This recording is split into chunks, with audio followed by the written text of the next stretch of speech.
They said there is no active danger to anyone in the area. There are still a lot of people walking around here and just curious, poking their heads around the corners, maybe trying to go past the tape.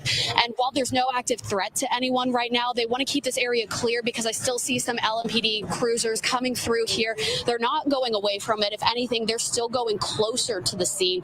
So they just want to keep this area clear for first responders only. So they're still asking people to stay away from the area. And they're saying they're not sure exactly how long it's going to take for them to investigate this. They expect to be here for quite a while, so I'm sure that warning to stay away from the area will be in effect for at least several more hours. But again, what we do know, 5 people have died, 6 people taken to the hospital, including 1 officer, and they wouldn't tell us exactly their injuries or their conditions, any of that. But hopefully we're going to learn some more in about an hour when they come back over here and give us another update, and maybe they'll even let us ask questions this time, because I know we have a lot of questions. Even bystanders around here who are walking up have a lot more questions. So we're going to keep you updated as we learn more. We're not going to leave this area, and we'll keep you updated. Reporting live downtown, Olivia Russell, Wave News. All right, Olivia, thank you. So you can see how far away they have the media, because couple of blocks down the street was where the actual building, the old National Bank building, is located, right there on Main. Myra was talking about how recognizable it is because it is such a unique shape to that building. And of course, it's right next to Louisville Slugger Field. So a very popular area for many people to be aware of. Main Street, of course, and downtown Louisville, which is where this whole thing happened. We don't know if the shooter was killed or took his own life, and we don't know if that happened inside of the building or outside. Perhaps that is why they have so much crime scene tape up, gathering information, and you can imagine with this being in such a very busy area that there are going to be a lot of cameras catching video of how that person entered the building, what they were carrying, what they looked like, what were they wearing.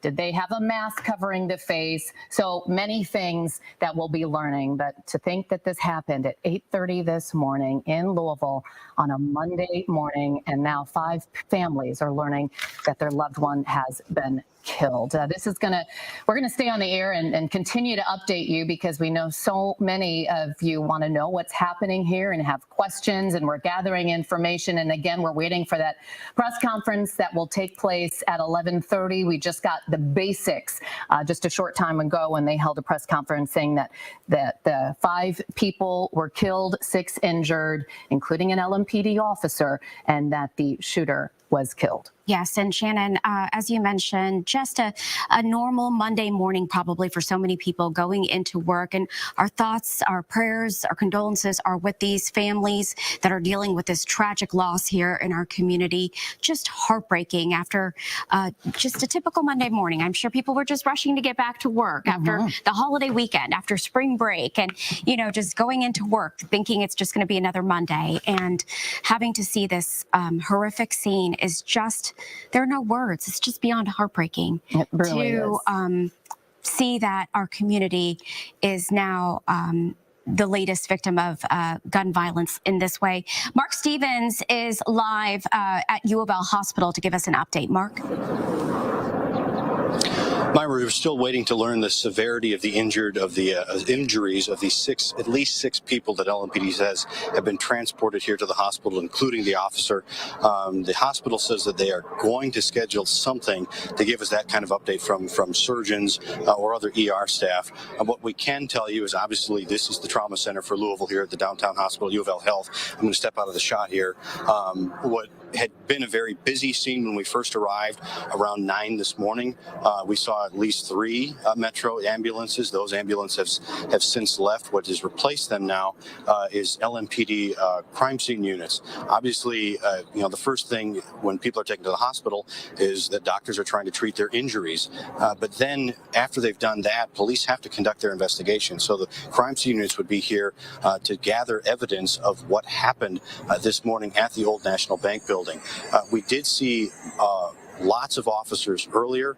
That has changed. A lot of the officers no longer are here, or at least have moved inside. You would expect multiple officers to be here as part of the investigation, as well as to support one of their own who has been injured. Again, we don't know the extent of the injuries to the officer, or as well as to the other patients who were involved in that shooting. We do know, because we had information coming to the newsroom, that someone had been shot in the calf and that they were getting treatment. So that's an injury that would be treated by doctors here at U of L. Again, we're waiting for the hospital to set up more information to provide us the exact numbers and the types of injuries that they've been treating. So I'm going to toss it back to you. For now, reporting live outside U of L Hospital, Mark Stevens, Wave News. All right, Mark, thank you so much. You see a number of officers there gathered at U of L Hospital. And of course, we're waiting to learn the condition of all of those who are brought there, including that LMPD officer. But this is going to be a lot of work for police over the next few weeks as they continue to gather all of the evidence. LMPD just did also send out a tweet that said the lone shooter is dead. So that means that there is not an additional shooter who was out there, another person who they suspected to be involved with this. And again, they're saying that the threat to the area is over, but they do not want people coming down to this area as they continue to collect evidence and talk to witnesses there and continue to do their police work. And you think about how busy they must be this time of year as they're preparing for so many of the huge events that we have in our town around Derby season. And now this is going to really be taking a lot of manpower. And Shannon, as we've been mentioning this morning, we don't know how that shooter died. We don't know if if that shooter was killed. We don't know if the shooter took their own life. We're still waiting to learn that information, including the shooter's name and possible motive that could have been for this incident here this morning. This is a live look at LMPD's Twitter page. Right now, they've been tweeting just about what we know so far, and 5 people have been killed, 6 PD officer. They kind of laid out just the details that we do know so far. This happened around 8:30 this morning in the 300 block of East Main Street at the Old National Bank. The officers were on scene in minutes. The lone shooter is deceased. Again, total number of people who have died is 5. At least 6 more were transported to U of L Hospital. And if there is a shooting situation in Louisville, U of L is the place where people are taken because of their trauma unit there, and they're able to respond to these sort of situations. They're asking the public to avoid the area because it's still an active scene as far as the investigation, but there is no threat to the public. So that is what we know so far. We're supposed to get another update from LMPD at 11:30 this morning, where we can hopefully learn some more information. Mark Stevens told us when he was live outside of U of L Hospital that we're hoping to hear also from some hospital staff, trauma surgeons, about the injuries for the people that came in with. We don't know how severely the officer was hurt in this shooting as well. But, you know, anytime that we have, it's hard enough for law enforcement to respond to a scene like this, but you add on top of it a fellow officer who has been shot, it makes it even more troubling and heartbreaking for the police officers who are there at the scene. So, and just imagine that situation for the police officers as they arrived there to that very large building, not sure what was going on, just knowing that there were reports of an active shooter, and then when they arrived to still be hearing gunshots going off inside. And so how they responded to that, we're going to be getting much more information, but some terrifying moments, and very scary too for all of those people who were inside the building, obviously. Hearing reports from one person who said that they had hid in a bathroom as they were hearing the gunshots. Just terrifying situation this morning at the Old National Bank building, right there on Main Street, a very busy part of our city. It is now 10:45 on this Monday morning, and this all started just about a little more than 2 hours and 15 minutes ago with the reports of the shots being fired in that building. LMPD responded. They had first said multiple casualties, and now we know 5 people were killed, but 6 also injured, taken to U of L Hospital. We're going to hopefully learn soon about the severity of their injuries, but a very scary way to start off this week. As we take another look right now of that area, you see so many streets are closed off and the huge police presence right there on the scene that will likely stay this way for many hours ahead. There's a lawmaker that tweeted, Representative Kentura Herron, part of her tweet said that this is happening around the country in a city daily. Today was our turn in Louisville, Kentucky. We hold our community tighter. There must be outrage and anger. So just heartbreak. You're seeing it across so many people. I've seen tweets who used to live in Louisville that are just saying how heartbroken they are to see that our community is now dealing with this type of gun violence and heartbreak. Again, 5 people are dead. 6 people were injured in this shooting, including an LMPD officer at the Old National Bank.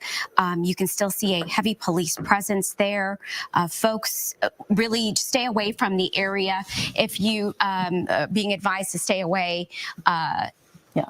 And Brian, can you give us an update as we're talking about this area to kind of show people if they need to, if they're thinking about heading downtown, which you're highly advised against by police and the mayor, but maybe you have an important appointment. Kind of give us take a look at what the streets around the area. Well, a couple things. First off, it's worth pointing out for a lot of you that are traveling into downtown or have plans to travel into downtown, you're going to see a lot, not only with police helicopters still in the air and perhaps even media still, but there is a crash on 65 that's really backing up the traffic in general on 65. Everyone trying to get northbound.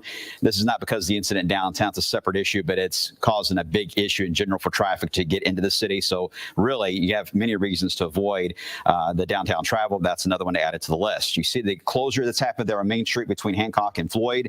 And again, it's as you pass through downtown normally on this section of 65, you always see Slugger Field on your left. You always see that building. That's the building we've been referring to this morning. It's right there next to the Slugger Field left-hand side. That's, of course, a one-way street zone, but you get the idea of how active that spot is. A lot of people usually on foot traffic, especially now as we're getting closer to the late morning lunch hour here. A lot of folks, I'm sure, having to make those plans. And certainly if you're around Main Street, around downtown Louisville, that's going to be the case. Now, a lot of the traffic, once you get to the other side there of Shelby and get closer to Clay, that's when you'll run into a lot of the LMPD officers that are there directing folks to go the other direction and kind of get away from some of the side streets. So you see that purple, that is basically the area we're talking about right there at Slugger Field as you head toward the downtown area. And we've been watching different area cameras as well from this morning showing some of the activity that we've seen in downtown Louisville and right around that area.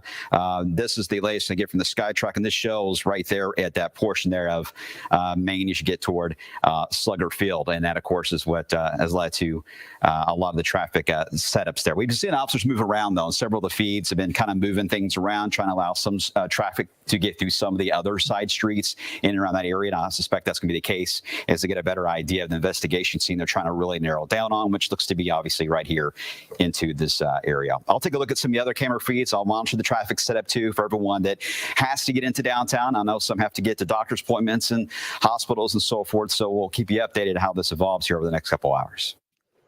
All right. Thank you so much, Brian. Again, an active shooting situation that happened here in downtown Louisville at the Old National Bank. 5 people are confirmed dead.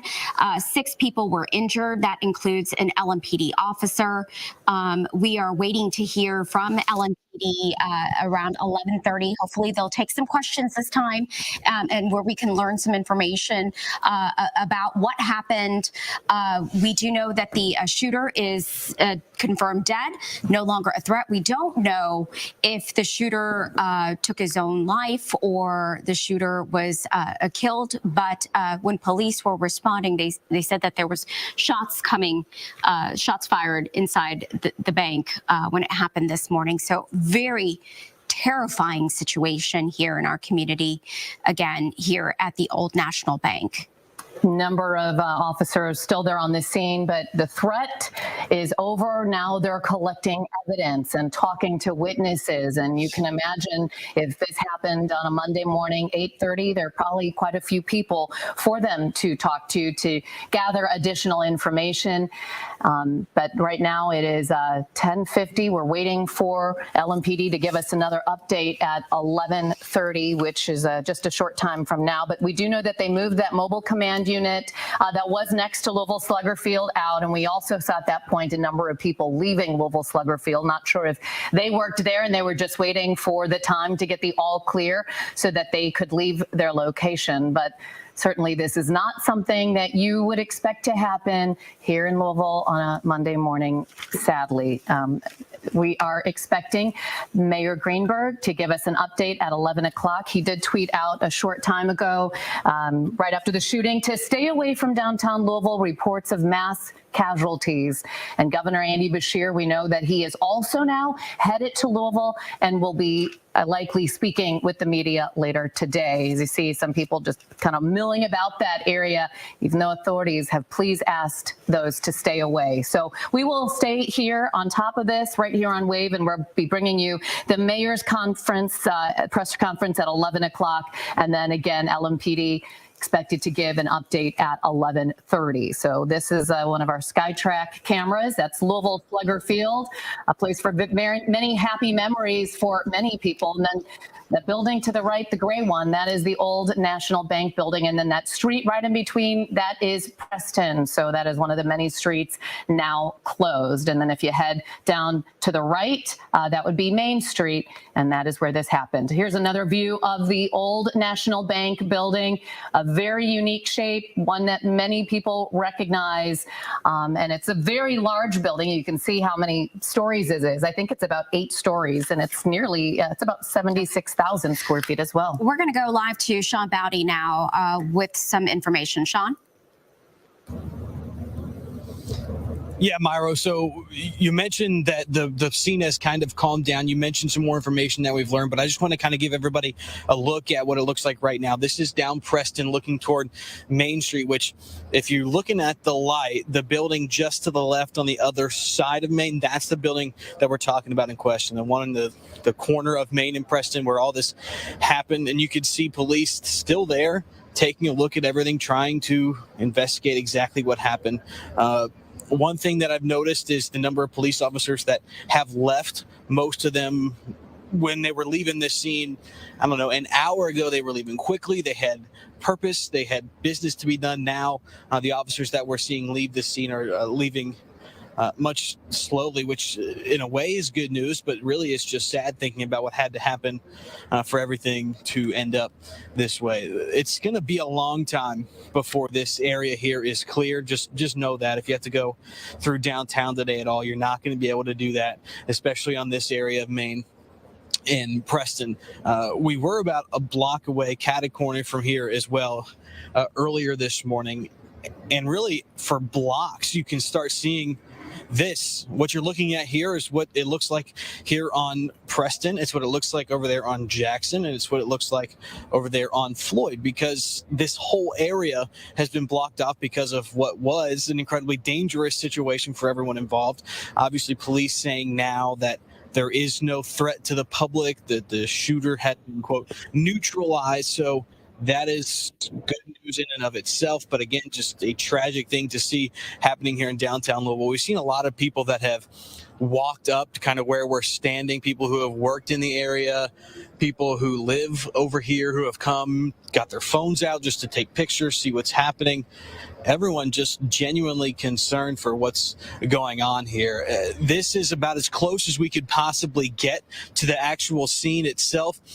So as we continue to kind of monitor back down this way, and we can see maybe anything else that may happen Myra, Shannon, I will make sure that if anything happens right here near the scene, that everyone will know exactly what's going on. For now, reporting live in downtown Louisville, Sean Bowdy, Wave News. Sean, you said that when you arrived there earlier today, you heard all of the sirens and you saw the chopper up in the air.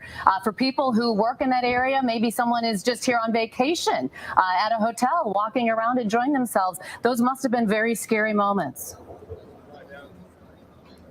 Yeah, I actually talked to a few people that were from out of town. They had plans to go to a bourbon tasting over at Angel's Envy, just one block over. They asked, are we going to be able to get there? And then the simple answer was, no, you're not going to be able to get anywhere during this time. It was scary for them to see what was happening. They were staying in a hotel just a couple blocks away. We're excited to walk down here and see Angel's Envy, see downtown Louisville. Obviously, they were met with this. They were all okay. They were obviously confused as to what was happening. We're concerned about what was happening as well, but to see someone visit our city and see it like this is just, I don't know. It doesn't represent Louisville, I know, Shannon.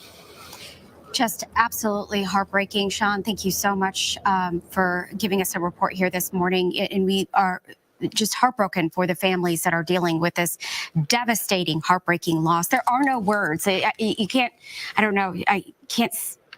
Just heartbroken for these families. 5 families dealing with this horrible news this morning that their loved one is dead after going into work on a Monday morning.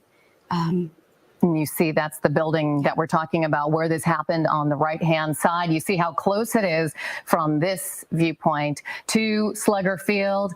And then just to the right is the Louisville Ballet too. So a lot of activity in this part of town. And then there's that empty parking lot right across from Slugger Field. And the apartments there on the corner too. So a lot of people who live right across the street, you know, dealing with this as well. We've been mentioning that the streets around that area are closed. So you are advised to not travel down to this area. If you have to head into work, I would call your employer. You're probably best to stay at home. And doctor's appointments, it's kind of a busy area there, but call ahead of time. But this is a live look where Mayor Craig Greenberg is expected to talk to us at 11 o'clock this morning, giving us an update about the shooting. Again, 5 dead and 6 injured, including an LMPD officer after that shooting at Old National Bank. He's pretty good on time. So he's at 11 o'clock. So that's when we kind of expect him to start. Right. This is against the grain, located right there at Louisville Slugger Field. Of course, likely will impact their business day to day, as they likely won't be for lunch. So the mayor has made to the city of his campaign, and then he took office in January, and he's been holding a lot of meetings about this. A lot of the violence, though, hasn't been like this, a mass shooting. So we'll see what the mayor says, what he talks about. We don't know much yet about. We're gathering information about the suspected shooter, and as soon as we can confirm it, we will share it with you. But there are going to be a lot of questions: how this person was able to obtain the gun. Was the gun obtained legally? How many weapons were there? And was there a note left behind? What can we learn about this person and why they decided to do this, to kill 5 people on this Monday morning and injure 6 others. And we don't know how badly those people are injured yet. Another live look around the scene. You see so many officers right here on the scene right now as they continue to collect evidence and talk to people. And we're going to be learning more here from the mayor in just a few minutes, and then from LMPD as well at 11:30. I've been corresponding with Whitney Austin, who is from Louisville. You remember her. She was the victim of a mass shooting in Cincinnati at the Fifth Third Bank 2018. She was shot 12 times, and she survived by playing dead in the doorway there. And she's been very active now, created a foundation to try to end gun violence and mass shootings. And we're hoping to talk to her a little later today. But she texted and said, I just can't believe this, another mass shooting in Louisville. And then for her to think about that, I'm sure we're going to go to Brian now in traffic. Brian? Yeah, just a quick update for those wondering about downtown. As we're monitoring all the feeds, we can see they're getting ready what we believe is going to be that press conference in about 30 minutes from now. So we're monitoring that as we get word on that. A quick update, though, if you're traveling to downtown, overall, interstates have not been impacted by this. You can still travel to downtown. It's just 65 north is one of the issues right now because of a crash apparently that happened not far from St. Catherine. So that's causing more of a headache than anything for anyone traveling from the airport. But you can get into downtown. It's underneath the overpasses of 65. Once you get into the city, if you've been here a long time or been here your whole life, you know how this plays out when you get to downtown Louisville. You drive by and Slugger Field is right there on your left-hand side, and you see the Old National Bank there stands out right on the corner of Preston and Main, large parking lot there to the side. That's where a lot of the staging seems to have taken place. We've noticed with all the officers in that particular spot. The Bats, by the way, are out of town this week, so there's no issues with games or anything like that for the afternoon. So it's a pretty empty lot right now on the Slugger Field side, which again is the reason why I think it's used for a lot of the staging. Our camera from the Skytrack shows the Waterfront Plaza. We're looking down from this angle, and this is what it looks like on the actual camera feed. And you can see, again, where they had the actual main unit. I believe it's some type of a crisis unit for LMPD they had out for a while. The bus that was out there for a while, that is, of course, left about 20 minutes ago, but it's not lower level, we believe, of that building there. Again, was where the bank is, and that's where a lot of the activity has been most of the morning. Now, I have not seen that Main is moving at all, so that likely is still closed between Hancock and into Floyd. That looks to be the spot, but if you're coming in from that direction from the east, you will likely see a lot of officers near Shelby and over to Clay. That's where you'll get guided to kind of go around this. And as a result, I have noticed that traffic is building a little bit more, certainly as you expect there on Broadway. So there are ways around this. It's not a complete closure of downtown, but the mayor, of course, is advising everyone just to stay away as the investigation is going to take quite some time to get wrapped up. But obviously, guys, we'll be hearing more about this coming up here in a matter of minutes. All right. Thank you so much, Brian. And we are on standby waiting to hear from Mayor Craig Greenberg about the mass shooting this morning. He's expected to talk around 11 o'clock this morning. So we're waiting for his press conference. Yeah, I'm taking a look right now. Here we are. He's going to be speaking at Against the Grain. So it should be happening momentarily, and we'll stay on top of this. We'll be bringing you his press conference live, as well as that of LMPD's. We know that so many people very nervous and scared about what happened here this morning with a mass shooting, 5 people killed in downtown Louisville today. So that's why we're staying on the air to keep you updated, get you the very latest information, as this is going to impact so many of us. And, you know, you wonder, with so many huge events that we have coming up in our city over the next month, including Thunder over Louisville and, of course, Oaks and Derby. So many people gathered, the parade, how this is going to impact them. All right, let's go back to the Against the Grain. We see them getting ready for the press conference. All right, thank you. Deputy Chief Paul Humphrey, Louisville Metro Police. Again, at 8:30 this morning, approximately 8:30 this morning, Louisville Metro Safe received a report of shots fired and a possible active shooter at 333 East Main Street at the Old National Bank. Within 3 minutes of being dispatched, officers arrived on scene and encountered the suspect almost immediately, still firing gunshots. Officers exchanged gunshots with that suspect, and ultimately that suspect did die at the scene. We're trying to confirm if that suspect died of a self-inflicted gunshot wound or was killed by officers at this time. At least 2 officers were shot during this exchange of gunfire. One is currently in surgery at University of Louisville Hospital. At least 4 more victims were confirmed to be deceased inside the location, as well as 8 that are now currently being treated at the University Hospital. 2 are critical, one of those being the officer. We're currently working to identify all of the victims, work with their families for reunification, and provide services to the families and the victims. The investigation, I want to reiterate, is ongoing. This will be a long scene. It will take pretty much into the night.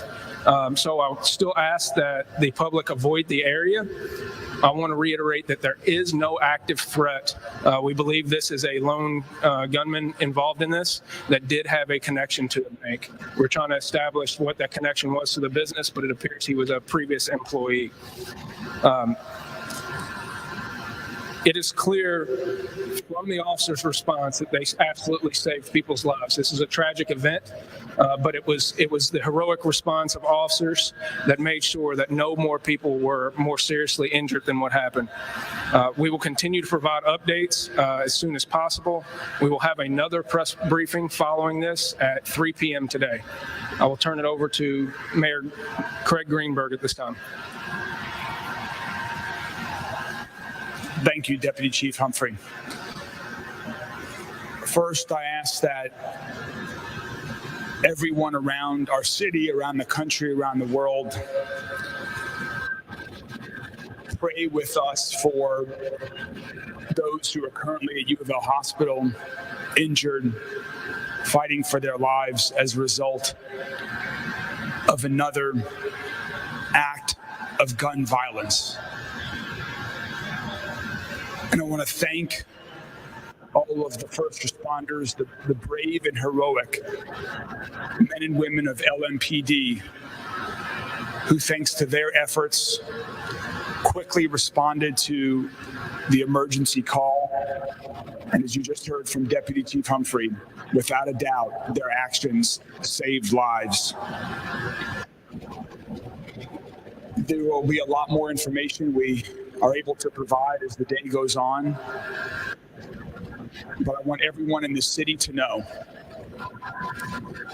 that notwithstanding tragedies like today, when multiple people are killed by gun violence, notwithstanding tragedies when individuals are killed by gun violence, our community will continue to come together. We will find ways to love and support one another and the families and friends who have been directly impacted by these acts of gun violence. And we will come together as a community to work to prevent these horrific acts of gun violence from continuing here and around the state. I want to thank again everyone at LMPD, from the Louisville Fire Department, from EMS, from the state agencies and now federal agencies that are also involved. We are a safer community. We are a stronger community, thanks to the work of our law enforcement. And again, my prayers go out to the families who have lost loved ones today. My prayers go out to the officers who are at the hospital right now, and my thanks for all of them. Together, we will get through this together.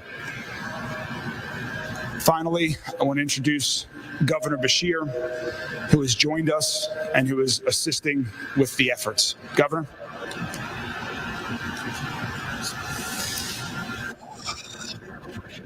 I want to start by thanking the brave heroes in LMPD and our other responding organizations.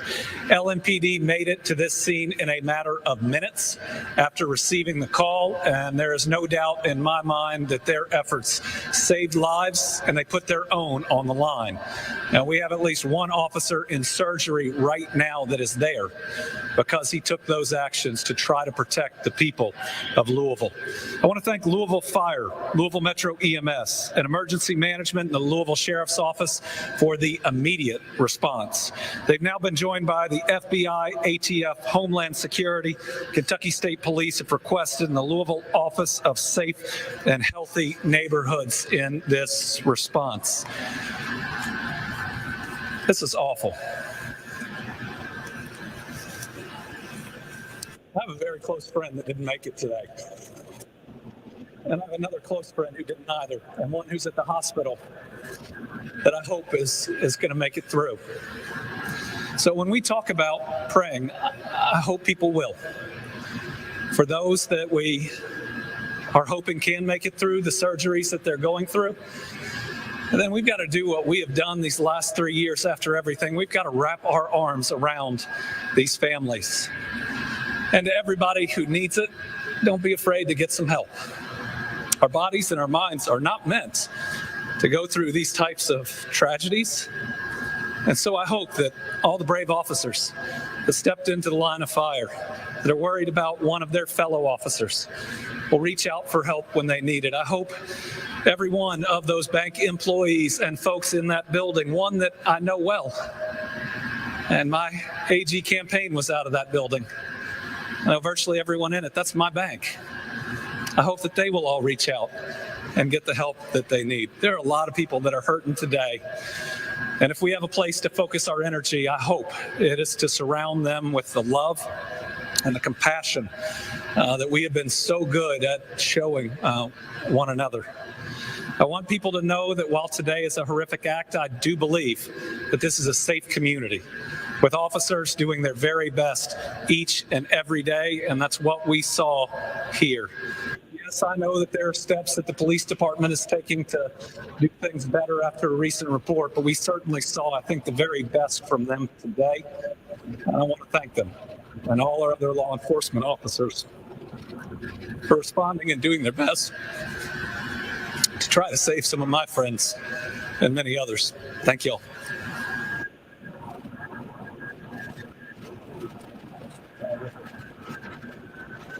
Oh, any questions?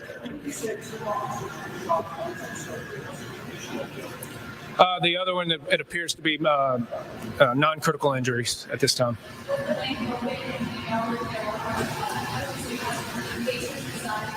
I'm not sure on the status of that yet. That'd be part of the investigation. Excuse me?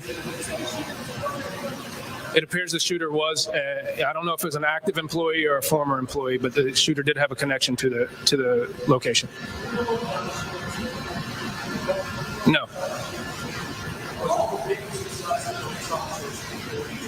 Don't know that. Yes, was there any form of security at the bank? We don't know that either. That'll be part of the investigation. So one more.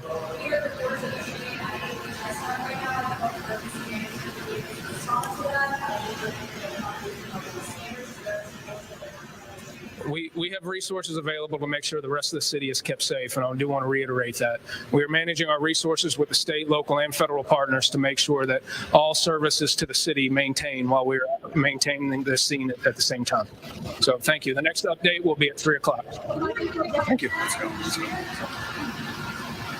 All right, that's the latest from LMPD, and a very emotional Governor Andy Beshear, who tweeted out this morning that he was on his way to Louisville to deal with this after hearing word of the mass shooting, and near tears when he said he had a close friend who didn't make it today and another one who is at the hospital.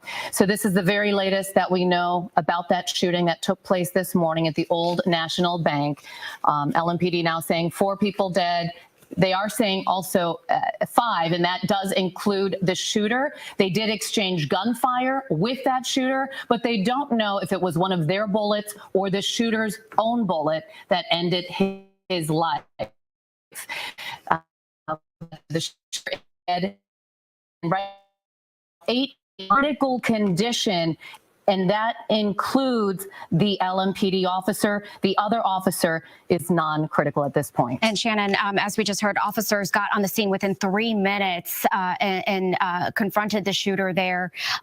We were wanting to know what the connection was with the shooter to this bank. And LMPD says that there is a connection, a previous employee of the bank. So that is what we know so far. We still don't know the name of the shooter or more so specifically what the motive was, why those people were specifically shot and killed. Who were at work this morning. But Governor Beshear, as you mentioned, Shannon, emotional, talking about one of his friends passing away because of this shooting. He said that that person worked in his campaign when he was running for Attorney General, and that another person that he knew was in the hospital. Just heartbroken to see him emotional during this time. Mayor Greenberg also said that our community is going to come together to work to prevent horrific acts like this, and this is a time for us to come together and pray so we can go through and support one another during these type of tragedies. We are getting the information from Senator Mitch McConnell. He just tweeted out saying, Elaine and I are devastated by the news coming out of Louisville this morning. Thank you to LMPD and our first responders for your bravery at the scene. We send our prayers to the victims, their families, and the city of Louisville as we await more information. And LMPD saying that sad it is that 4 people were killed and the shooter also dead, bringing that total number to 5, which is so devastating. But that LMPD said because they reacted so quickly, they have no doubt that other lives were saved today. Absolutely. Old National Bank also tweeted out in response to the tragic shooting this morning at the Preston Point location in downtown Louisville. Members of the Old National Bank executive team, including the CEO, Jim Ryan, they're en route to Louisville. While there have been reports of multiple casualties by LMPD, we have been assured that the situation is no longer active. So this tweet was sent a little bit ago. Law enforcement authorities, they continue to assess the scene. So we're going to get another update at 3 o'clock today from, you saw in that press conference, there were police, Metro Safe, fires, governor, mayor, a number of people addressing the shooting that happened this morning at Old National Bank. Again, and we're also waiting to hear more information about the injuries that the people sustained who are currently at U of L Hospital.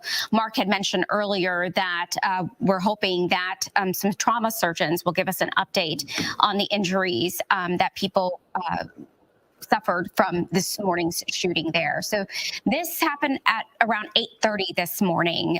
Still a very active scene there. Yeah, Senator Rand Paul also releasing a statement saying, Kelly and I are praying for everyone involved in the deadly shooting in downtown Louisville this morning.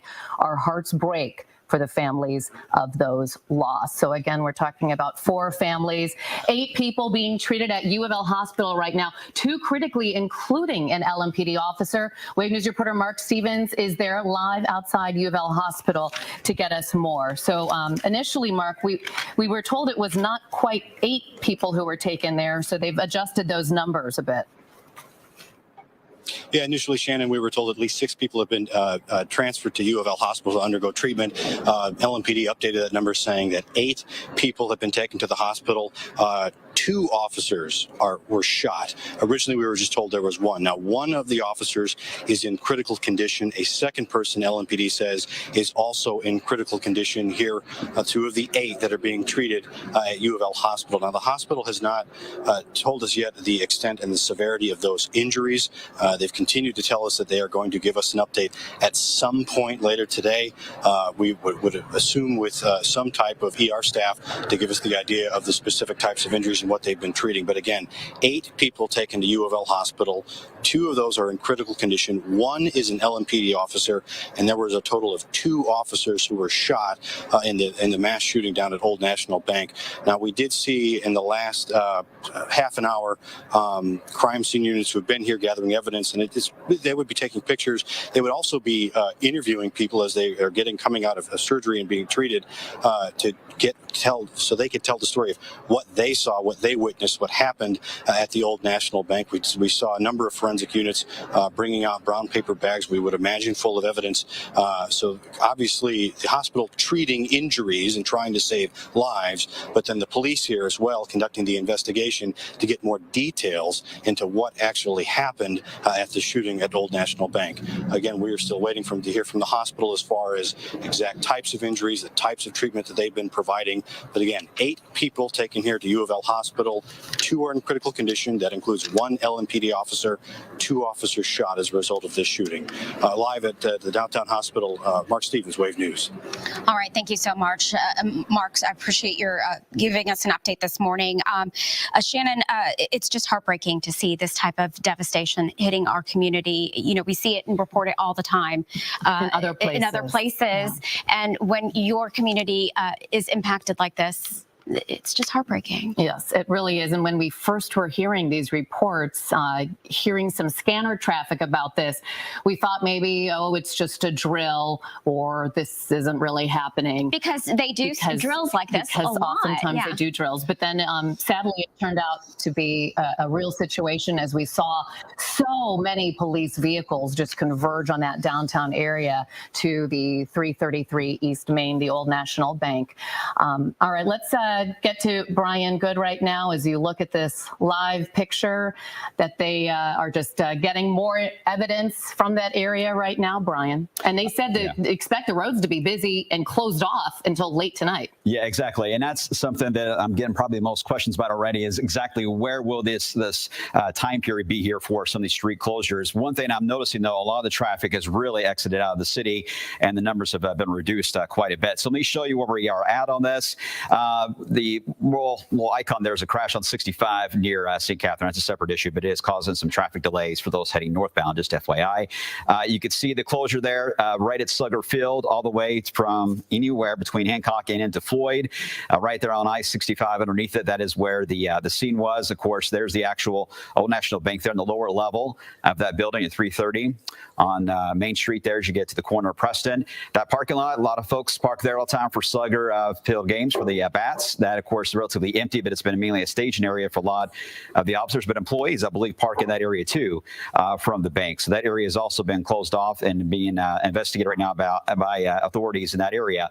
Again, Main Street, though, is the Main Street. That is going to be blocked off all the way from around the Old National Bank area all the way to the other side of I-65. A lot of traffic has been diverted as a result of that. And here's that live feed from our Skytrack camera showing, again, where everything's just cut off there at Main Street. Everything's quiet. A lot of the officers are mainly the ones you see actively on the roads at the moment. They're on the side of Slugger Field, where a lot of you know that entrance there on the side portion of it from the main gate on Main. Here's a live look at Spaghetti Junction, 65, 71, and 64.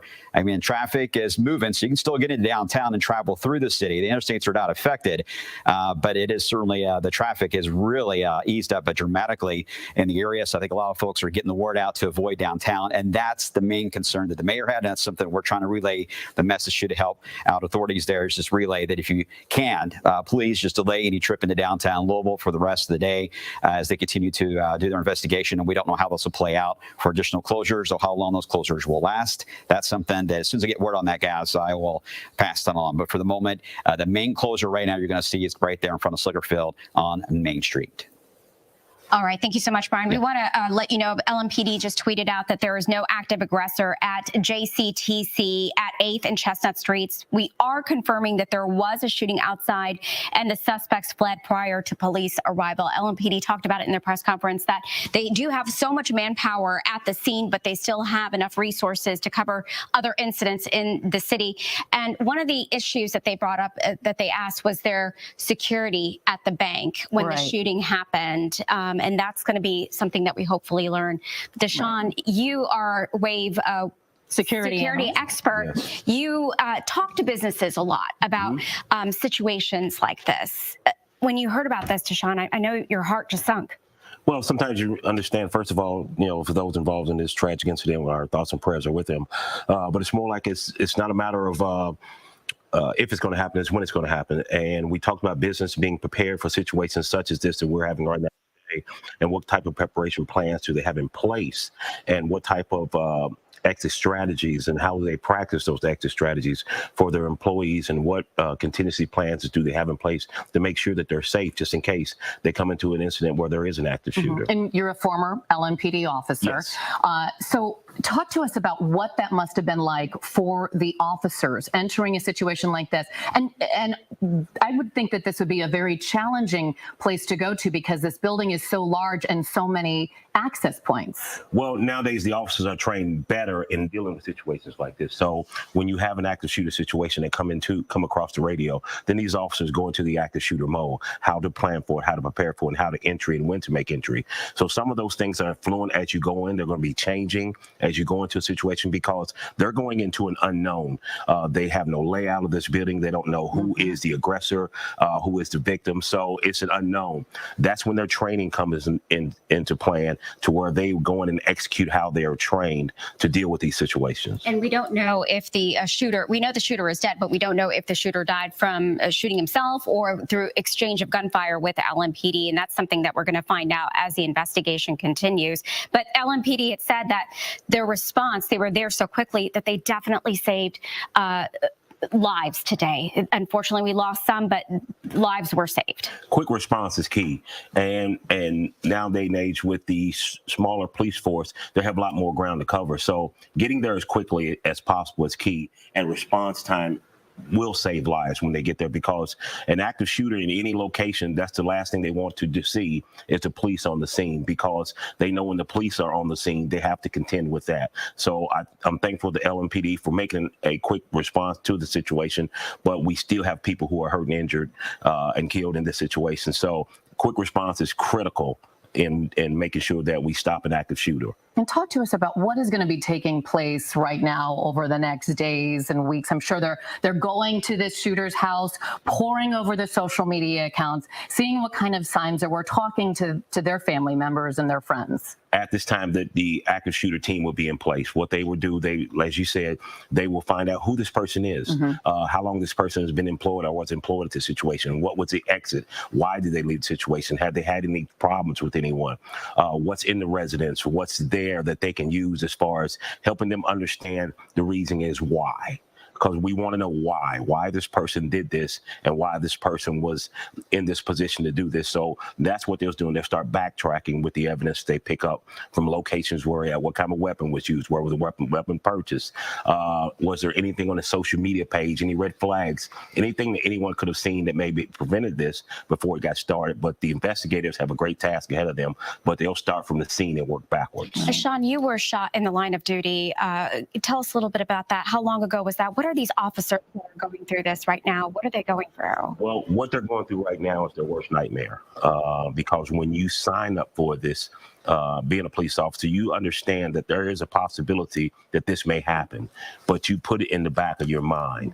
So when these officers go to these situations where another officer is injured, hurt, or killed, they know at any point in time that could have been them.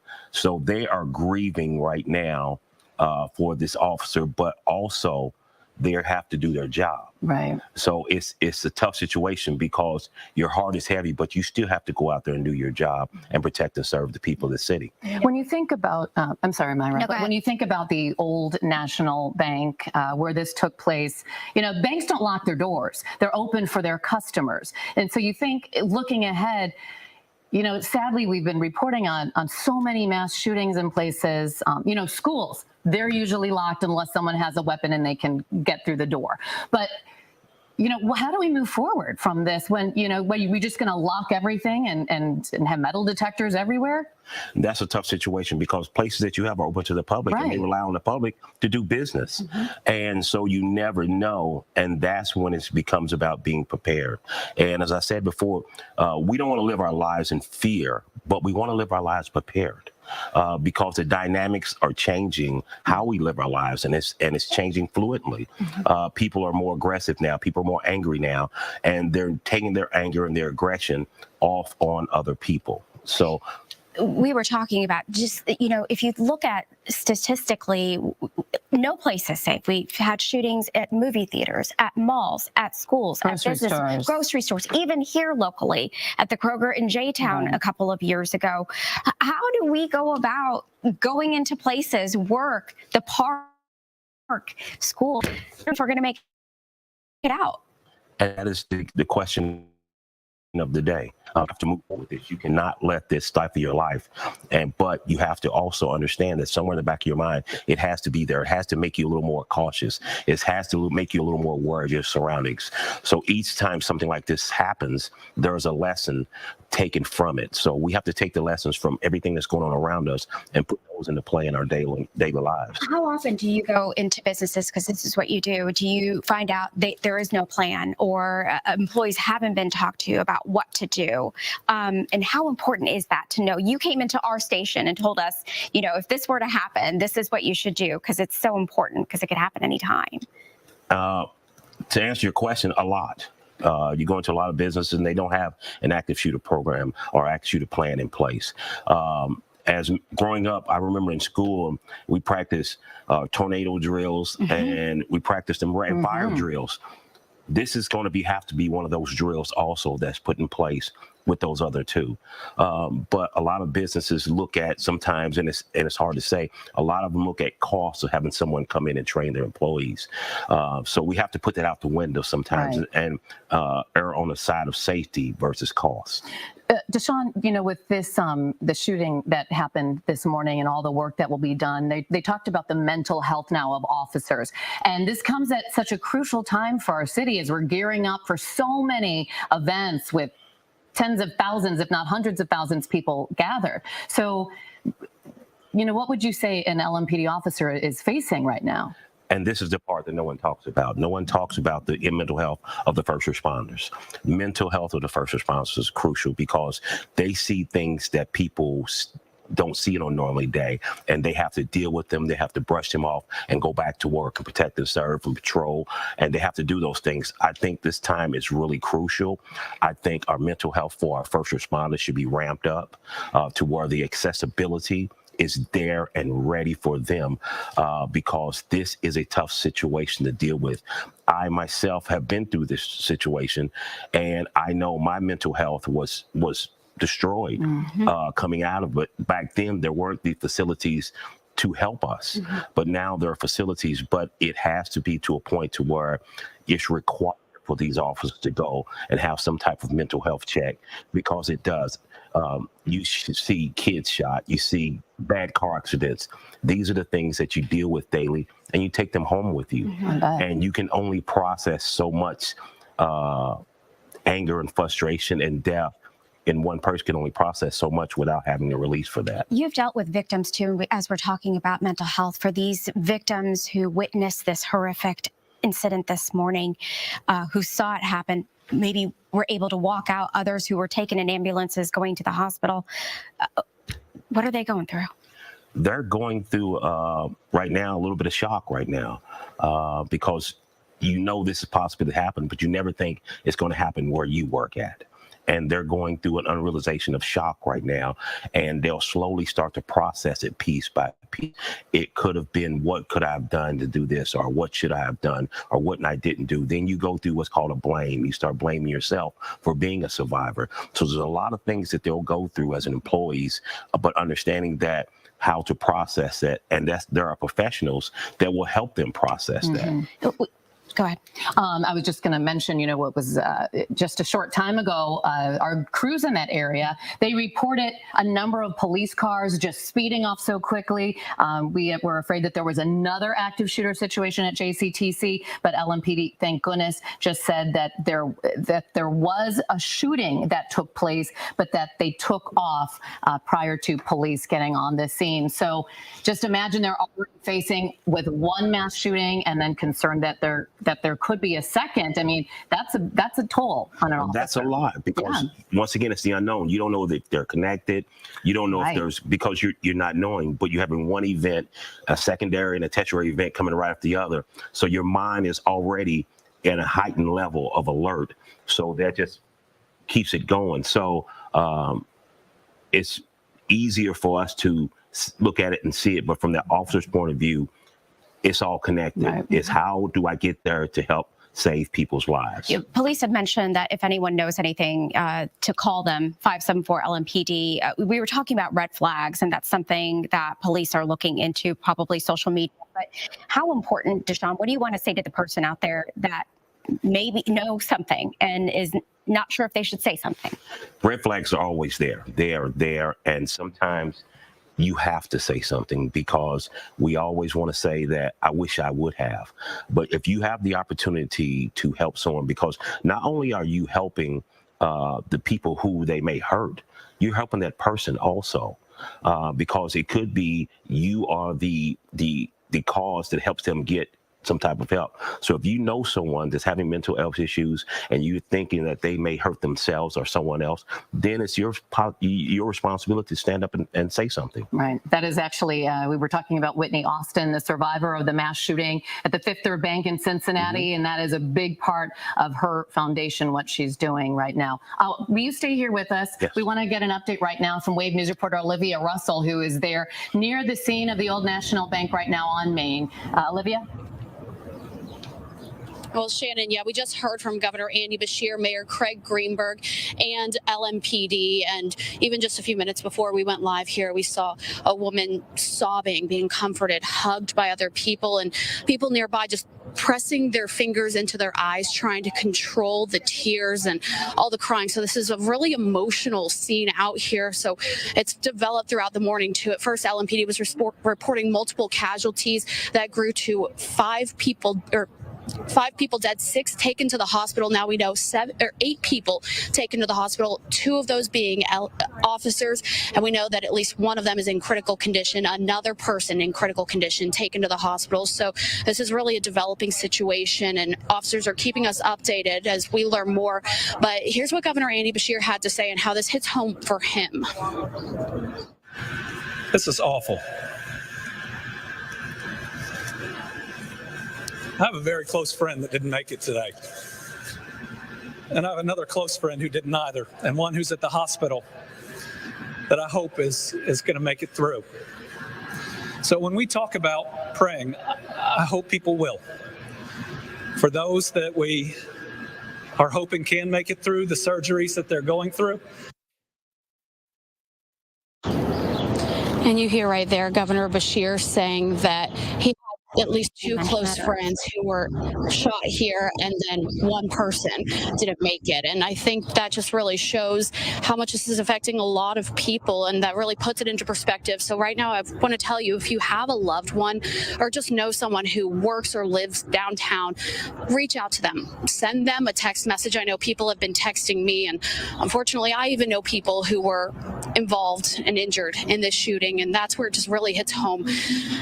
Even if you don't know someone who is affected, you might know someone who was. I know this is really such a small city, so reach out to those loved ones. Let them know that you are there for them, because I know it's more than just those people who were in here. It's the entire community who this is really hurting, especially Governor Andy Beshear. And you notice standing next to him, Mayor Craig Greenberg. His office was shot up just over a year ago too. So this gun violence just affecting a lot of people. Reach out to someone if you know them. Check on your friends. Let them know that you're there, you love them, you support them, and as they keep mentioning, send your prayers their way. And they also really wanted to thank LMPD too, those officers who responded to those calls. They were very brave, and they said, I definitely saved some lives, even though unfortunately too many were lost here today. Shannon. All right, Olivia. We're going to go now to Mark Stevens. Mayor Craig Greenberg has just arrived to the hospital at U of L Hospital, so Mark is there right now. Mark? Myra, Mayor Craig Greenberg, as you said just moments ago, we saw his vehicle pulled into where you enter the ER. Yeah, he has gone inside. We also saw Deputy Mayor David James on a different sidewalk heading towards the hospital. We would imagine that they're going not only to potentially speak with one of the 2 officers, but also just the people who are being treated. Again, this morning it was police had said at least 6 people had been taken to the hospital. That had changed to now 8 people have been taken to the hospital for treatment, 2 in critical condition. One of them is one of the LMPD officers. A second LMPD officer was also shot during the mass shooting down at the Old National Bank.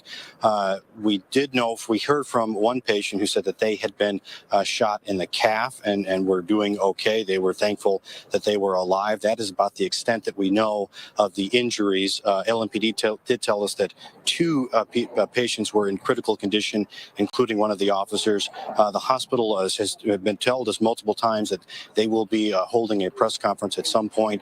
We would presume with emergency medical staff to get an idea, a more precise idea of the types of injuries that the people have been treated for, that they have sustained, and also what those injuries are consistent of, the types of treatment. We've also seen a number of police who had been here, not only to, we would imagine, support their officers who were involved, but also gathering evidence. We saw a number of officers walking out with brown evidence bags because not only is the hospital here treating patients to save their lives, but the police are here as well, having to conduct the investigation, gathering statements from the witnesses, the people that were shot, to be told what did they see, what happened before police got there. Again, the Mayor Craig Greenberg arrived just moments ago on scene, went into the emergency room. Deputy Mayor David James as well here at U of L Hospital. For now, I'll throw it back to you guys. Reporting live from U of L Hospital, Mark Stevens, Wave News. All right. Thank you, Mark. All right, so we know that 2 LMPD officers were taken there with injuries, one undergoing surgery, one in critical condition, and the other one non-critically injured, and one other person also critically injured. So 8 people total, 4 killed in this mass shooting. Let's give you a recap if you're just now joining us. The first call came in around 8:30 about the shooting at 333 East Main, the old National Bank shooting.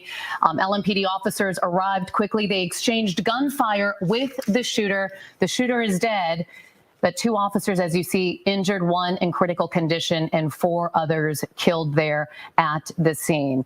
And again, this happened at the old National Bank building right across Preston from Louisville Slugger Field.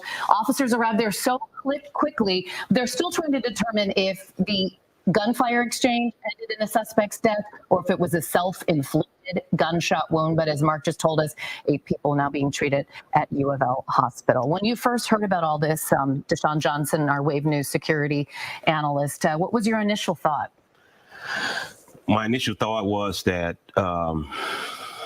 here we go again. That someone has taken advantage of a situation and turned it into a point of emphasis about them and hurt people along the way. And it just seemed to be a common theme here lately. You've studied these sort of incidents over the years. What's the trend that you're seeing? What is anger management, outlets for anger, and what people are seeing more now that we're connected more through social media, through television, that people are seeing that what's happening with other people doing it, and they're relaying that with themselves also. They're saying, well, I want to go out like that, or I want to be that person. I want to do that also. So we're not looking at the bigger picture and stepping back and looking at the bigger picture. We have to step back and look at the bigger picture as of why. But those are things that are not going to change immediately. But we have to understand that something's going on with our mental health and how we are relating with anger and how we're dealing with anger and how we're dealing with social issues and how we're dealing with people and overall. And not only the anger that people in our society face, but then trauma that people face because of incidents like this that will stay with them forever. Correct. The trauma is across the board. It starts with the first responder, it starts with the victims there. It starts also with the people who were victimized there, all the way down to even people who were reporting these. So we all have to look at it that with Louisville, there are smaller degrees of separation, as was reported. The governor said he knew someone there. And so that's how close-knit this community is and how connected we are. Olivia mentioned that she knew some people there as well. Yeah. So we are affected by this. It affects us deeply, and each one of these people has been moved by this, and I am moved by it because I'm a retired law enforcement, so I know what they're going through. I know what these officers are going through. I know how they're processing it right now. So that's what we have to look at. How do we continue to live in a society and hopefully help those that need help to stop this from happening? What are law enforcement doing now? Are they gathering evidence? Are they going to the suspect's home? What are they doing right now? They have a team in place for this. And what they have is that they'll have a team that may be drawing up a search warrant to go to the assailant's house, execute a search warrant there. It's all evidence gathering at this point. Evidence gathering, and making sure that everything is done from the evidence gathering standpoint to find out the root cause, to find out the why, find out trouble, how long have they been there, were there red flags, how their social media. So all these things is a process, but LMPD is very aware of the process, and they have processes in place that will make this work efficiently for them. And we know they're getting a lot of assistance from other state agencies, from the FBI, from the ATF. Will they be handing the case over since officers were involved with the gunfire exchange? It depends. Okay. It depends on a lot of different factors at this point in time. They could, but sometimes they will work with the case. They will have a lead agency on the case, and they will get assistance from all those other agencies as these things develop. Interagency work, they work together very well with federal and local and state to use their resources also to make sure they get everything together and get everything straight and gather as much evidence as possible. Olivia had mentioned that, folks were arriving on the scene just heartbroken, crying, and just emotional. There are family members in our community today learning that their loved one went to work and is not coming home today. How do we deal with that loss? As a community, we have to embrace the people who are affected by it. We have to, as I say, give them our thoughts and prayers, make phone calls to them, tell them that we support them, whether it be someone's connected to it, whether it be the law enforcement officers that were on the scene, or those who are connected to it. Let them know that we support them and that we as a community are not standing for situations like this. All right. Well, Deshaun Johnson, thank you so much for giving us your insight and your experience on what happened here today. And we're going to stay on top of it. Normally, we're bringing you midday news followed by Listens Live, but we're going to stay on top of this. And this breaking news story, it all started right there in that building to the right, the Old National Bank. Right there, where someone entered at 8:30 this morning with a weapon and fired, killing 4 people and injuring 8 others. And in the exchange of gunfire, 2 of the 8 injured LMPD officers, 1 in critical condition. But this is kind of an ironic shot here as you look at that building, and then you have Slugger Field there in the background, which is a place for so many happy moments for families, a place where people go to bring joy. And now when you are at Slugger Field, and if you happen to look up and you see that building, it's going to bring back memories from this day, April 10th. And, look at the bank. So I'm assuming that there are surveillance cameras within the bank. Police will be looking at that very closely as well. Yeah, you would imagine that they would have a lot of video to be pouring through since the location of this building is such a big one, right? Correct. And that's part of the grid search that they'll do also. They'll do a grid search, and they will not only pull the surveillance camera from that building, internal and external cameras, they will also ask for those businesses around the vicinity of that to pull their cameras to see and create a timeline for all this, to see where they can pick up the shooter, where the shooter first pulled in, where the shooter parked at, what vehicle do they have. So they'll create that timeline within that by asking those buildings in the surrounding areas to pull their video camera footage. And we know that the shooter was a previous employee. We still do not know officially the shooter's name. We're going to go live now to Sean Bowdy, close to the scene. Sean. Yeah, Myra, you were just talking there about the building and kind of how it might have been set up there, talking about how the bank may have been set up, especially one in such a popular area like this one. I've been inside that building before. It's not like a traditional standalone bank that you may see driving along maybe smaller areas of town. This one, when you walk into that building, you don't walk directly into a bank, and we have seen from angles down here where the front doors of that building have been shattered. So if something did happen right when you walk in, that's not actually the bank. When you walk in, you see the elevators, and that could take you to different floors. You've got a left way to go and a right way to go when you walk in too. So you do walk into a bit of a foyer of sorts once you walk up the stairs there. But I just want to show you kind of where we are right now. So that the Old National Bank, if you look straight down Preston Street where we're standing right now, just past the light that we see, it is on the left-hand side of that. You can still see a lot of police officers down there trying to, at this point, who knows? It's been such a busy day for them, trying to investigate what happened, why it happened, who's responsible for it. Of course, we've looked into that as well. We're still trying to confirm the name of the person that they believe to be responsible. So many police officers have come and gone from this area since we've been here.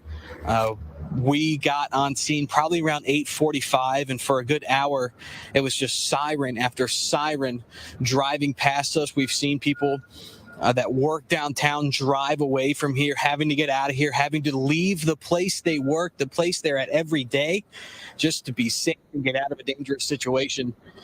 We've also seen a couple of visitors that are in town staying at hotels just a couple blocks away from here that have walked up to us here asking what's happening because they had plans on that block to go explore this city that everyone here knows how special it can be, and now they won't get to experience the Louisville that we all know because of what happened here today. And police, the entire LMPD is obviously going to be concerned about this. They're going to be sad. They're going to have issues. You heard Deshaun talk about that, just how hard it is for these police officers to deal with something like this. And this is something that we've seen. I mean, what seems like every officer in the city is here, just nonstop police coming, nonstop police going. They're going to keep working. We're going to keep working to make sure that we get that information as soon as we can, get it as accurately as possible. Anything that happens moving forward. For now, reporting live in downtown Louisville, Sean Bowdy, Wave News. Thank you, Sean. Yes, I have been in that building before. In addition to the old National Bank, there are many other offices, even condominiums in it. You've been in that building too. It, you know, when you go up it, at first it's a beautiful building from the outside, but inside is gorgeous, and the views are very impressive. So it's just so sad to think that that took place there today. And it's a tragedy. It's another tragedy for our city. That's something that we have to come to grips with and something that we have to deal with. But right now, the focus is on law enforcement and the job they have to do now and processing everything that's going on around them. What are, more than likely, Deshaun, what do you believe that the area businesses are doing right now? Are they probably keeping people in place? What is standard protocol? Standard protocol right now is to shelter in place. If you have a business downtown, to shelter in place until you get the all clear from law enforcement. And they, depending on how in the close proximity you are to the location, they may have been someone else already visited your business and asked you to, some of your listed employees who may have seen something, they possibly will be interviewed also. But if you're a little bit farther away and you get the all clear, a lot of businesses may call it a day, send their employees home, because this is emotional. It's like a ripple effect. Right. Sure. It starts in one area, and as it goes out, it's still going to affect those businesses in the immediate area. They probably heard the gunshots. They heard the police sirens happening. Seeing that, it definitely takes such a mental toll on someone when they see this type of thing. Correct. And you, as like I don't even work downtown, and my phone started ringing. Are you okay? Are you downtown? Are you okay? So just imagine the text and information that's coming into those people who actually work in the downtown immediate area, what's going on with them and how their loved ones are feeling at this time. Deshaun, oftentimes in situations like this, we turn to you and ask you, you know, what do you do if this happens in your space, your work, the mall, wherever you are, the grocery store? What advice do you give to folks? What advice I give to folks is first of all, know your surroundings. Know your exits, know your entrances. Like when you're on a plane. When you're on a plane, look where the exit it's the same thing. Just go to your daily routine, but do it cautiously. Understand that there's always a threat out there somewhere, but don't put it as a major part of your life. But I've talked to my team members. This is what we're going to do when this happens. This is how we're going to react. This is maybe the way we're going to go, and have them be aware and teach them that it's not a matter of if it may happen, it's when it may happen. Mm-hmm. You never know when you're open to the public or dealing with people. You're dealing with people's emotions, and when you're dealing with people's emotions and their mental status, it can go either way. And especially, you know, as we continue to gather information about those who are killed or injured, it's going to hit the community very hard, because some of these, you know, people, you know, the governor even said he lost a friend today, and he has another friend who is in the hospital right now. So I think this is going to be something that will affect so many of us moving forward. And do you think that this will change anything with how LMPD is looking at security for the upcoming events surrounding Derby? With every event that you have takeaways from that event. And I'm sure there will be some things that may change, maybe traffic routes or streets blocked off, or adding more officers or adding more cameras. There will be something that will change because anytime you have an incident, there are takeaways and you learn from those takeaways. Congressman Morgan McGarvey just released a statement. Today is a dark day for our community. Just 1 week after a heartbreaking mass shooting at a school in Nashville, we mourn the loss of at least 4 more people in Louisville. These innocent lives were taken by another senseless act of gun violence, this time in downtown Louisville. I'm grateful to the brave officers at LMPD who quickly responded to the scene and no doubt have saved lives. He goes on to say that Louisville is a big small town where everybody knows everybody. In the coming days, we're going to lend support to our neighbors and loved ones, the families of those that we've lost, and our first responders. We will get through this tragedy as a community, and my office will continue working with federal, state, and local officials to provide resources and support as we move forward together. And that was another thing that we heard in the press conference of how quickly LMPD responded.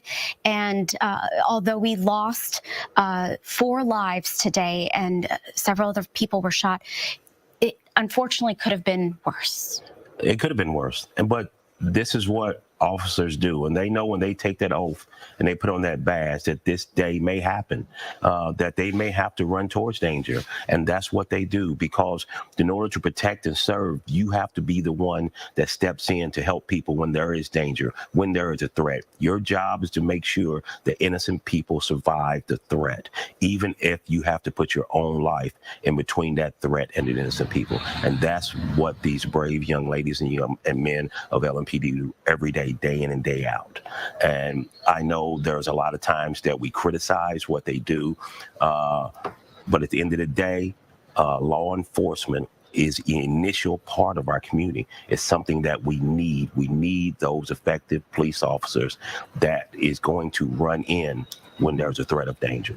Yeah, that's we've been talking about the U.S. Department of Justice coming out with the report for LMPD and some of the things that they will be changing with this consent decree that the city's entering into with the U.S. Department of Justice. We know that LMPD's been struggling with recruiting officers. And then you look at something like this and you just have to think how grateful to those police officers for responding so quickly, because we've seen other cases, the school shooting in Uvalde, where officers did not respond as quickly as people had hoped that they would. And what you have the situation in Nashville and here in Louisville today, which is 170 miles apart from each other. And you see the reaction of law enforcement because at the end of the day, you are there to protect and serve and save lives.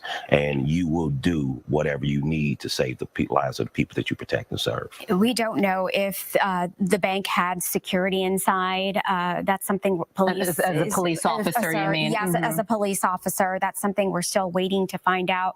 But, police officers can't be everywhere. What can we do, Deshaun, to feel safe? What we can do is feel safe is to not let the fear consume us. I can't tell anyone how to make their lives safe or be safe.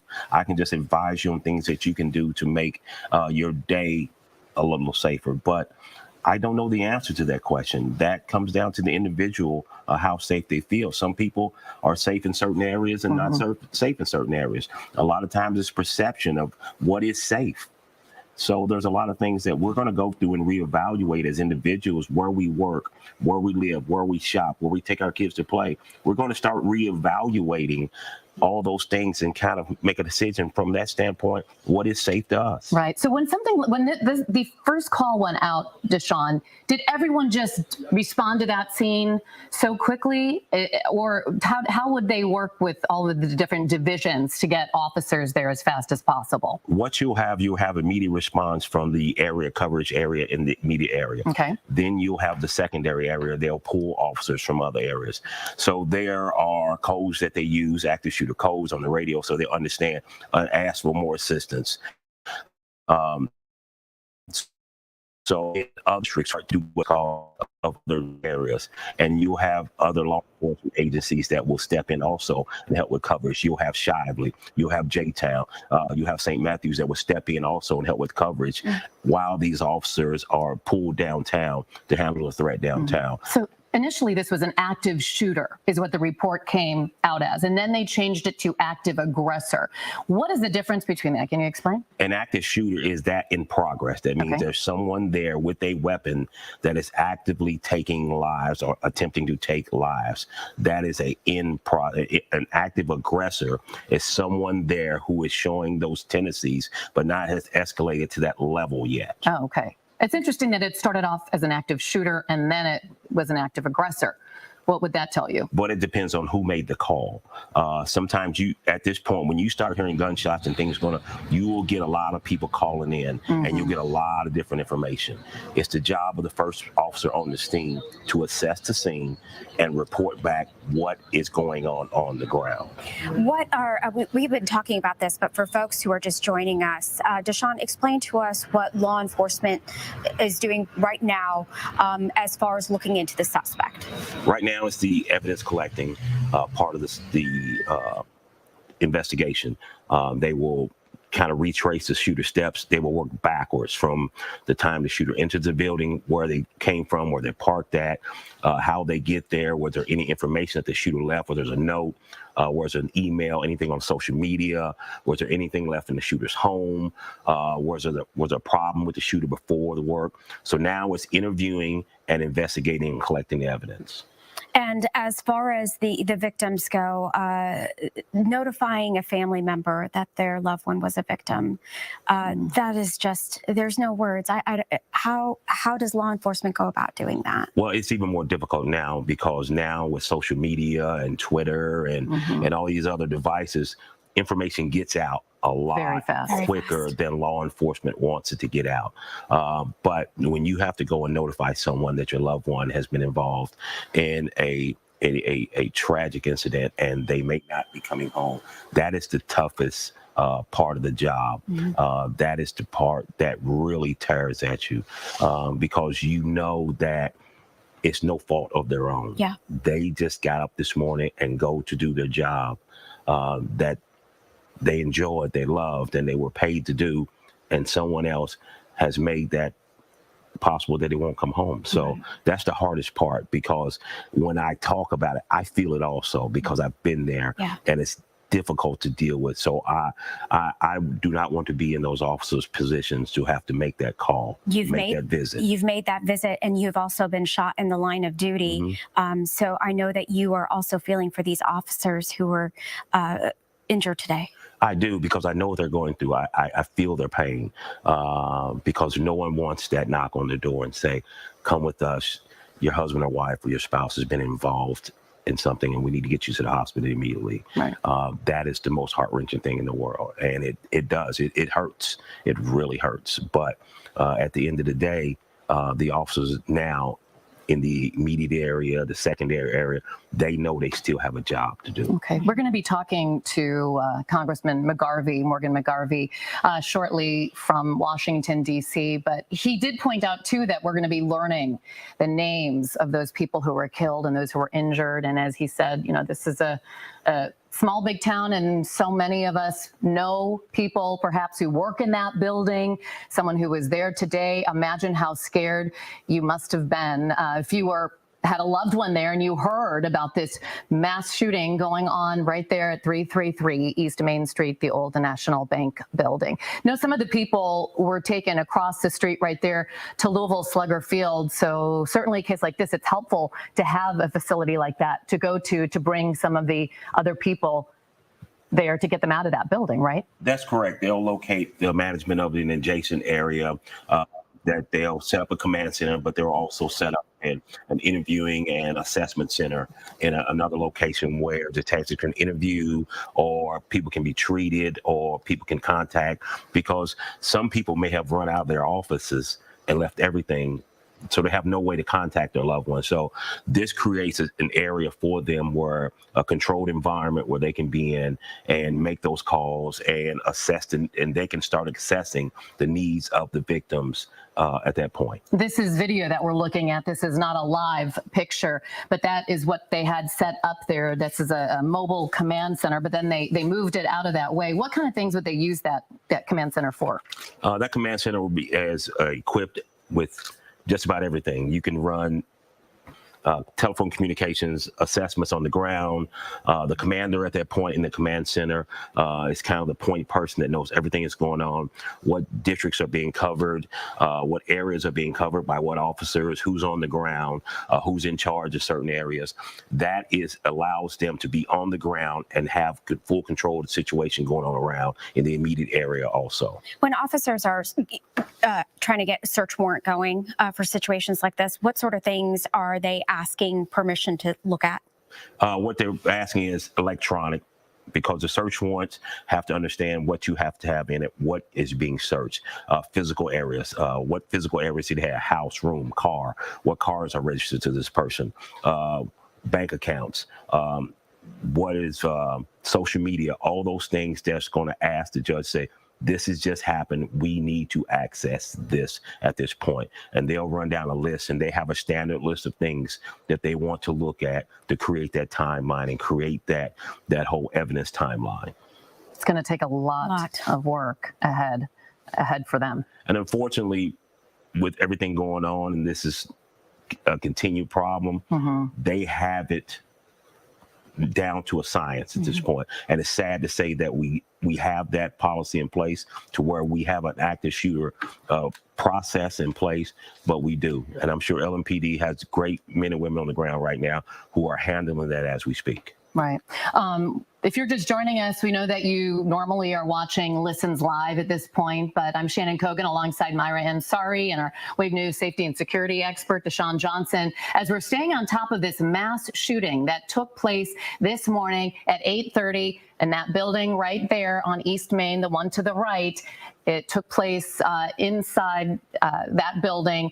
About 8:30 this morning, officers quickly arrived. They exchanged gunfire, and the shooter is dead. We don't know if the shooter was killed by police or if the shooter died from a self-inflicted gunshot wound. But sadly, 4 other people were killed and 2 officers were injured. One is in surgery and in critical condition. The other one is not as seriously hurt. And we do know also that a total of 8 people are being treated right now at U of L Hospital, and that includes the 2 officers. Mayor Craig Greenberg held a press conference. Gosh, what time was that, Myra? I'm trying to remember. It was probably around 11:30. Was it 11? Okay, let's listen into part of what he said. First, I ask that everyone around our city, around the country, around the world, pray with us for those who are currently at U of L Hospital, injured, fighting for their lives as a result of another act of gun violence. And that was Mayor Craig Greenberg talking about this morning's shooting at the bank there that you see on the right in downtown Louisville, across from Louisville Slugger. Again, 4 killed, 8 injured. The shooter is dead. We do know that the shooter was a previous employee, but we don't know exactly what specifically drove the shooter to go into the bank and fire this morning. LMPD responded within just minutes of getting those 911 calls this morning, and just a horrific scene spreading across our community this morning. And we've been talking to Deshaun Johnson, our Wave safety and security expert, about this impacting our community. And Deshaun, you've said not this over and over again when we talk to you about these sort of situations. It's not if it'll happen to you, but when it'll happen to you. And it's just heartbreaking every single time. Yes, it is. It is. And as you stated, that if this person was an employee or ex-employee, then it's possibly a targeted situation, and those that hurt the most, because you have the targeted active shooter and you have the random active shooter. Those who are targeted are people inside the building that were assumed to be someone that the aggressor had a problem with, and he targeted them to go in and cause bodily harm to them. And that's the part that really bothers you, because I'm sure there's some way, whatever the differences was, it could have been worked out without causing the tragedy that we are talking about today.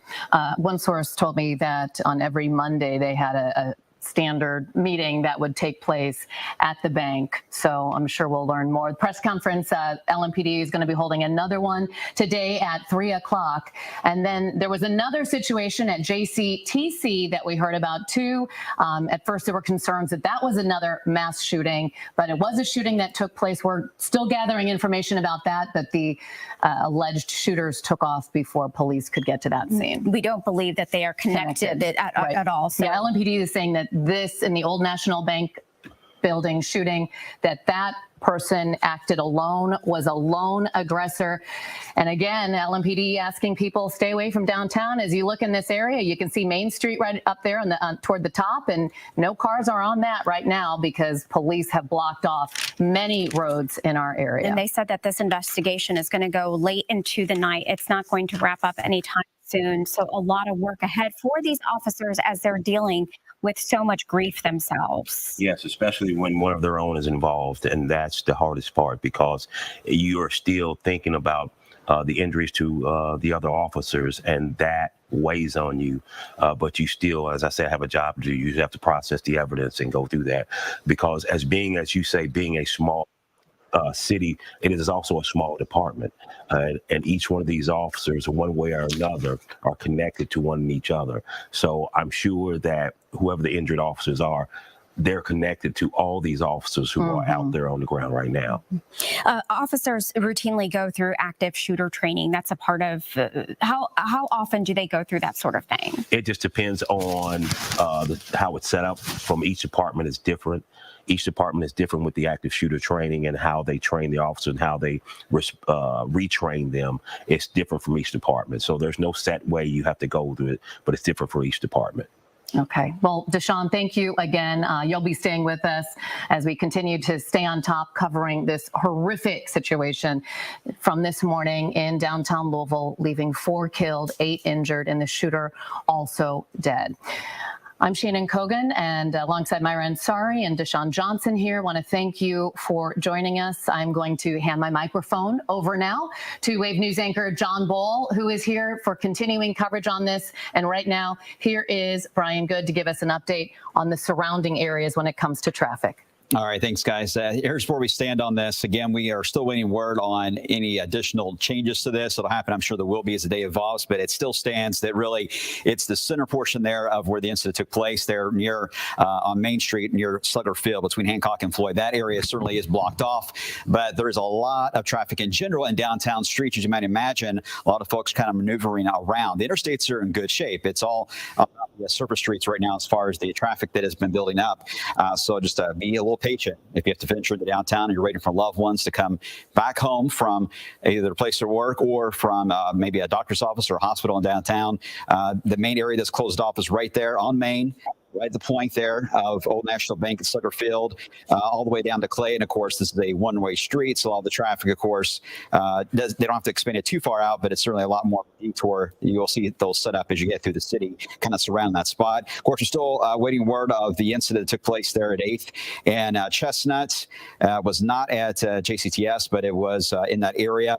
And again, that is still very active setup too. The traffic sensor has been at times going flat out red in that area, indicating that traffic constantly is being diverted. But I got an assumption that that area is likely going to be closed off there, especially as you head toward Chestnut. So I'll be watching that as we hit the remainder of the afternoon. So a lot of heavy traffic, of course, right now is on western and central portion of the city. So most of the traffic is being basically forced away from the city at the moment to kind of get everyone out of there that needs to and get the area calmed down and hopefully set and staged, ready for what happened for the afternoon, a round of traffic. And of course, schools will be entering some of the traffic flow too here in about 2 hours from now. There's that live view again from our SkyTrack camera showing the scene of the Old National Bank on the first floor of that building. On the right-hand side, there's Slugger Field. That's the Preston Highway side to exit into Slugger Field. The Main Street side is the one, of course, is facing to your right-hand side on top there, heading to the south. All right, you look at I-65, again, traffic there around the Muhammad Ali exit.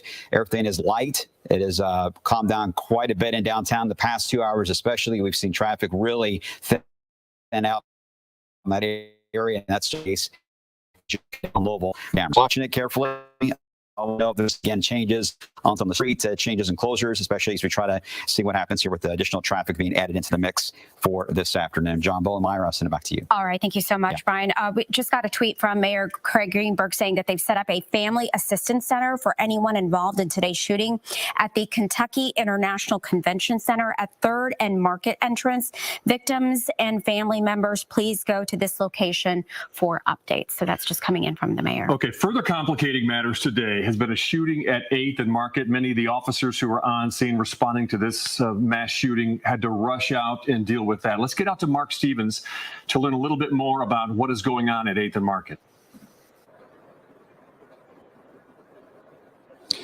John, I'm actually at U of L Hospital. There might have been a communication mix-up in the back room.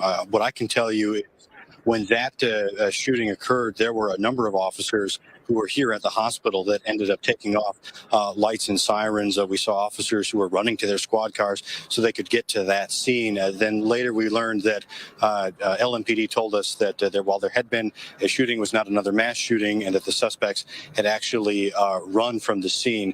That's what I know from the hospital regarding the mass shooting here at the hospital, at Old National Bank. 8 people were taken from that scene to here downtown at U of L Health. 2 of those people are officers. 1 is in critical condition who has been undergoing surgery. We don't know the extent of some of the other injuries. We do know we know 1 patient was shot in the calf. They have been treated. We were told that they were just thankful to be alive.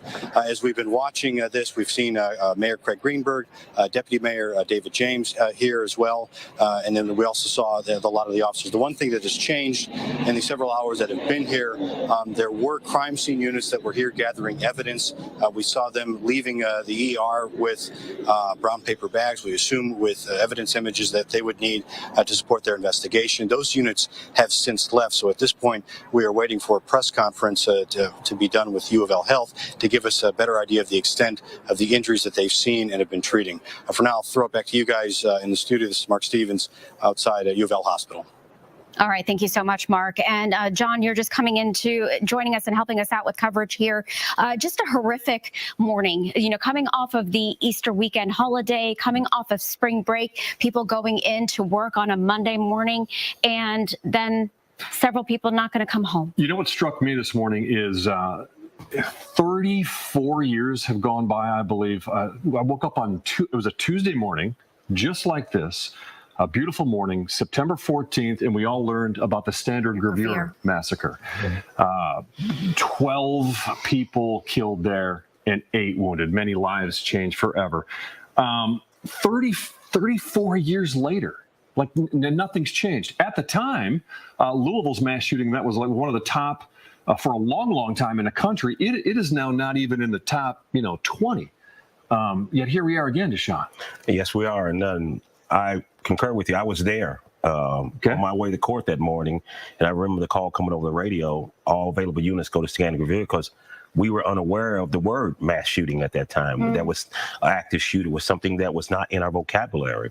But here we are. But we know now we have a different vocabulary for it, an active shooter situation. And I agree with you, nothing has changed. A lot of people's lives are devastated today because of one person's grievances with an institution or a person where they worked. Yeah, that just getting on set here. What is the latest, Myra, on the shooter and the motive? We do know, we don't officially the shooter's name has not been released, but we do know that the shooter was a previous employee of the bank. And as Deshaun has told us this morning, more than likely there were red flags with situations like this, and that's what police are going to be looking into. There is a name circulating around, but we are not releasing it until police confirm that with us, until we get multiple confirmations, just to be safe. But we more than likely, police are at that shooter's residence, right, Deshaun? Yes, they have a protocol in place for an active shooter protocol and how to go about it. And that's one of the places that they will connect with as far as the residents, look for vehicles, look for if he video cameras in other areas. And as you see on the video, they're collecting evidence. You have an evidence team that has been expanded to mark and collect evidence so they can put together a timeline of how everything started from where this initiated to where they are right now. And we don't know, we know the shooter is dead, but we do not know if the shooter died from a self-inflicted gunshot wound or if police shot the shooter and killed him. How will they figure that out and go through that? Well, the investigative team that they have together will put together the process of the timeline, and they will look at the shooter and type of weapon that it was used, and they have assistance from other agencies such as maybe the FBI, ATF will come in and help them out putting those timelines together and putting how that happened and where he was shot, position of the body. All those things are part of the investigative process that they'll put together and release that information as they get it. Let's talk a little bit more about LMPD's response to this. We have seen, I mean, you're watching every 4 or 5 days another mass shooting event somewhere in the country, and you know how it all unfolds. You start talking about the shooting itself, police response, then they look into the guns and whether or not they were legally purchased, and then people try to politicize it on both sides. It's the same thing every single time. Some of the most recent police response in Nashville was heroic and amazing because we've all gotten to see the body cam video of that by the officers.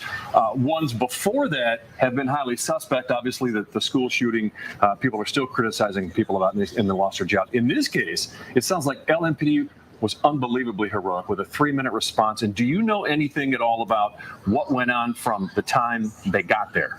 Depending on how the call came in, the call could have came in as a disagreement, call could have came in as an assault, could have came in as shot fired, depending on how the officer received the call. And that's something that we can pick up from the radio transmission, because once the officer is on the scene, then he will advise dispatch what is actually going on. If he gets on the scene and he's confronted, then he's going to say, I'm involved in an active shooter situation, and then that's going to escalate it. Then they're going to ask for other units. So obviously there was something that was said on the radio that made those officers feel that they needed to get there quickly. And so depending on how it was dispatched to the officer, and once you get maybe the body cameras and to get a copy of some of the dispatch, then you'll get a better understanding of what that officer was facing when he got to the scene. Because a lot of officers, as far as the information, have no idea that they're involved in an active shooter situation until they're on the ground. You know, as I was watching the body cam video here in Nashville, it occurred to me,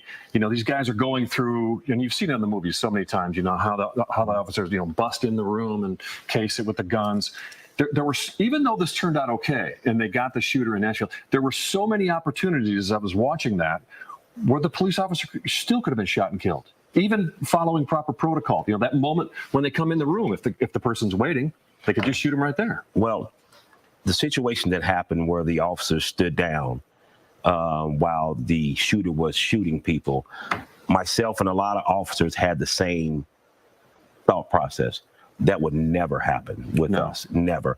And every officer involved in the LMPD, I'm sure, had the same ideology, thought that would never happen. So that opportunity, that when it came today, I had no problem with them, what they've done, because I would have done the same thing. When lives are in danger, you are there to protect and serve. And that is what you signed up for. Okay. Be good just passed me a note saying JCTC is on lockdown right now because of that incident that we had talked about earlier about a unrelated shooting that happened shortly after, a couple hours after this morning's incident. They're not connected, but the JCTC is on lockdown after a shooting there. Okay, how hectic is it being a Louisville police officer these days? I mean, we see a great example of it today. You're at a mass casualty event and you have to rush off not far away. And we're being told one person is dead in the shooting at JCTC and another person in the hospital. So, I mean, it's just crazy. You're responding to a mass shooting that's got the eye of the nation on it, and you have to run off to this other shooting over here, too. But now you have what we call a secondary event. And you never know what's going to happen. And what they would do is dispatch available units that are covering the perimeter of the first shooting to engage with the possible shooter at the second event. And that's something police had talked about. Major Humphrey had mentioned that even in this situation where there is so much law enforcement at the bank and probably the shooter's house as well, that there is enough law enforcement to cover other incidents that do unfold in our city as well. We're going to go live now to Olivia Russell, who's close to the scene right now. Olivia. Yeah, Myra, I can see just inside the bank right now, and I want to show you that scene because right now, I mean, it looks like officers are just really regrouping and trying to figure out those next steps. It looks like they've been huddled up in certain areas at certain points, then going out, doing what they need to do. But we've noticed the Emergency Management Agency, that mobile command center has moved closer to the scene, and they've told us they're expecting to be out here really all day investigating this, and they're really just getting a look at this, going in and out of that building. Of course, they want to make sure they get all the information that they can here on this, because there's still a lot of things that they haven't been able to tell us yet, including, you know, more details on that shooter. We're told that he was a former employee of the bank, but really no motive has been released or any of that. So we're just kind of on standby, watching people around here, because a lot of people just want to come by. They want to see what's going on, but they keep asking for space too. You know, they have to get in there. They have to do this job. They want to make sure they're doing the investigation right. And they have cars that are coming in and out of here. You don't want to be in this area right now. You can just watch us. Don't worry about coming down here to take your own picture. But an emotional scene for the people who do need to be down here, because I've seen some people hugging, crying, people I'm assuming are close to the victims here at the bank. And in that case, we've just given them their space, even if they aren't connected. I know this is an emotional scene for a lot of people. You might know someone, you might just live down here or go to the bank, and that's going to give you a reason to be emotional. So I've said a while ago that I really encourage you to just reach out to anyone that you know now, any of your loved ones, even if they aren't downtown. You might know someone, and I know this community is so tight-knit, so close, and really pretty small. So reach out to your loved ones. You don't know who could be affected by this. And as I said, just an emotional scene, and we're going to stay out here and keep an eye on things. It doesn't look like there's a lot going on the outside, but I know they're doing a lot of work there on the inside of the bank. But I want to send things back to you all. All right. Thank you so much, Olivia. And I want to remind folks that the city has set up a family assistance resource assistance center for anyone involved in today's shooting at the Kentucky International Convention Center at 3rd and Market entrance. Victims and their family members, they're asking folks to go to this location.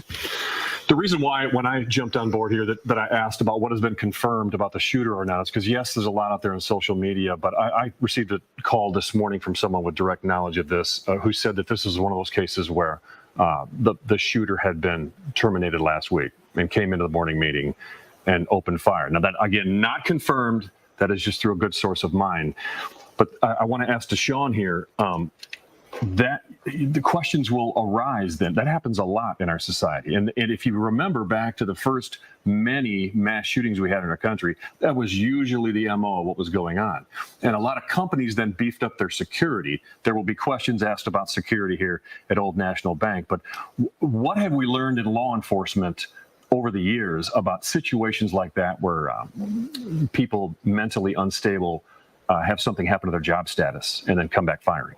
Well, what we've learned in law enforcement is that how to manage it better from dealing with from how we train, how we come to a situation, how we deal with it. So we've managed to make sure law enforcement is aware of these situations can happen and how this process works and what you do to do when an active shooter is there. The first thing an active shooter, stop the active shooter. That's the first and foremost, stop the active shooter. And we have learned that this has continued to happen, and law enforcement has gotten better with that as of response times. They're better equipped to deal with it versus being situations years ago when officers got to a mass shooting, they were possibly outgunned by the shooter. Yes. So officers have learned, and each time one of these things happen, there are takeaways that become training aids down the road that hopefully will save lives down the road. When it comes to disgruntled employees, we've been talking about mental health and all of this as well, that there usually are red flags with the aggressor, the shooter, and those things cannot be ignored. Yes, and sometimes as a security professional, I have been hired sometimes when they call me and say, we have an employee, we're going to terminate, so we're going to want you there on scene, or this person that showed these tendencies, we want to hire someone to be on scene for a couple of weeks just to make sure this doesn't happen. There are some agencies and some businesses that have those plans in place. But remember, that is a cost, and some business just can't afford that cost. This person actually knew there was a morning meeting, and that was probably the best time to initiate their plan of action. People that come back, they know the layout, they know the activities, day-to-day people they're targeting. So that makes it harder. So it's hard to pinpoint. There's so many businesses. Who's to say that yours is next? But what you can do is take the appropriate precautions to make sure that your employees are aware if something does happen, how to make them safe. What do you do when someone walks in and opens fire like that? What do you do? Then you go through the process. Run, hide, fight. Those things come into play, and those things will always be the first thing you think of. When you hear shots, run. If someone's cut, hide. Third one, fight. Those are the process, and that will continue. What do we do in the security world about a growing phenomenon that is so difficult to secure against with these shootings? And that's what makes what those law enforcement officers in every agency across the board harder, because you're trying to predict someone's actions who is mentally unstable. And to try to predict the actions and the activities of someone who is mentally unstable is very close to not even happening. Just a heartbreaking day for our community. Again, just to recap, a shooting at the Old National Bank this morning around 8:30. 4 people killed, 8 injured. The shooter dead in this incident. We don't know officially the shooter's name. We do know that the shooter was a previous employee of the bank, and 2 officers were shot in this. One is in critical condition. 8 people were injured. Again, they are at U of L Hospital, and the mayor went to the hospital a short time ago. There is a family assistance center for victims to go to at the convention center downtown, but just a very heartbreaking day for our community. I'm interested in what you guys thought as we watched the press conference today, and we watched a mayor presiding over a press conference who had somebody walk into his office and try to take him and others out by shooting him. The shots so close that he had on a tight sweater, and one of the bullet holes went through right in the part where the sweater was clinging to his back. So you've had a mayor who has somehow miraculously survived a possible mass shooting event in his campaign office, presiding over a press conference for a mass shooting event, another one here in the Louisville area. It just seems so surreal. So real, and then he's only been at mayor for 4 months. Like, yes. to deal with something like this in our community is just a lot.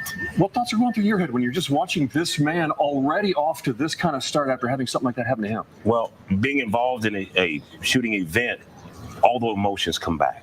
They come back. It's like it just happened. So I'm sure what he's going through, he's feeling all those emotions of fear, those emotions of panic, all those things come back, and you understand what these people are going through because you have been there and you understand how connected everyone is. It does. When I first found out, it came back. It was like, oh my God, here we are again. And then I start flashback to times than when I was engaged. And that's the same thing. It's those emotions and those feelings never go away, but you feel it. You feel for these victims. You feel for their loved ones. You feel it because you have been touched by it. What's it like in the hospital when they get that call? Like you're going to have a number of patients coming in at one time. The one thing about that University of Louisville House is a level 1 trauma center, and they are good at what they do. If I'm injured, that's where I want to be at. And when I was injured, they took great care of me. So I'm sure the staff and the doctors and the nurses there are doing every life-saving effort to make sure that every victim that comes through that door is taken care of. You were talking about all these memories flooding back, and when something like this happens, when you talked earlier about the standard review, what was your involvement in that? How close did you get to? I was in the building. So you went in the press room there? Yes. Because it came across as a shooting. Yeah. And they wanted available units, and I was going to court right there at 6th and Jefferson. So I'll go by. So you were in the building before they really knew that the active shooter threat was done. Yes. So it was unusual at that time because we're something we weren't used to. We're going to go live now to Kennedy Hayes, live at JCTC, where one person has died. Another person is in the hospital after a shooting that happened a few hours after the mass shooting in downtown Louisville. Kennedy. That's right, Myra. We've just learned from LMPD. One person is dead, another person in the hospital. As you can imagine, a very emotional and chaotic morning for police and everyone involved. If you take a look behind me, you can see there is still some police presence out there, but we've been out here for about an hour. The shooting took place around 11 a.m. We know that there are at least 2 suspects involved. Police right now are still searching for those suspects. We also know that when police arrived just before 11 a.m., those 2 suspects fled, one on foot, the other one in their car. We do not yet know any motive or information on the suspects themselves. Again, we do know that 2 people were injured during this shooting. One person is dead, the other is in the hospital. We're going to stand by and talk to police and give you updates throughout the morning. And again, right now, police are focused on finding those 2 suspects. Reporting live, Kennedy Hayes, Wave News. Thank you, Kennedy. We are again with Deshaun Johnson, our safety and security expert, and quite a vast resume in dealing with these kinds of issues. One of the questions that popped in my mind here about your experience is, what have we learned over the years that makes it better to get to the bottom of what triggers these incidents? Well, what we've learned is that we start to look at the mental health side. For many, many years, we never looked at the mental health side of it, and we're starting to approach it differently from that side of it. We understand now that mental health plays an important and huge role in the actions of some of these shooters, how they're connected when they didn't get help. We're better at looking and finding red flags now where it wasn't before. We do a deeper dive into that person's lifeline and how they're connected and things that people are connected to them. So we as law enforcement, our investigative tools are a lot better now to understanding the why. And how do we go about, we were talking about this, looking at those red flags, if someone's, a disgruntled employee or, just angry, like where do you start taking those threats or those things seriously that something could possibly happen, if that makes any sense? Well, the first is just what you said. When do you start taking them seriously? You start taking them seriously as soon as they're made. Okay, we're going to stay right there. We're going to pause here. We have Morgan McGarvey ready with us right now. We've already seen the governor rush over. We've had the mayor, as we were just talking about, already got shot at in his life. Morgan, I'm wondering what thoughts are going through your mind right now as you watch all of this unfold. I'm just heartbroken. John, you've been in Louisville, I don't even know how long. You know what it is in this town. We're a big, small town. When people ask you what school you went to, they mean your high school. It's because we all know each other. And if you didn't know someone who was involved in today's awful shooting, you know somebody who did. This is a time when our community is gonna come together. But the collateral damage from this gun violence, I think, is going to reverberate for a long time here in Louisville. So I'm heartbroken. Morgan, after covering situations like this over and over, what are we going to do? What's going to change? Yeah, I've heard from several of my colleagues today, colleagues who unfortunately have experienced this same type of tragedy, this mass shooting in their own communities. And whether it's Michigan or Colorado or California, people reaching out and saying, here's some things you can do to help your community. It's awful that we have that kind of playbook, that this continues to happen. And I promise you that we are fighting. We will continue to look at policy situations, but I think today is about grief. It's about comfort. I'm in Washington right now. I will be leaving as soon as this interview to get on the next flight home, so I can come and just be there to support, to help grieve. We're talking to the White House. We're talking to places where there are federal resources, unfortunately, for everything from mental health to other types of trauma that people experience. We can bring some of those resources back to help Louisville. That's what we're going to do. But this is a sad day, and it's a sad day where a lot of people are remember where they were when they heard this. My district director heard the gunshots from where he lives. One of my good friends and high school classmates had to get out of her car and run away from the intersection. The police came and said, there's an active shooter, get out and run. This is something we're going to need to hug our loved ones tonight. Make sure we continue to look out for each other. And then, of course, there's going to be time for these policy discussions in the coming days. It's sad and we're grieving, but it's also scary times, Morgan. I mean, these days now, when I go take a dinner break, I drive past about 3 shot spotters in our town. We've already had this mass shooting broken up some of the focus because another shooting where another person was killed. Your thoughts on just coping existing in a place that's kind of scary now? Yeah, look, we have to do something about gun violence. That's why I've joined the Gun Violence Prevention Task Force here in Washington. That's why I've signed on the bills such as banning assault-style rifles, such as making sure that universal background checks.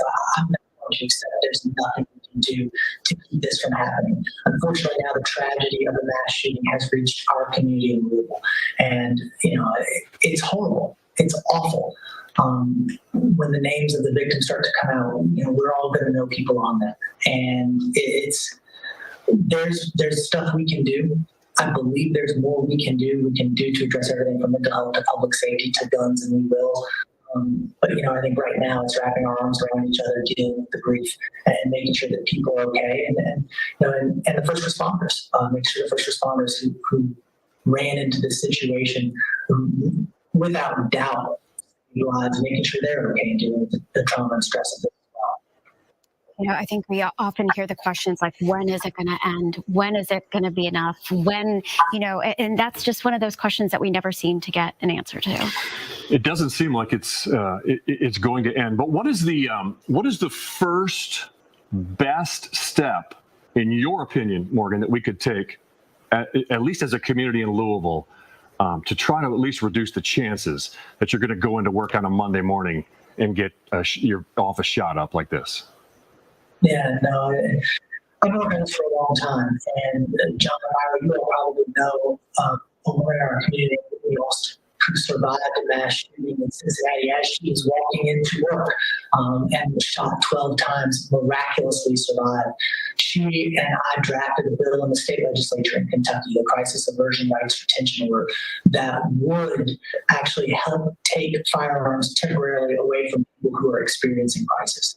We're talking about a mass shooting today and the trauma and awful heart-wrenching damage that goes along with that. 60% of gun death in this country is still by suicide. I think that having that type of extreme risk protection or crisis aversion rights retention law would help. I think making sure that we have universal background checks would help. I think banning the assault-style rifles would help. I don't know what kind of weapons were used in today's shooting yet, but we have seen these weapons of war too on our streets.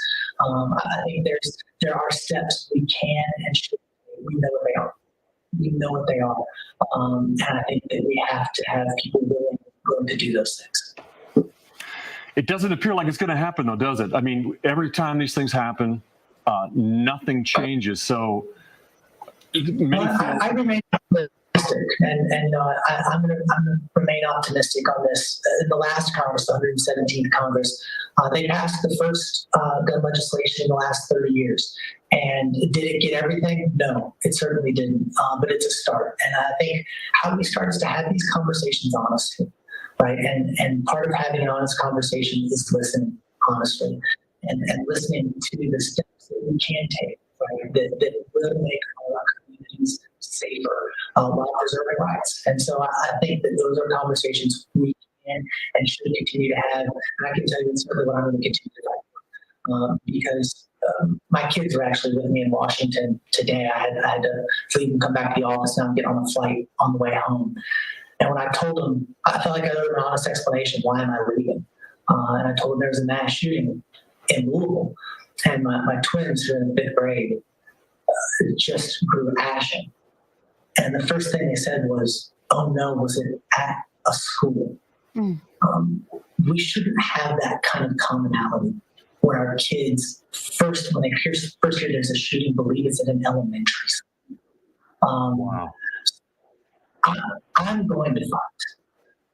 I'm in this job because I believe that there are things we can do and we can come together and we can make progress. And I am going to continue to do that. That doesn't mean it's going to happen overnight, but it's something I'm going to push for to happen tonight and every night going forward until we do make some progress and come together on why these tragedies that happen are almost so uniquely American.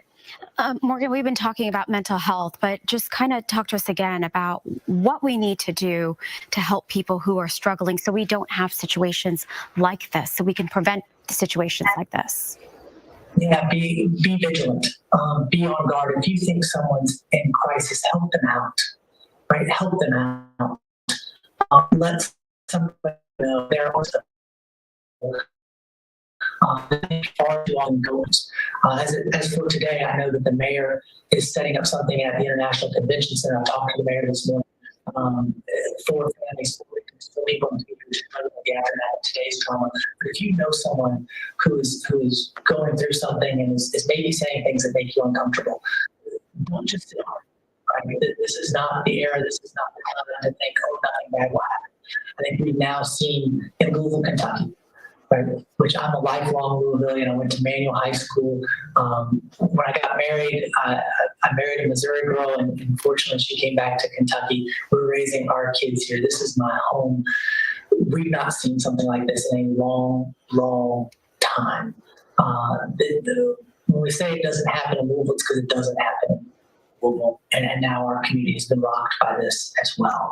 I think it's time to hug each other, keep watch over each other, love each other, show the kindness and resilience that I know the people in Louisville have. And then, of course, like I said, let's talk about some policy solutions as well. And I think having people from a place like Kentucky advocating for public safety, advocating for ending gun violence will have weight and will be powerful in Washington. I think the challenge in so much of this, every time we go through something like this, is putting politics aside. If and when we can ever do that and finally see some change, how are you going to make that happen? Well, I think you say put politics aside. I try not to cast blame, but I'm not going to put policy aside. And I do believe there are things we can do, and there are policies that will help keep this from happening, that will help keep people from sending their husbands, their wives, their sons and daughters, moms and dads to work in the morning and making sure that they come home. Right? The parents can drop their kids off at school and feel relatively safe that they're going to come home. I think there are policies that we can do that have proven effective in other places in the world and other states in the country that we can enact to make sure we are keeping our loved ones safe. And I don't think that has to be a political conversation, but it is a policy conversation. And we've got to decide whether those are policies we want to ultimately enact. I think we should. Morgan, what do you say when you get into a debate with somebody who comes at it from the other angle? Like, I remember, people laugh about this, but I remember an All in the Family episode long ago where Archie Bunker was allowed to do a rebuttal to an editorial on a local newscast. And his idea to stopping, at the time, air flight hostage situations, hijackings were a big deal. And his idea was, if you hand a gun to every single person who comes up on the plane, and everybody's armed, and when somebody stands up and tries to hijack a plane, there's strength in guns, and people laughed about the ridiculousness of that back then.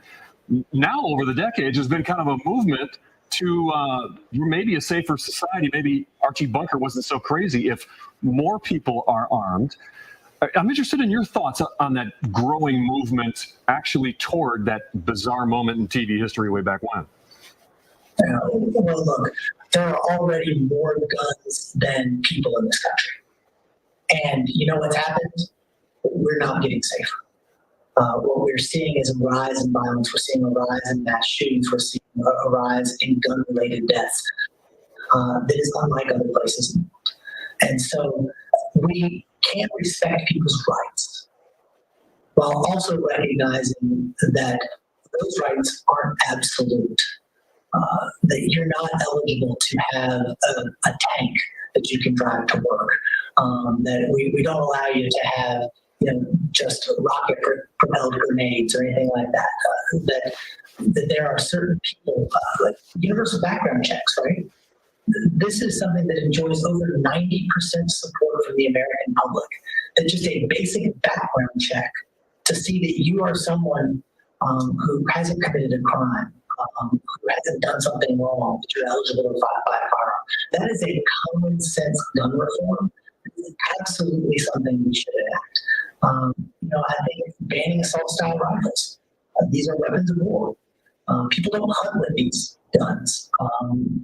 These are guns that are meant for one purpose. And when we see that purpose carried out, it's awful. And again, we talk about all the damage and all the collateral damage. But I think these are things we can and should do and have these types of policy conversations. But, again, I stress today, I know I felt like I just got kicked in the stomach and stepped on the chest, and somebody, hit my heart when I heard there was a mass shooting in my hometown. And I am counting down the seconds until the American Airlines flight leaves Washington, D.C. airport, so I can get home just to be there, to go visit the police officers, to visit with the families, to visit with my community who's been rocked by gun violence. Because I think that's what we need to do today. We need to hold each other. We need to give each other a hug. And then I think not political conversations, but have these policy conversations in the days to come. Yeah, I mean, when I think about this, the time of year, makes it even worse. Here we are. I'm going to be honest with you here. This is my notes I'm starting to take and starting to prepare for the best time of the year of Thunder over Louisville, and then the Kentucky Derby, and then you wake up on a Monday morning and you see this unfold. So it is just remarkably awful. It is awful. It is awful that there are children who are may have lost their mom or dad, maybe their grandmother, grandfather, their aunt, their uncle, lost a friend. It is beyond heartbreaking, the conversation, Morgan, that you shared with your children that you had to have explaining why you have to leave.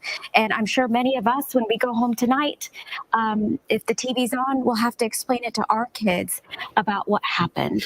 Yeah, Morgan, with that detail about kids immediately thinking it was possibly a school shooting, that really says a lot, doesn't it? It says too much. And it's I do believe there's something we can do. And I think we've got to have, obviously, leaders who have the courage to do it. But, today is about making sure that our community is okay. And John, you said that this is the time. And look, I tell people all the time, I think Kentuckians, Louisville, we've got as much pride as anybody in the country, in our city and our state. This is the time when we show off to the world what we have to offer.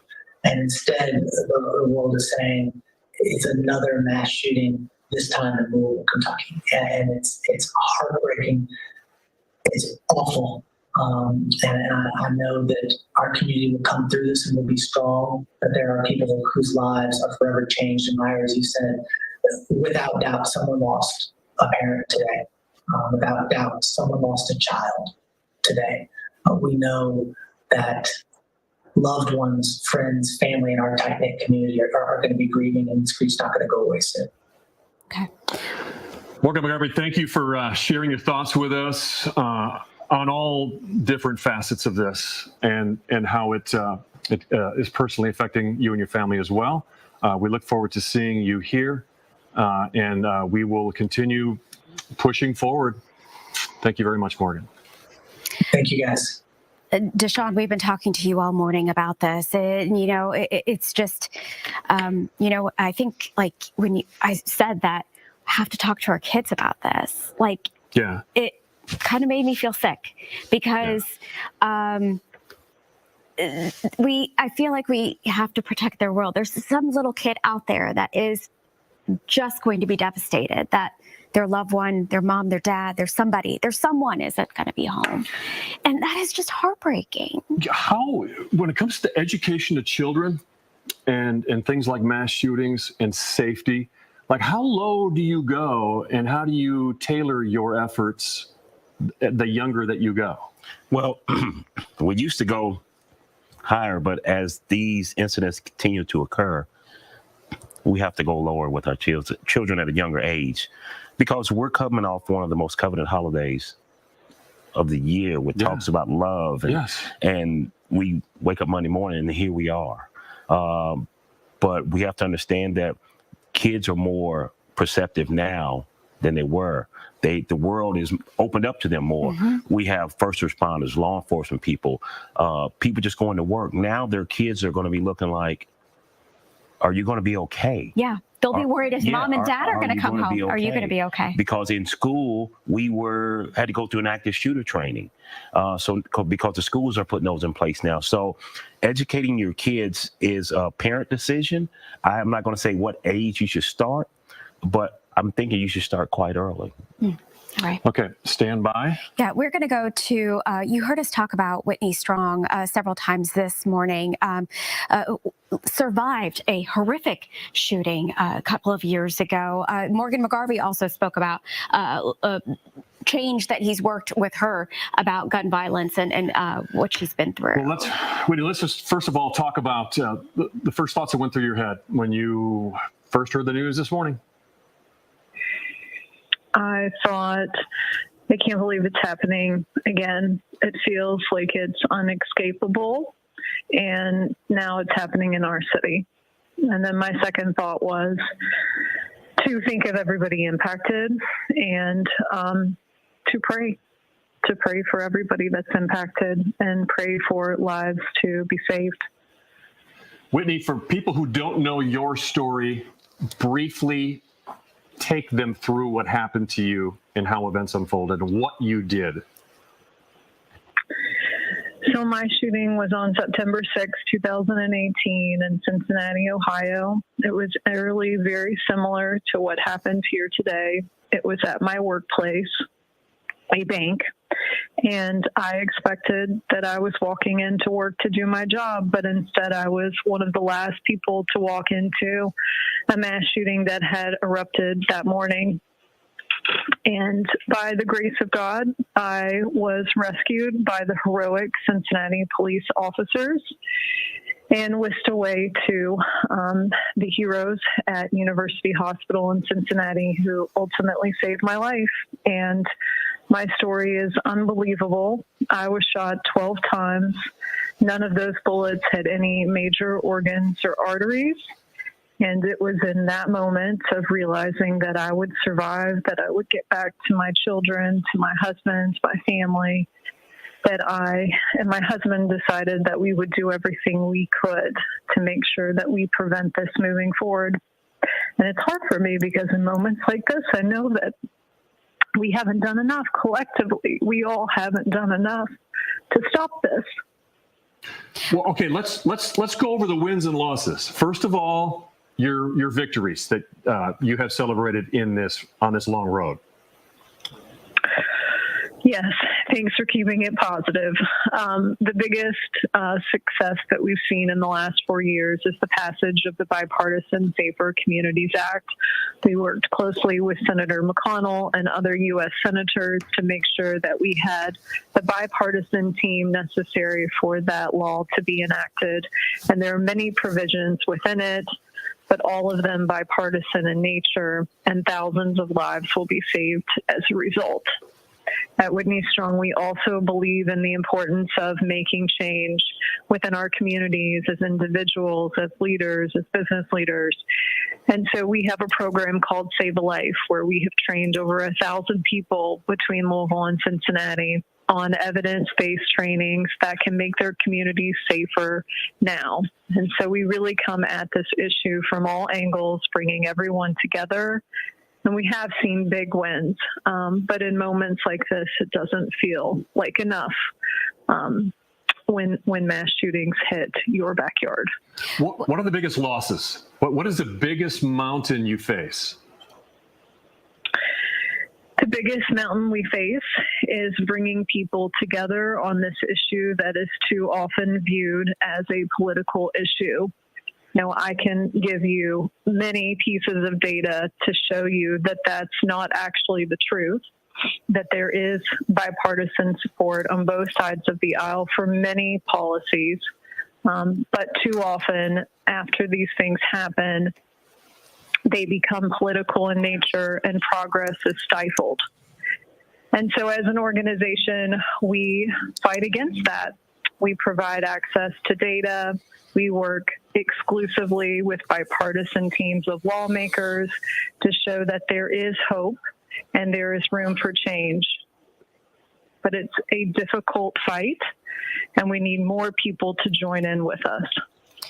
Whitney, there are 8 people at U of L Hospital right now who have been shot and so far survived. You were in their shoes at one point. Tell us what they're going through. I think every situation is entirely different. I have no idea what the physicians tell them, what the nurses are telling them, how many surgeries they have done, how close they are to death. It's just an unbelievable position to be put into, to question whether you're going to make it into the next day, let alone the next second. And so I'm sending them my prayers and my strength. I'm sending everybody working in the hospital my prayers and strength so that they can do everything possible to help these people survive. Whitney, how did you deal with it spiritually, moving forward each day? And also the second part of that question, what types of pain did you suffer? Like, what is it like to be shot, I guess is what I'm asking. To be shot for me felt a lot like, it was a burning sensation. It was confusing at first, but I assessed the situation and knew that nobody was close enough to me to have hurt me in any other way, that it must have been bullets. And for me, my brain was immediately focused on survival. And so I didn't really feel the pain in those moments. Just, again, focused on survival and how I could get back to my family. But in the midst of that moment and then in the hospital, and even to this day, my faith is an important part of my life. And absolutely, I pray for what role I can play in making a difference on this issue. I pray for those that are impacted every day. Outside of mass shooting incidents, we have people that are shot every single day in this city and in this country. And so that's the role that it plays for me, is a reminder of the gratitude I have for the outcome I received, but also for the strength to keep moving forward and to try to make a difference. And I know that many other people feel the same way, whether they're driven by their faith or driven by something else entirely. But trying to find strength in these moments to keep going and to bring people together for change. Whitney, how do we help the victims in our community that are dealing with this immense loss? What do we do? In order to move forward from this, it's going to take a lot of therapy, physical therapy. I did occupational therapy. I did psychiatric therapy. We all need to bend over backwards to make sure that these victims have access to the services they need to try to get back to a life similar to what they had before. Not everybody can overcome it in the way that I have. And so as a community, we really need to wrap our arms around them. The other thing that I will offer up to anybody that has been impacted, I am mostly okay because I wake up each morning and I look myself in the mirror and I know that I'm going to do everything I can today professionally to make a difference on this issue. And so I would encourage anybody that's feeling very desperate in this moment without hope, that there is hope. And you can find it with my organization, Whitney Strong. And we need you to get involved because it will only be when we come together with a unified voice, a loud, well-organized, unified voice, that we will see the. Whitney, what year did this happen in again? Which calendar year? It was 2018. Okay, 2018. Had you already, like I would argue, most Americans started changing the way they go about their lives because of the mass shootings over the last couple of decades, maybe 10 years ago. Had you already in your life started changing the way you go about things, watching out for the unimaginable that we now can imagine because it happens every couple of days? Yes, absolutely. I had already changed my life before I was a victim of mass violence. In fact, I can remember as I was being shot thinking, how dare I believe I'm immune to this? Why did I think that this statistically insignificant thing wouldn't happen to me? Because now it is actually happening to me. But yes, we had, as a family, changed our behavior prior to me being shot and certainly do now. Wow. And I think it's important to have those conversations about how we can be safe in this society that we have found ourselves in. But more energy should not be put into how do I maintain safety in my community than the energy that should be put towards solutions. We have solutions that we know will work. We simply need to build, or actually to continue to build upon the bipartisan teams of support that we have. We just want to give an update from U of L Health. They are telling us that at least 3 patients have already been discharged. We're expected to hear from U of L Health Chief Medical Officer Dr. Jason Smith in a press conference today at 3 o'clock, along with Louisville Metro Emergency Services. So that'll happen at 3 o'clock today. But those shooting victims were taken to U of L Hospital, a level 1 trauma center. That is the place to be if you are suffering from a gunshot wound in our city. They deal with this sort of thing on a regular basis and all hands on deck when something like this happens. Whitney, you talked about how you were aware of these sort of things before this tragedy happened to you in 2018, but then you go through it. Then how do you proceed forward? How do you change your perspective? How do you stay aware?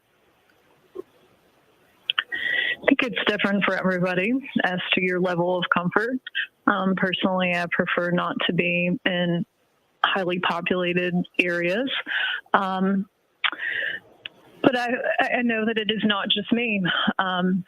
Certainly as someone who is a victim of mass violence, anybody who is concerned about mass violence entering into their own lives reaches out to me and asks for my advice.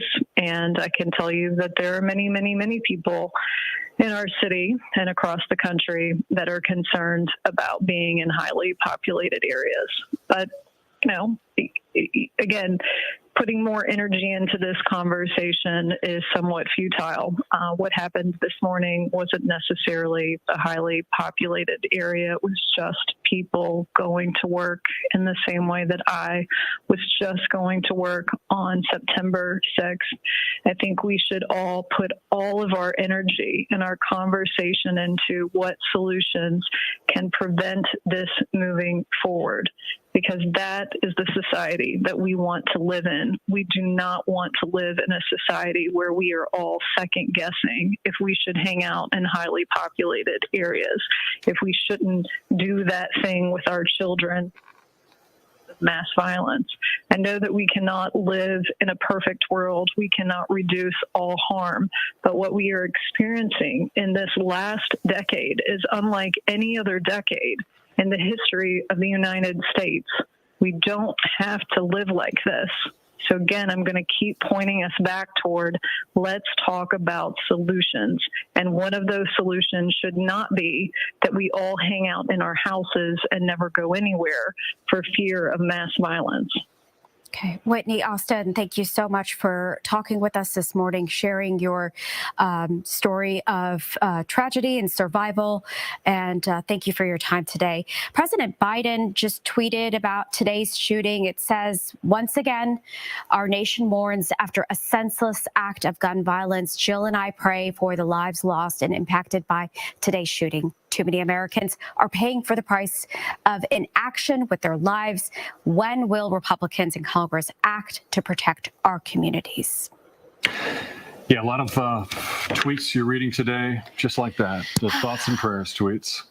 Something Whitney just said I thought was amazing, that as she was getting shot, as the first bullets entered her body, it just clicked. Now it's my turn, essentially. To this very thing that we've been watching unfold on the news every 5 days. Now it's my turn. To be honest, those of us in the news business, the last few mass shootings, every once in a while someone will say, we better be ready. Here's a news organization, because it's going to happen in Louisville again. Happened in 1989. Happened again. And as Deshaun has said to us so many times, it's not a matter of if, it's a matter of when. And, you know, I feel like we go through this routine of shock. Oh, my gosh, it happened again. And then we move on, because in a couple of days, unfortunately, there'll be another one and another one and another one. And it's just the cycle that we're in and cannot seem to get out of. How does this affect the mindset of a police officer? Well, you still have to do your job first and foremost, but you're carrying that with you. You have some fellow police officers who have been injured while doing their job, injured in the line of duty. So you're carrying that with you. You're carrying the concerns about your friends or your coworkers, but you still have to push forward through that. You have to remain professional and handle your job, collect the evidence, handle the traffic, whether your job is on the back end of it, you still have a job to do from a professional standpoint. But they're carrying that with them right now. They are emotionally shook right now. As we talked to Whitney, I could tell the emotions that came flooding back. I could hear it in her voice. Yeah. And those officers are dealing with that right now. So what are the rank and file police officers doing for each other at a time like this after this morning's shooting in Louisville? And that's the part that we have to look into. Is there a support mechanism for them that they can connect to? Years ago when I went through my shooting, there was no support mechanism, but I believe there are support mechanisms in place now to help those dealing with incidents like this. Okay, you are watching, Deshaun, hang on here. We've passed the top of the hour, so I guess we should recap the very latest information that we have learned in this mass shooting this morning that happened shortly after 8:30. We have still at this hour 4 dead plus the shooter would be 5, 8 injured. 2 of those are police officers. 1 in critical was in surgery. Have not gotten an update on how that went with the surgery.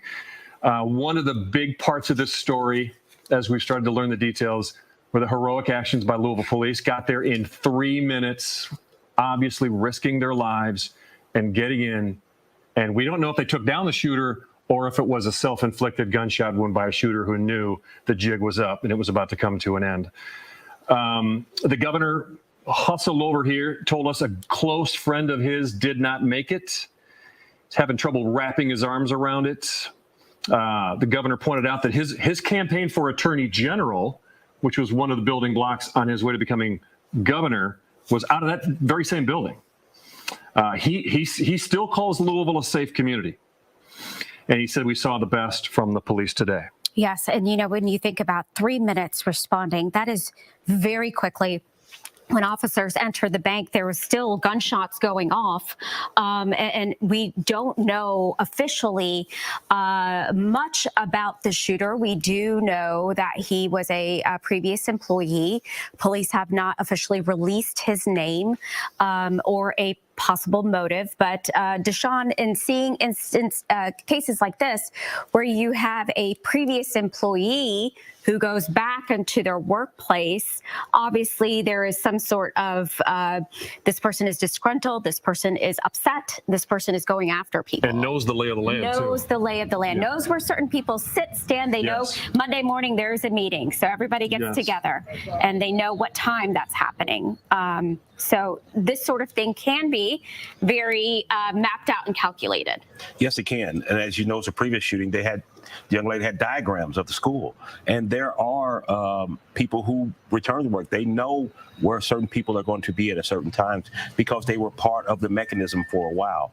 But understanding this, that sometimes it's hard to calculate that. Sometimes it's hard. They may put on a brave face going out, but internally, they're having so many issues internally that they're coming back and saying, okay, you're not expecting this. It can come out of the blue because once person does their 9 to 5, we don't really follow them home. No. So we never know what's going on outside of the workplace sometimes with people. In your research and all this, because you've actually studied this sort of thing, what do you see for the shooter? Do they usually post about it? Do they talk about it? Do they research about it? Go online and search things? What do they do?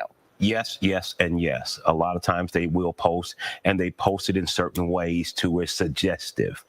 They will do searches of mass shootings and how they came out. They will do searches of different type of weapons. They will do back searches of the people who they're targeting. They will go on that person's social media account. They may friend that person. They may look at their Instagram page to see what type of person they are. So they will do a lot of different research about things before they do them, about the targeting or the research is done because it's there. And as far as weapons go, what do you have seen historically as far as guns purchased legally, illegally? What are you saying? Most of them are purchased legally because at this point, they're not considered a threat at this point. And a lot of times they purchase them over time. They'll purchase one, then they'll go purchase another. And sometimes the purchases will scale up. They may purchase a handgun, then they may purchase a rifle, then they may purchase an AR-15, and then their purchases switch to ammunition. And what they may do, they may go to different locations and not buy a lot. They may buy a couple of boxes from this store, a couple of boxes from that store, and build on that. So when they're ready, they have enough ammunition and enough weapons.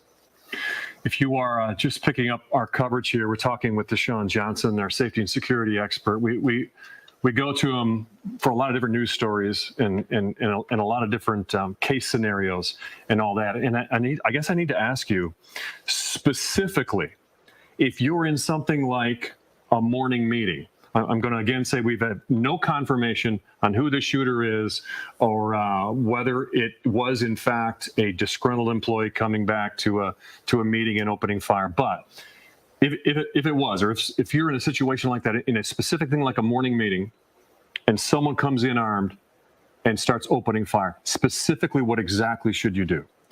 First thing you do is try to get as much distance between yourself and the assailant.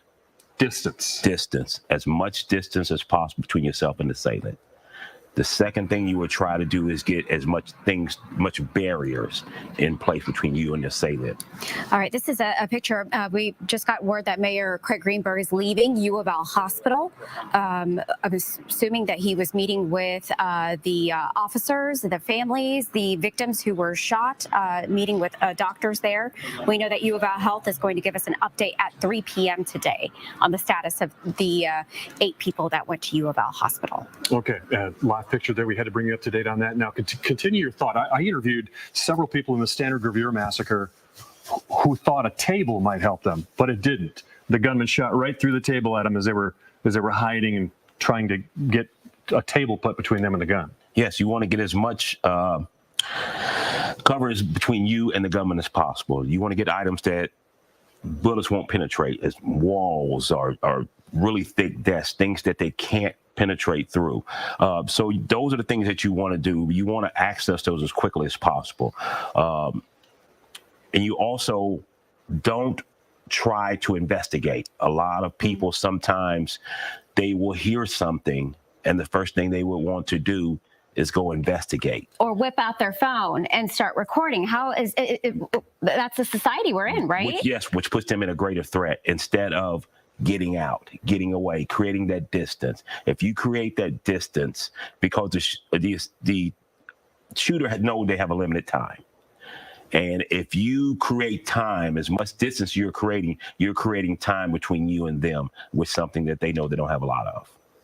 Okay, you said that you've been shot before? Yes. Tell the viewers who are just joining us exactly what happened to you and how that turned out. There was a shooting while I was working in law enforcement, and at that point, the shooter had shot a couple of individuals, and I just happened to roll up on it, and they're engaged, him and I, in a gunfight. And I initially was shot, and the perpetrator was shot also. I shot the perpetrator. How long of a road to recovery?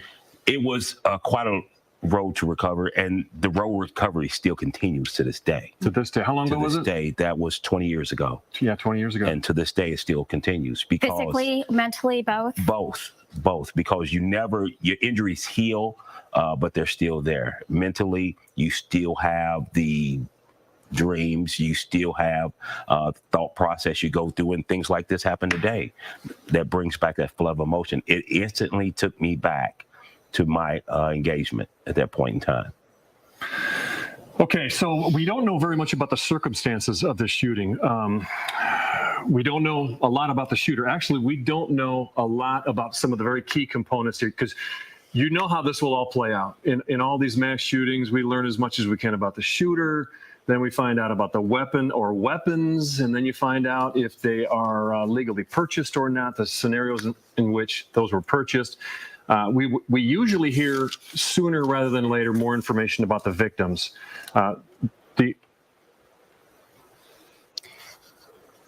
Okay, we're going to go to John. Sorry to interrupt you. To Sadiqa Reynolds, Sadiqa, thanks for joining us. You heard those gunshots going off.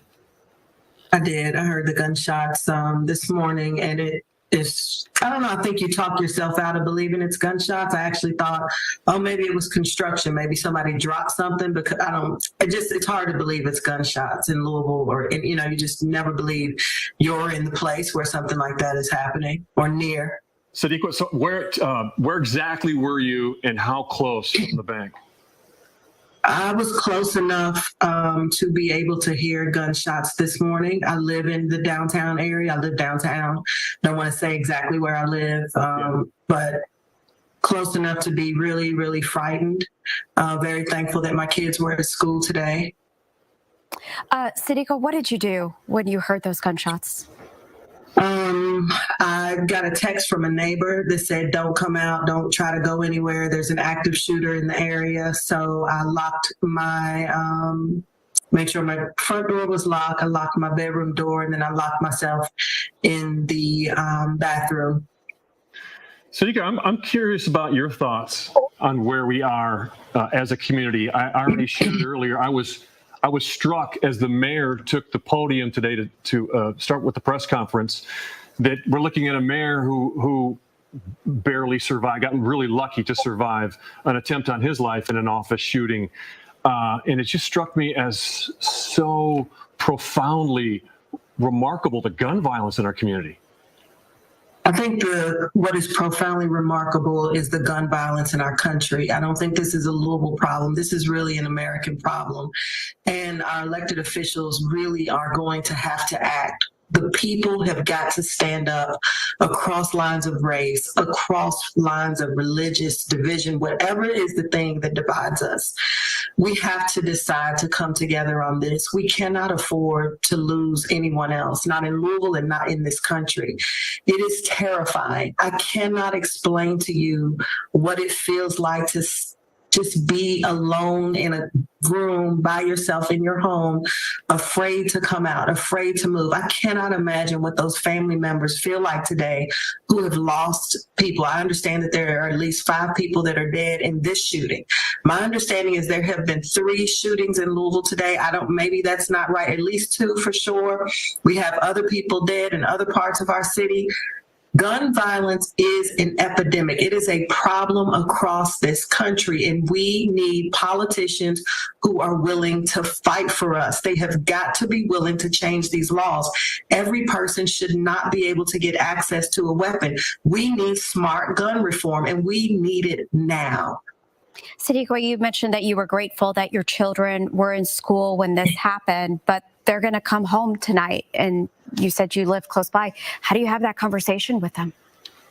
Well, my kids are not going to get to come home tonight, first of all, so that's not happening. And, I had to text them just to say, because I have a daughter who is old enough to drive, and so I wanted to make sure that for whatever reason, if she, last week they had senior skip day, so I wanted to make sure she was in school and not coming anywhere near the house. I don't know what to say to them. This is the world we live in, and school isn't even safe, right? That's part of the issue. Schools aren't safe. There is no safe place. There's no safe place for us. And so we have to do something to make this world safer. And I really do believe that this is the time for us to come together, again, across lines of politics. It doesn't matter about the political party, Republicans, Democrats, independents, black, white, I don't care. People have got to figure out a way to pass smart gun law reform. We have to. We cannot live like this. Mentally, it's exhausted. Physically, the stress on your body. I was listening to Deshaun before I came on, and just thinking about the fact that he's actually been shot, and I can't even imagine what he goes through, the trauma of it, sort of reliving it, all of that. Same for Whitney. I heard her on earlier. But I'm telling you, the physical part for someone who is afraid, when you don't know, there's no way for anybody, the whole building, everybody's in here afraid. I mean, we have no idea what is happening. Can you go outside? The footsteps that you hear in the hallway, is someone out there? This was terrifying. It was terrifying. And it shouldn't have to come to your door for us to do something. We have to do better. Our country deserves better. Our children deserve better. These families who have lost loved ones today, they deserve better. I don't know about why we can't get along and what we can't do. I don't want another politician to pray for our community. I want people who have the power to change this to actually do something. Yeah, you're right. There are no safe places. You put that one, but on the other hand, like Whitney was saying, you can't just hide in your house for the rest of your life. So, like, where do you draw the line there? How do you balance the two, Sadiqa? I think we have to call on our elected officials to act. I mean, really, that's what they have to act in a way that protects us. They have to act in a way that will help to change the laws that allow people who shouldn't have weapons to have them, that allow everybody, the types of weapons that people have. It's unacceptable. I don't care what your mental health state is. I don't care how much hunting you do. You don't need all these automatic rifles. We have got to change that. It can't be legal in our country to hold these kinds of weapons. And I don't know anything about what kind of weapon this person had at Old National Bank today. But what I do know is there are too many mass shootings happening in this country. There are too many mass shootings happening. Too many children are dead. Too many innocent people are lost. We have got to do something. We shouldn't be acting like we're paralyzed and this is just the way it has to be. It doesn't have to be this way. We can change it. We have the power to change it. But people have to be willing to come together. This is a great time for us in Louisville to say not in Louisville, Kentucky. And let me say this. I think it is interesting that this comes at a time where we have elected officials in Tennessee who have been expelled from their roles because they were raising their voices against gun violence. What kind of country shuts people down when they are saying, I don't want another person to die?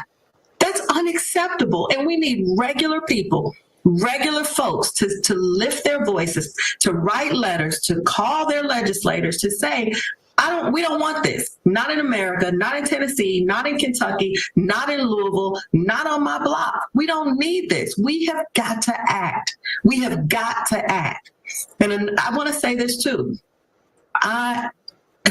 These elected officials who are posing with their families, with guns for the holidays, send ammunition for Christmas. It's not fair to the people who have been shot. It's not fair to the Whitneys of the world, right? To Whitney Austin. It's not fair to these families who've lost someone today. This is serious. This is serious. Like, we have got to act like we are responsible adults. And we've got to do something to change the laws in this country, to change access. This situation today is going to make national headlines today.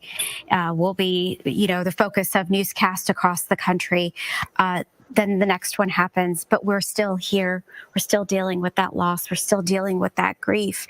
And it hurts for a long time. John, you've been talking about Standard Gravere several times today. People may not be talking about that today, but we are, because we went through it. It hurts us. It's just so painful. So Nico, when I get engaged in this discussion about some of the very things you just talked about, and the kind of change many want to see, one of the things that pops up is the thought, the fear, is it too late? Is it too late? Are there already too many guns out there? I am personally blown away by following LMPD on Twitter, and every time they make a bust, the cache of illegal weapons off the street, multiple times per week, 20, 30, 40, 50 guns out there. When we do stories on their year-end stats of the illegal guns out there in the street, it's mind-blowing. I think it came out to like an average of like 7 per day or some amazing, might be a little off on that, but some amazing stat. So I ask you, do you fear that it's possibly even too late? No, I don't think it's too late. And I want to say something about LMPD being able to confiscate the weapons. In Kentucky, when LMPD finds those weapons, those illegal weapons, they are not even allowed to destroy them. So imagine if LMPD was finding 7, let's say your number's accurate, 7 a day. That's 7 that could be destroyed every single day. But instead, what we're doing, those guns are being put right back into circulation in our state, and they end up in Illinois, they end up in Indiana, they end up in other places, and we end up with their guns. So imagine if our police departments had the ability to confiscate and destroy weapons that they find. That could change things. I just don't think it's too late. I think we have got to stop being made to feel like and accepting this idea that it is what it is and there's nothing we can do. I think there are some politicians who want to make us believe that. They want to make us believe that the better thing is to just give every person a weapon, let everybody have a weapon, and then we all just shoot it out. That's not the way to handle this. We need these weapons off the street. That's just the bottom line, and it can be done. The fact that the police are finding so many weapons on a daily basis says to us, right, that they can be empowered to help us stop violence. But the challenge is that the lawmakers and the laws don't allow police to fully do that. And so this is what I say. This is where you actually do need a strong police department. And let me take a moment, because I have been critical of police when I felt like they were wrong. But I want to tell you that today, they showed up quickly. They put their lives in jeopardy. They did what they had to do. And I think it is important to acknowledge that. Thank God for a strong police department on days like today. This is why we want police. This is what people are talking about. And we don't want them distracted by foolishness. We want other people to worry about those things. But today, our police department, I'm sure that they saved so many people's lives. I am sure of it. They did, for sure. Thank you. So, Sadiqa, I just want to interrupt really quickly because right now, taking a look at one of our cameras, LMPD is towing a car from the Old National Bank parking lot right now. You can see it right there. It's hooked up to that tow there. We don't know specifically whose car this is, but that car is being towed by LMPD. So many questions still here as we approach 1:30, almost 5-6 hours after the shooting. Still don't know anything about the shooter. Our producer's asking, no, we have one more question for Sadiqa. We don't know anything about the weapon. We know a little bit about the victims, just insofar as the governor said it is one of his very good friends who did not make it. We don't know who the two police officers are. We don't know how the one officer who was critical in surgery is. And we don't know anything about the circumstances. So there's a lot of questions that remain unanswered. Sadiqa, what is the most important question you want answered in relation to this particular shooting? I think the question that I want answered, and it is a question to Republicans, it is a question to Democrats, it is a question to every person serving in the legislative body in Frankfurt. My question is, what are you going to do? What are you going to do to change this? What are you going to do to keep our community safe? That is my question today. Sadiqa, thank you so much for your time today, and we are glad that you are safe, and we appreciate your time and talking with us. Thank you. Okay, thank you very much. It's just, wrapping your brain around this. And as you said, John, there's so much that we don't know, so many questions that we are waiting to ask. The next press conference is going to be in about 3 o'clock today from LMPD, along with U of L Health, from Dr. Jason Smith, all those patients that were taken there to find out how they're doing. We did report that, I think 3. Is that correct? 3 patients have been discharged, if I remember correctly. 3 have been discharged. Yes. 3 have been discharged. All right. As we start to do interviews and look like a cable news outfit here in the coverage of all of these mass shootings over the years, as you take a live look there at University of Louisville Hospital, and we get guests on who start making comments either on the left or the right about gun control. I want to share with you guys a really interesting story that arose from the last mass shooting we had in Louisville, the Standard Gravier massacre. 2 of the people who were shot and almost died, Jackie Miller and Mike Campbell, both shot 4 times each. Okay, both came very, very close to dying.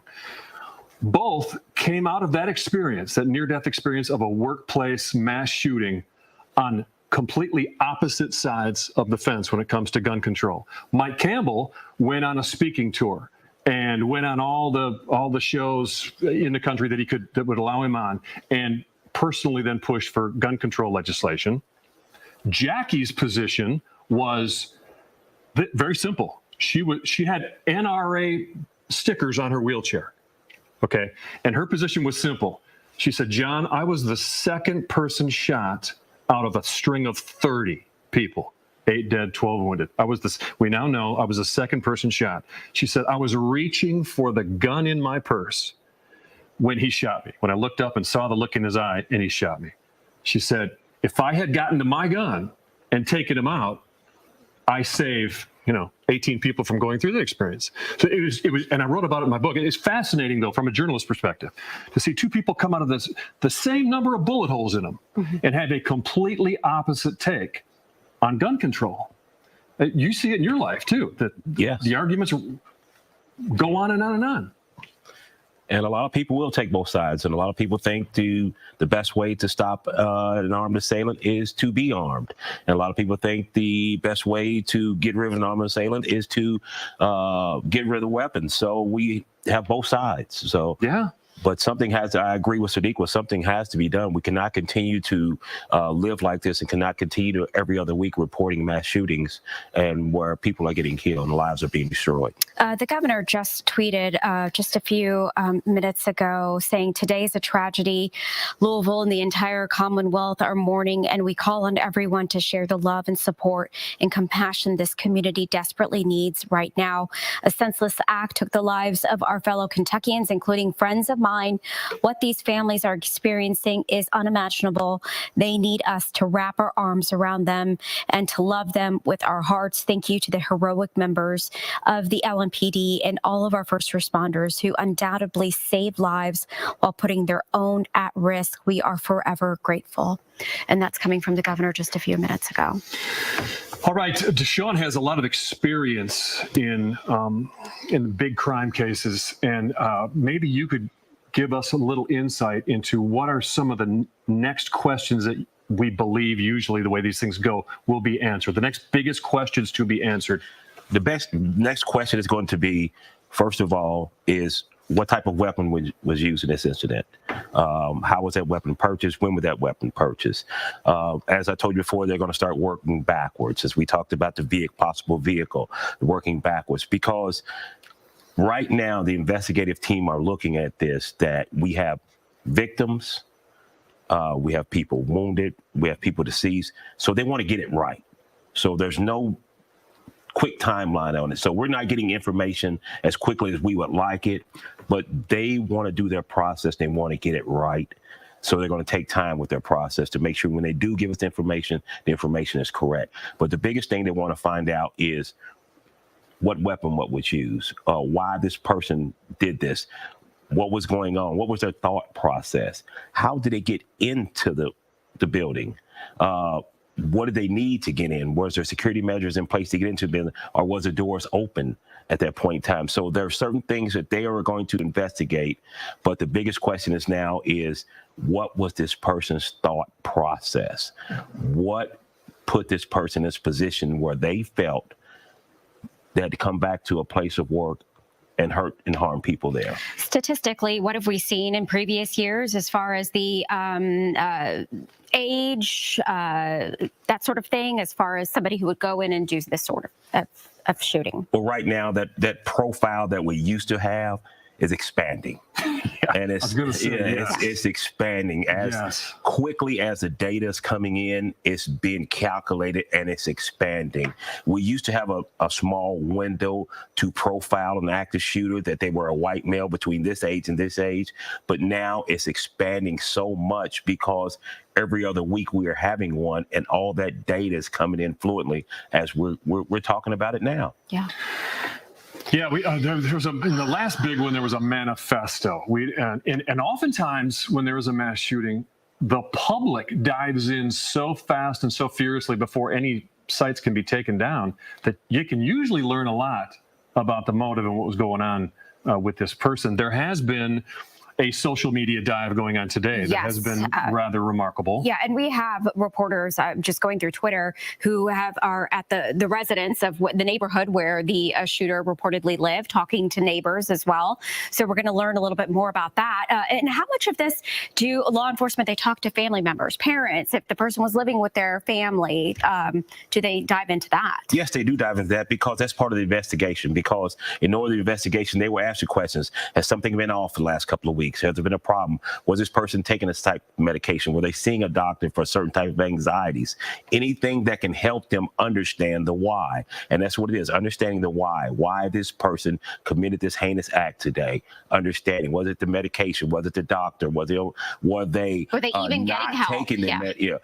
Were they a fallout at home, or anything that can assist in this investigation? Because what some people may think is very minor could be a major turning issue in an investigation.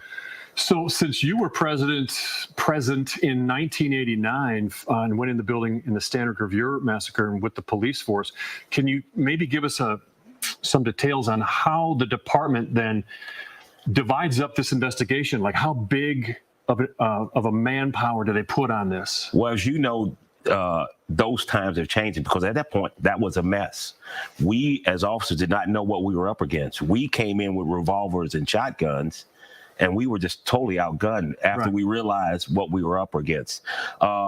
We were trying to transport people to the hospital in our cars. Right. There were not enough ambulances. Yeah, at that point. So right now, these officers learn from other mass shootings, like I said, the takeaways that they get, how to effectively conduct a grid search investigation, certain teams that will handle the investigation of the home, certain teams that will handle the investigation of the car. There's certain teams that will handle the investigation of the scene.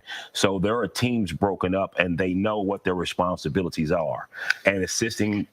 Go ahead. I'm sorry, and getting help from other agencies because there was a time there was not a lot of cooperation amongst agencies, state, federal, and local. But now those barriers are torn down, and there's a lot of cooperation between those agencies with ATF, with FBI, with KSP, Homeland Security. Yeah. What are agencies? They're offering their assistance. So now that assistance is being accepted. So there's a lot of things in play right now, but unfortunately, we should not be at this point to where we have these things in play, but we do. The ATF just tweeted about the mass shooting in downtown Louisville. The tweet says, "Our hearts are heavy for Louisville. We are praying for families who lost loved ones and for those fighting for their lives today because of another senseless act of violence. The dangers faced by our police officers are real and they are constant. LMPD should be commended for such a courageous response and for running into harm's way to protect this city." Deshaun, I want you to, probably some of these officers who are out there right now investigating, they responded in a way that, they're not thinking of themselves. They're thinking about how they can protect everybody else. No, and that's when you first come on the scene and it's an active scene, your immediate response is stop that threat. That's your mindset as an officer, to stop that threat. And sometimes you have to put yourself between the threat and civilians. That's what you do. That's what makes police being heroic. But that's what they do. And being part of this job, there's a possibility it can happen. You never think it's going to happen, but it's a possibility to happen. So in seeing this, I'm not surprised these officers did this because we all know in the back of our mind that when we put the badge on, there's some good side and there's some bad side to it. But at the end of the day, I would not be surprised at the courage of the LMPD forces. When you went into Standard Gravure in that mass shooting, how were you armed? And I had a revolver. That was it? I had a 6-shot revolver. Okay, and how a lot of time actually transpired in the Standard Gravure massacre before they knew that Joe Westbecker was in fact dead. Right, because it was a big building. There was a lot of cavernous, big press facility. A lot of the people couldn't even hear the gunshots. A lot of the people didn't know the gun coming up on them to shoot them until the last second loud. Radio transmission was a mess because everybody was on different floors. Nobody knew who was. We didn't have mobile command center then, none of that stuff. So at the point now, those are the things I said, the takeaways that they take away. So, okay, yeah, maybe a mobile command center works better in situations like this. How do we do this? Do we break it up into teams? So those are the takeaways that they look at down the road and say, okay, these are things that we're going to add to our policies and how we deal with these, because they know, just like today, another one's coming. So how long were you in there before the threat was officially over? I don't remember how long it was. I don't remember getting the idea that the threat was over because I didn't realize till we came out to help somebody. I pulled back out to help someone to realize that Westbecker was dead. Okay. So it was a lot of information going on because one thing about officers, we were not communicating well that day. But now the communication is a lot better. You have better channels. You better have better communication skill set, and they teach this a lot better. Speed seems to me to be of the essence here in reacting to these things nowadays. And clearly, with the report that LMPD reacted within 3 minutes, speed was a factor. But talk a little bit about that. Absolutely, because when you get there, the quicker you get there, the quicker you can stop the threat. Because the longer it takes you to get there, the more time that the assailant has to interact and hurt and harm people. So you want the threat to stop immediately. So you want to get there, and that depends on what's coming across the radio. And as I was coming here, it was amazing because the threat was at 8th Street at that point. They had a shooting there. I seen people in traffic that would not get over for the police cars coming. Wow. Yeah. And that's the part that I don't understand. When people see police cars, they will, and that is time, crucial time. Seconds matter. Well, think about the seconds. So right now, we have 4 dead, not counting the shooter, and 8 wounded. That's 12 people shot. These gunmen with these high-powered rifles / AKs, you can shoot a lot more than 12 people in 3 minutes, the way these guns are equipped. Yes, you can. You can do a lot of damage in 3 minutes. 3 minutes is a very long time. That's a long time. Yes, it is. Again, we with it being a bank, we were talking about this, John and Deshaun, like you would think that there's security cameras inside the bank, outside the bank. The police will probably be looking at surveillance video. We do not know if there was any type of security guard within the bank working at that time. We're still waiting to find that out. But the shooter, we don't even know yet if he died from a self-inflicted gunshot wound or if he was shot by police in that exchange of gunfire. So that's information that we're still waiting to hear from. We still don't officially know his name. So, but we do have reporters out in a neighborhood where we believe that the suspect lived and talking to neighbors as well. So we're just waiting for some official confirmation on that. Okay, now put your security expert hat back on, Deshaun. If, and I underscore if, because we don't know this to be a fact. I've had a source tell me this is the case, but we don't know this is a fact. But if, because this is an important question because it does happen a lot. If this is a person who was let go last week, what are the typical security protocols when something like that happens? You take their key card, usually, right? Correct. Everything that belongs to the company is usually taken away, depending on what level that they hold it or what position that they hold in the company. Right. It's usually taken away, whether it's their key card, access code, change, computer passwords, all those things that belong to the company are taken away. But that wouldn't keep somebody from getting back in the building if they just waited till the door opens. That is correct, depending on the access point. But it's also an employee threat assessment. What you want to look at also, and we say threat assessment or you say risk assessment, employee risk or threat assessment, as far as termination, what type of risk or what type of threat is that employee to you from that standpoint? You want to look at that also when terminating somebody. What levels do they have? Have they shown those tendencies? Why are they being terminated? Is key because are they being terminated for a criminal act or are they being terminated for violating a policy and procedure? So that can have a lot to do with it also. So those things, when you want to look at the employee risk assessment upon termination, those are the factors that you want to look at. We have on the phone right now Willie Ball. He was one of the first officers to report at the scene of the Standard Gravere shooting. Willie, thank you for talking with us today. Your reaction to today's shooting?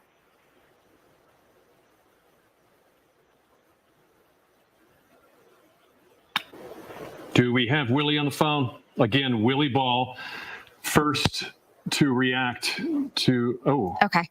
All right. We'll try to connect with him later if we can. But Deshaun, just you were talking about we've been talking about so many aspects of this today, and it's the security angle, though. Yeah. The security angle. So when you do, I imagine the bulk of your time is doing security training sessions. Yes, because it's fluid. Acts like these. Because whenever you have a situation that happens like today, you have an uptick in a lot of organizations, companies asking you to do security briefings for their company, risk assessments for their company. But it's like anything else, after it goes away, it levels off. So unfortunately, a lot of companies that do it, there is a cost assessed with it. Okay, I noticed you did ours here. What was that, a couple of months ago, right? Yes. Yeah.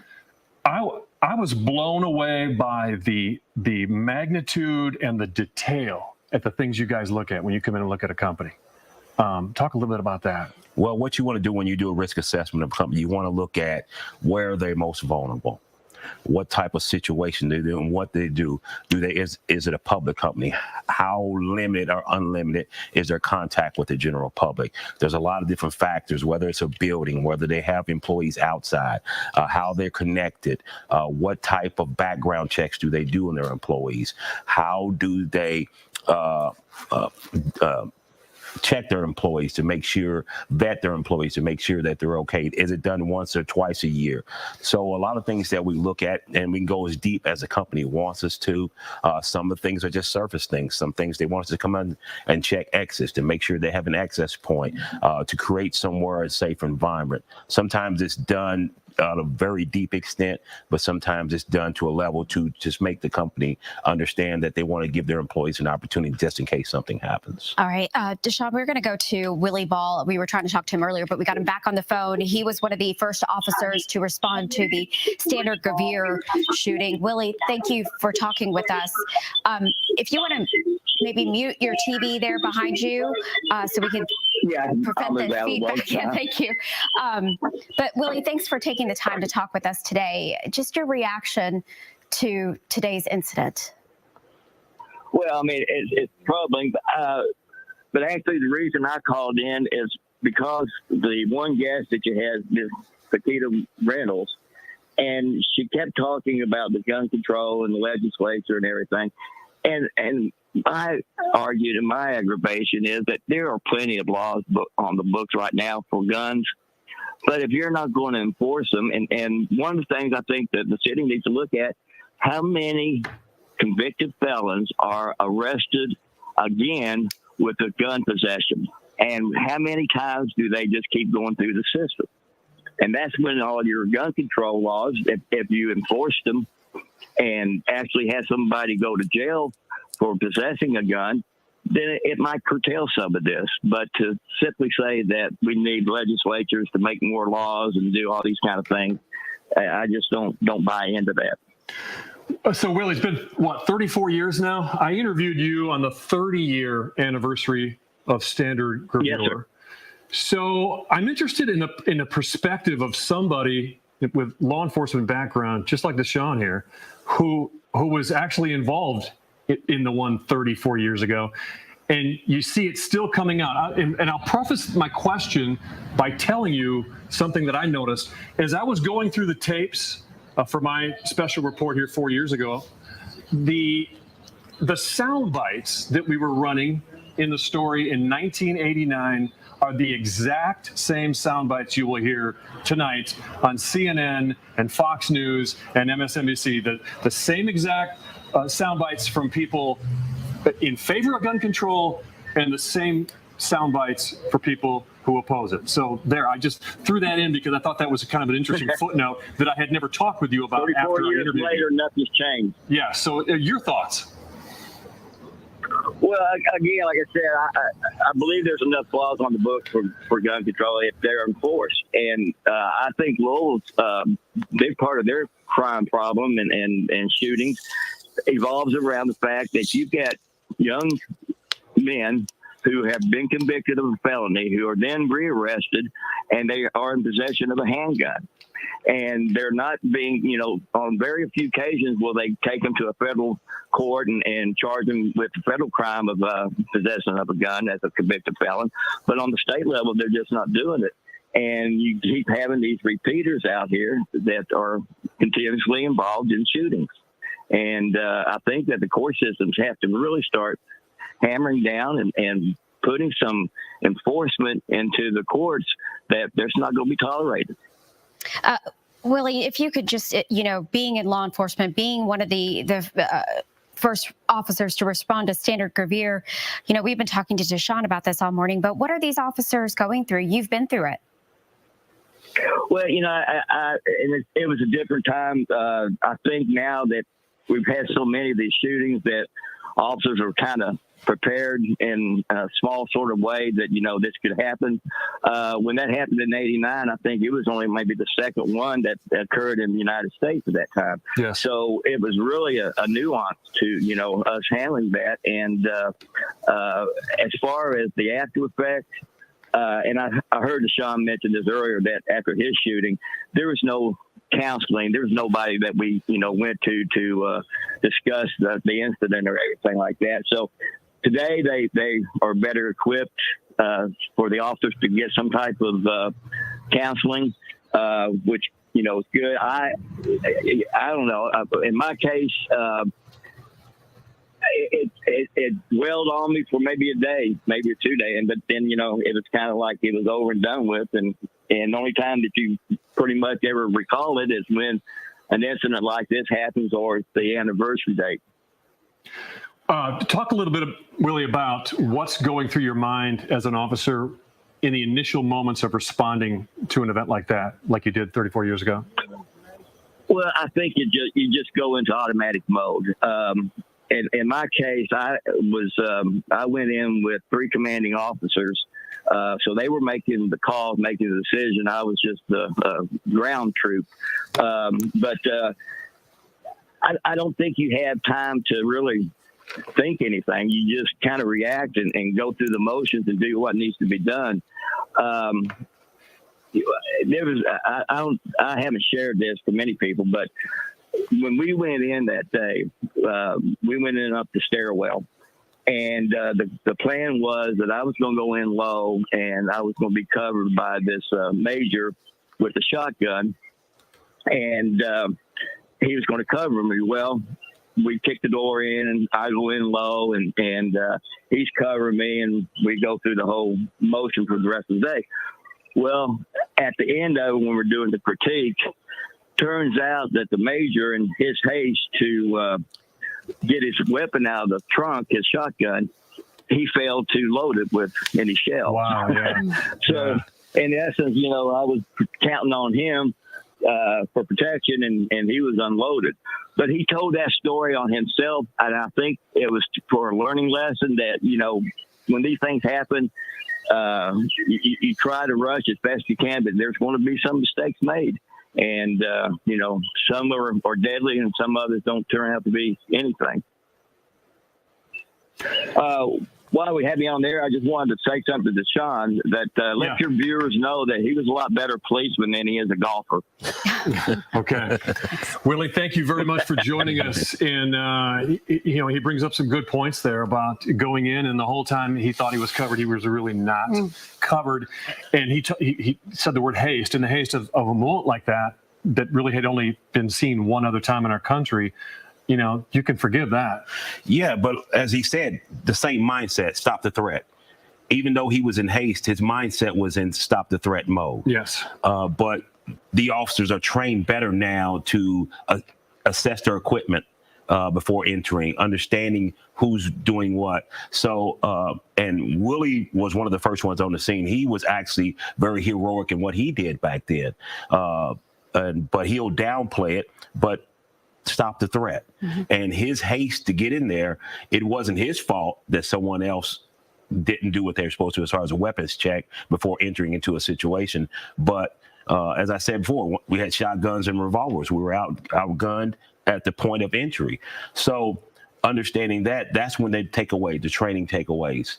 And they train them better now how to deal with these situations, how to combat these situations, how to approach a threat, how to stop that threat. Even way back then, though, it was very much the same that we see now with the Wes Becker had an AK, had a duffel bag with weapons. He had a lot more ammunition that he could have used, all the way up until this most recent, the Nashville school shooting. Plenty of weaponry, plenty of unspent rounds. Like they're always equipped to pull off these things and equipped to pull off a lot worse. And that's the plan. The plan is to cause as much carnage as in the minimal time as possible, because they know they have a time limit on before law enforcement gets there.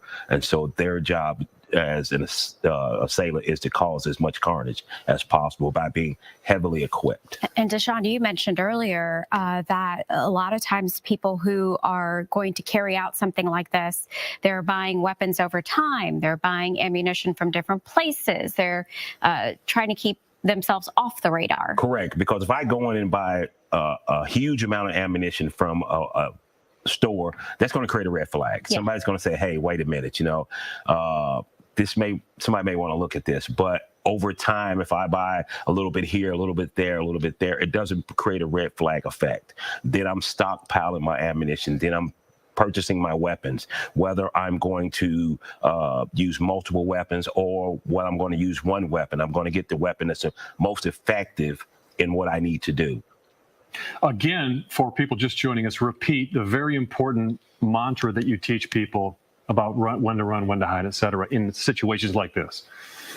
Yes, the best run, hide, fight. And those are the run, hide, fight in that order. That order. And as I always say, when you're in a situation where you're fighting for your life, the rules of engagement do not apply in that fight for your life. You use whatever means necessary to save your life, whether it be lamp, fire extinguisher, chair, pencil, whatever you can find to help save your life. When you are in an enclosed room, and again, and we underscore if, this was a morning meeting, because some have said that they thought that this gunman came into Old National Bank during a meeting. If you're in something like a meeting or a cafeteria room, what can you possibly do differently? The reason why I ask you is, since we've been talking about the Standard Gravure massacre, the one of the guys that I became close friends with over the years, Mike Campbell, who survived, who I just talked a little bit about, who was shot 4 times.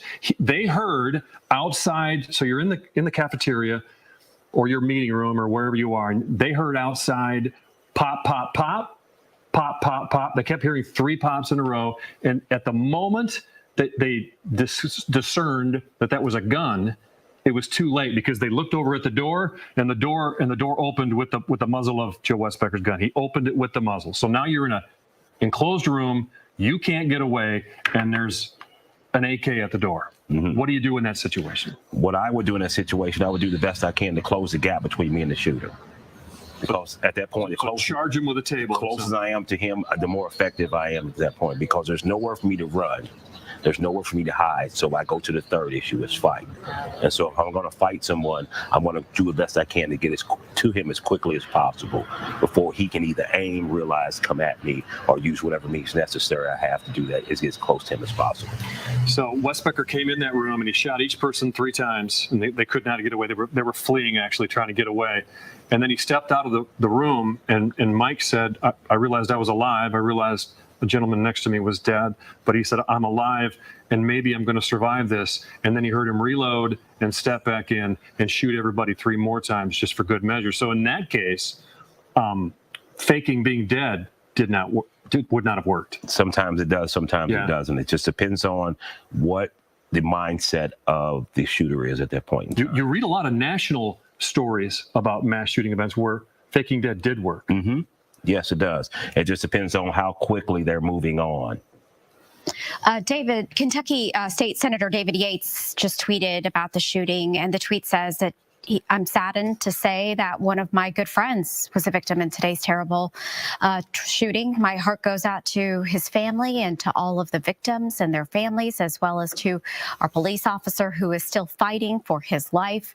For those who were injured, I pray for their swift recovery and the strength of their loved ones during this unimaginably difficult time. We cannot and must not accept this as our new normal. As elected leaders, we also have a responsibility to have open and honest discussions on how to address the ever-increasing frequency of these shootings. We must take action and do something to reduce future tragedies such as this. Let us unite as Louisville strong. It is 2:01, and every half hour we've been trying to update you on the latest information that we have. I've been out here with Myra and Deshaun for 2 hours now, and there's literally been almost no new information about the key questions of the day so far. But if you're just joining us, let's go over some of the facts here. Now, this was Old National Bank at 333 Main, right next to Slugger Field downtown, not far from this police station, or this TV station actually, and not far from the police station as well. The headline of the day really could be the fact that LMPD was on scene in 3 minutes and went right in and possibly, we don't know the facts, but possibly curtailed this before it could have gotten much worse. There were 4 dead in the bank, plus the shooter. The officers exchanged gunfire with the shooter. Immediately when they rushed in, the shooter is dead, and there were 8 injured, including 2 officers. Yeah, and one of those officers is in critical condition.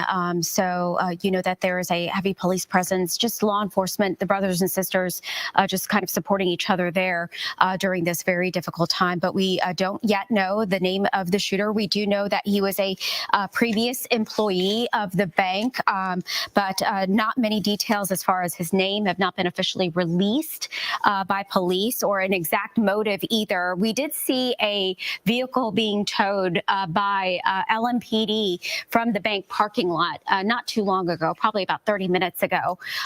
So that they're still investigating this. They said it's going to be well into the night. At the same time that this was all unfolding, just after that, over at JCTC at the campus there was a shooting just outside, and we have updated here in the past hour that 1 is dead and 1 is injured from that shooting. And let's go ahead to get to Kennedy. Kennedy, she's at Metro Safe right now. Kennedy, what can you tell us?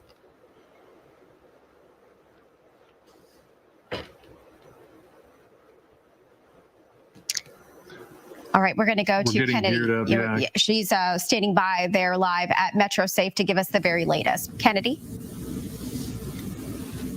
Hi, Mara. Yes, we are outside Metro Safe waiting on an update at 3 p.m. We're expected to hear from Chief Medical Officer at U of L, Dr. Jason Smith, as well as Mayor Craig Greenberg, and of course, Louisville Metro Police. Now, we did just get some updated numbers in terms of how many people were injured in this morning's mass shooting. We know that a total of 9 people are being treated at U of L Hospital. 2 of those are police officers, and 1 of those officers is in critical condition. We also know that 3 people have already been discharged from the hospital. So some good news there. They've already left the hospital. And we also know that, again, we will not be allowed into this building, Metro Safe, until 2:30 p.m. We will be giving you updates. Of course, as soon as we get them, we'll relay those to you. Again, 9 people in total being treated at U of L Hospital, and 2 officers were injured in the shooting, and 1 of them is in critical condition. Mara? Kennedy, again, this happened around 8:30 this morning, so several hours have passed. And as you said, John, we are still wanting to know a lot of information. So there's going to be another media briefing at 3 o'clock today. U of L Health is supposed to give us an update on the victims that suffered injuries, and police are also supposed to give us some more information as well. Okay, so the actual police officers who are investigating shooter/motive, take us through again what they're looking into. What they're looking into is a broad range of things. They will start from the first incident and work backwards from there. They will find out the shooter's identity, what his connection to the facility, why was he there? If he is, as we have been somewhat reporting, that he is a previous employee, why is he still an employee? Has he been terminated? Why was he terminated? Then they'll find out where he lives, vehicles that are registered to him, what he drives, any weapons that are registered to him, anything that connects him, and they'll start branching out from that connecting point. It's like a branch that connects. You start with the main branch, which is the bank. That is where everything, and you'll start branching out from there, connecting anything that's connected to him, vehicles, apartments, social media accounts, all those things that's connected to him, to create a profile of this person and an identity of this person, to understand why that person was there that morning, how they gained entry to the building, is the building open to the public, what time do they open, the meeting, as we talked about, the morning meeting. Is this something that they did every Monday? Would the shooter have had knowledge of that? What is the shooter's knowledge level? What position did he hold at the institution? So all those things, the position they gave him, what access did it give him to? So all those things, they'll start gathering information on all those things and creating that identity of that person. I don't know if you can answer this, Deshaun, but in situations like this, when you have a shooter, do they feel like they have nothing to lose? Do they feel like they're going to be able to get out of this situation alive? Or what typically do we see? Most of the research on active shooter, they have realized that they're not getting out of this alive. that this is the end. This is their final hurrah. So that's why most of them are either taking their own lives or in a confrontation with law enforcement. So that is more or less why they lead the manifestos, the notes, the social media rants, calling their friends, saying, hey, you can have this, or start passing out their belongings to family members. So they have telltale signs. They tell you that I'm not coming back after this. It's always interesting to me after mass shooting events the next day when you read about either parents or colleagues or whatever, and the amount of information they knew about how troubled and disturbed the person was, and yet never told anybody. At what point should someone share information about someone's level of being troubled? And I ask that because I'm sitting here as we're talking about these things, thinking about standard reviewer again. That was a case where Joe Westbecker had been put on long-term disability, and he was angry about it. And I'll never forget the night that mass shooting happened. I went up into the union hall, the union workers for those workers at Standard Reviewer, and I sat down and did an interview with, I believe it was the head of the union, and he just started, all these memories were coming back from him, like, well, we were talking about the fact that he started buying Soldier of Fortune magazine and buying all these guns and talking about wanting to do people harm. And obviously he's realizing at the moment that he's sharing all this, my God, I should have shared this with somebody else. We've learned a lot more since then. Mm-hmm. But so my question for you is, at what point is someone's behavior, things they're starting to do and say their troubledness enough to make you go to somebody? Everyone has what I call a gut feeling. And when your gut feeling tells you that something is wrong, then it's time for you to act on it. I don't know how it is, but you know, if you know a person, gut feeling, you know, then it's time to do something about it, because sometimes we have a tendency to push it down and we say, well, that's just him being him, or that's just her being her, and we push it away and we brush it off until something has happened and we say, oh my God, I could have done something about this. So when that first initial gut instinct says, hey, I need to do something about it, do something then. And, you know, you all have been talking about the Standard Reviewer shooting. I think back to the Kroger shooting in J-Town. I was there at the scene and remember that day vividly. And, you know, where a man just came in and randomly, you know, started shooting people, and just how horrific that was. And it, you know, situations like that take me back to that day, reporting there, and the fact that people just went to the grocery store that day and didn't make it home. And that's the tragic part about these mass shootings, because a lot of people are just going through their everyday lives. They're going to grocery store, they're going to Bible study, they're going to work, and just doing what they normally do every day with their lives. And someone else has an issue that feels that their issue should be manifested onto someone else. What are the things we should be looking for as we go about our lives, either here at work or, you know, in meetings or around schools, or all that, things we need to be on the lookout for where something may be going awry? Well, that's I know it's all encompassing. That's a tough one, because you're trying to ask to read the future into that. Yeah. If you feel uncomfortable in a situation, we as human beings are built with an internal warning system, and I say sometimes people don't listen to that warning system. If you feel uncomfortable about something and you're in an area you feel uncomfortable, or in a situation you feel uncomfortable, get out of that situation. Remove yourself from the area, because you can always come back and say, hey, I just didn't feel comfortable being there. I just had a bad thing. So what you're saying again is a theme of gut feeling, comfort level. Gut feel. I have walked out of movie theaters because of, to say, gut feeling. I was wrong, but I'd rather err on the side of safety. Okay, we have some video that we want to share with you from reporter David Ochoa of Supplies. being dropped off. Do we know what type of supplies these are? These for officers? You can see them hugging and supporting each other. I'm assuming just to kind of help them get through the next few hours. Some type of maybe food, something to drink, get them through this time so they can mentally take a break as well. So the city also has set up a family assistance center. This is located at the Kentucky International Convention Center downtown at 3rd and Market. So this is a place where if you have a loved one or that you need to get more information, this is where they're telling folks to go to so you can get some help right now. Again, 4 killed, 9 injured. The shooter is dead. 2 officers were shot in this shooting. 1 is in critical condition. The good news is that 3 people have been released from the hospital, but we're hoping in about 45 minutes or so to learn a little bit more information from police and doctors at U of L Health. At the same time, we also had a shooting incident not far away there at JCTC today. 1 dead and 1 injured. So a total of 5 people, not including the shooter here, killed in 2 different shooting incidents today. Not connected. Not connected. Yes. 2 different shooting incidents. And Deshaun, we were talking about this too, that, police were there at that scene. You've got law enforcement responding to another scene a couple hours later. But how does the city prepare to kind of, respond to other things? Because other things are happening. Yes, but you have enough law enforcement on a daily basis, on daily shifts, that enough to cover multiple scenes at once if possible. You have other law enforcement officers that you can call in for assistance in this specialty unit.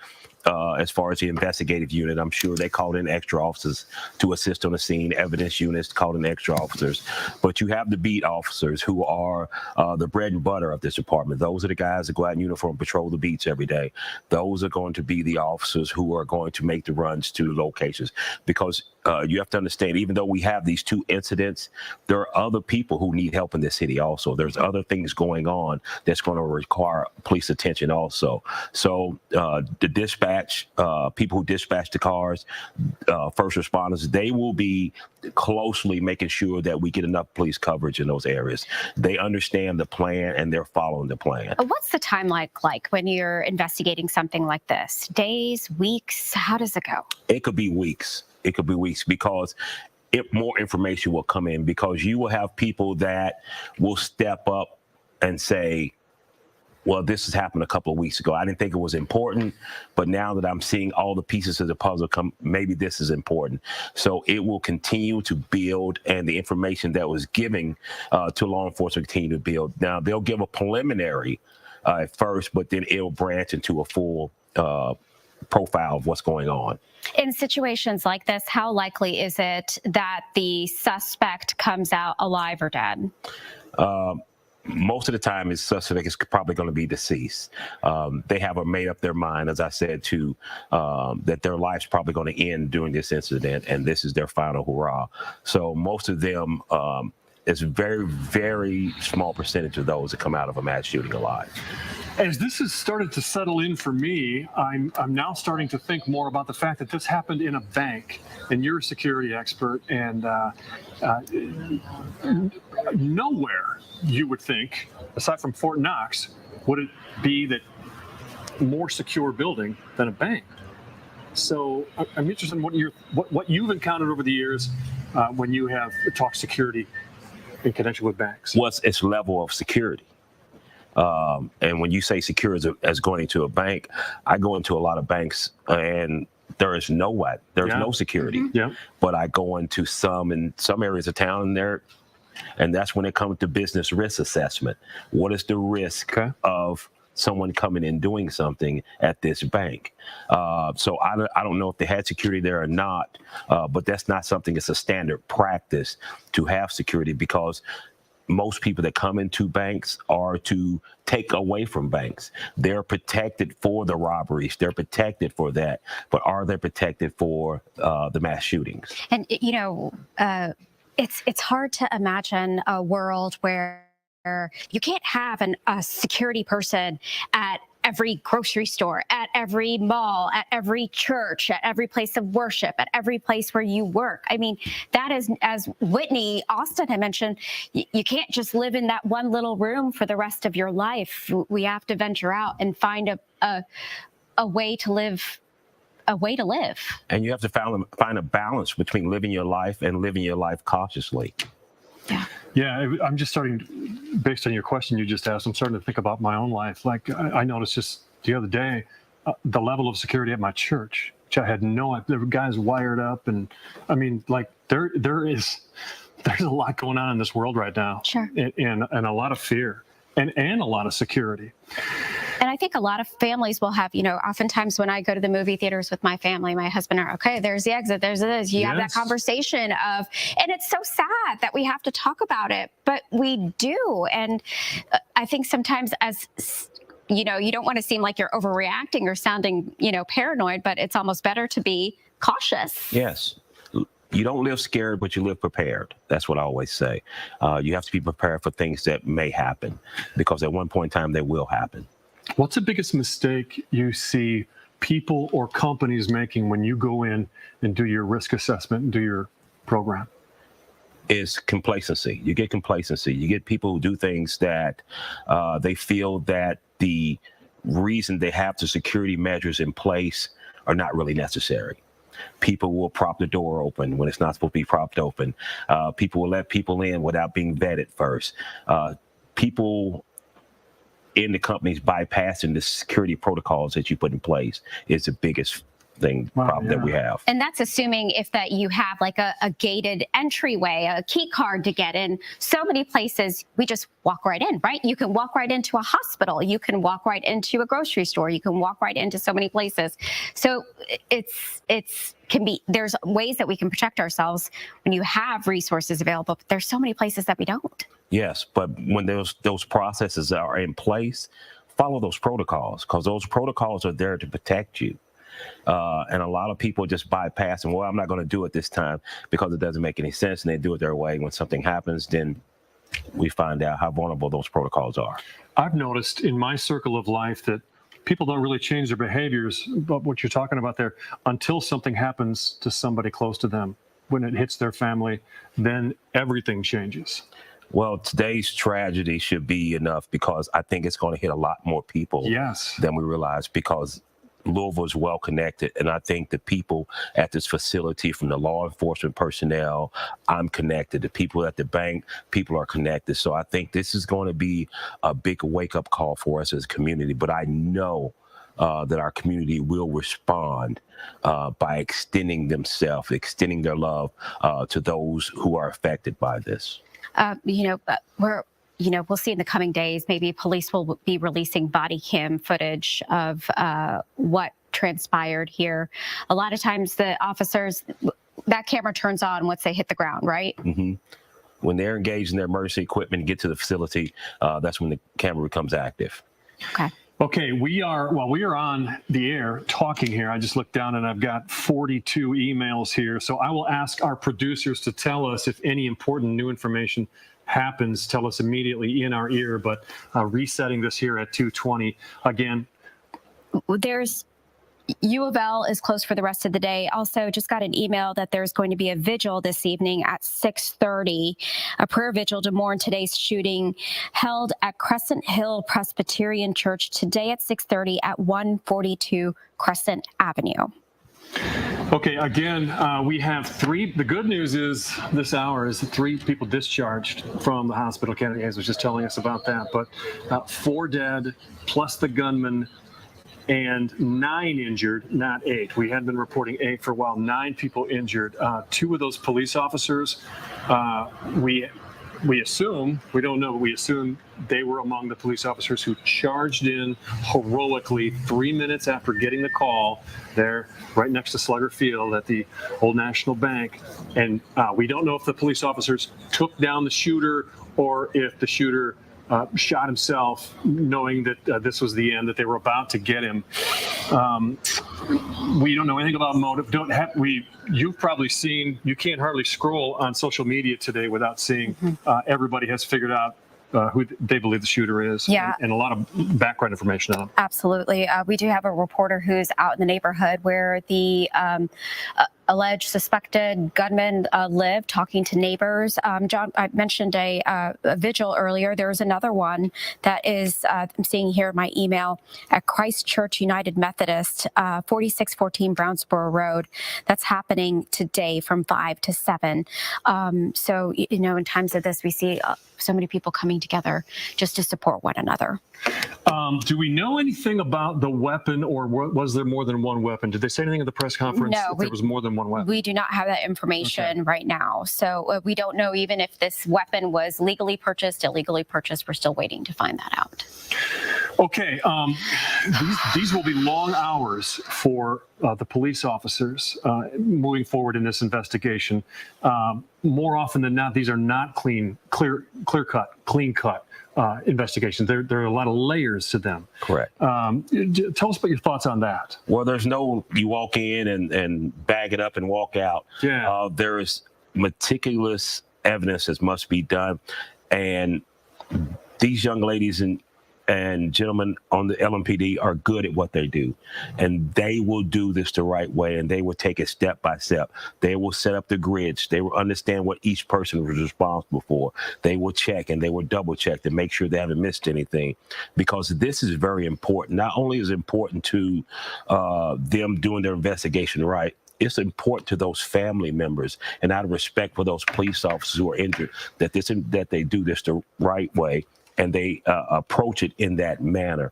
But it'll be step-by-step process that they go through. They have a manual that they'll go through, which is a step-by-step process to make sure they have their bases covered. Okay, for this next point I want to make, if our director could take a shot of the live shot from up high at that intersection there of the bank and of Slugger Field, the shot that we've been showing people here. I watch a lot of Dateline and a lot of Dateline reruns, and it has occurred to me here in recent weeks that the number of security cameras that there seem to be everywhere in the world, and these security cameras are oftentimes really instrumental in helping you figure out how somebody did something or why somebody did something. And as you take a look there now, I ask you, Deshaun, is that the kind of place that should be well equipped? There should be a camera angle on everything. I would probably agree with you. There should be camera angles on each side of the building. There may be cameras from across the street of Slugger Field. There should be cameras that are positioned in the parking lot area that kind of oversee the parking lot. And if you go across the street, there should be businesses there, because the cameras now are focused of a wider view now than just a general area. But you should have plenty of camera coverage that covers that certain area of downtown. And then how do police go about gathering every piece of that video? Well, a lot of it is voluntary, and that's what a lot of it is. That is the meticulous work that law enforcement will do. They'll knock on doors. They'll go knock on the business, because at this point, a lot of people know what's going on. And sometimes you have people who are business connected with them. They'll reach out and say, hey, I have cameras that faces that way. If you guys want to come in and take a look at it and copy it, you're welcome to it. But it's a lot of investigative work. A lot of investigative work is getting out, knocking on doors, talking to people, engaging, and just finding information. It's not like a lot of people see on TV that it's all this. It's just a matter of just getting out, knocking on doors, and that takes time, and that takes manpower and people. People, you were mentioning Dateline, but people at home think, oh, it happens so quickly. All this unfolds very, things just fall into law enforcement's hands. That's not how it happens. It takes years to solve a lot of cases. Long for some answers to be solved. Okay, as I was looking at that live picture, another thought came to me there that's we don't really have any indication by police yet to whether this was one of those duffel bag or big gun bag full of guns mass shooter, or whether it was just just a handgun or two. But if one was walking down the street in a place like that with a big old duffel bag of guns, you would stand out a little bit. Well, perhaps you could, depending on how well you had them concealed. Yeah. And what we're doing is analyzing the plan. They have a plan going in. If they want to take multiple weapons, there's a plan to conceal them or how to get them into the door. What we're looking at is the aftermath. There's always person who is doing the shooting, the shooter has always got a plan together. This is how I'm going to do. This is what I'm going to do. As we refer to Wes Becker, as he stopped and placed guns in different locations throughout the building, as he knew he'd be coming back that way or going around that way. So they have a plan of how many weapons they're going to need and what they're going to use them for and how they're going to get them in the building. What else did we learn from Louisville's first mass shooting? We learned about how important the response time is. We learned how important to have a level 1 trauma center in Louisville, because that is important. Whenever you're dealing with any mass shootings, you get able to get people who are hurt and wounded, get them proper medical care. How important the EMS system is, how important communication systems are. So there was a lot of takeaways from that. And, you talk about the quick response, it just, a little nugget that learning CPR, knowing all of these things, responding to critical injuries, like we all need to learn these things because we never know when we're going to have to do them. It's just. It all happens so fast. So fast. It takes almost no time to step in a room and just shoot a bunch of people and walk out. That's less than 30 seconds. And you had police response of 3 minutes, but you accurately brought up 3 minutes is a lot of time to shoot a lot of people. My shooting incident was 90 seconds. It lasted 90 seconds. For me, it seemed like forever. Yeah. But it was 90 seconds. 90 seconds, yeah. I'm assuming, looking ahead to tomorrow, the bank is going to be closed.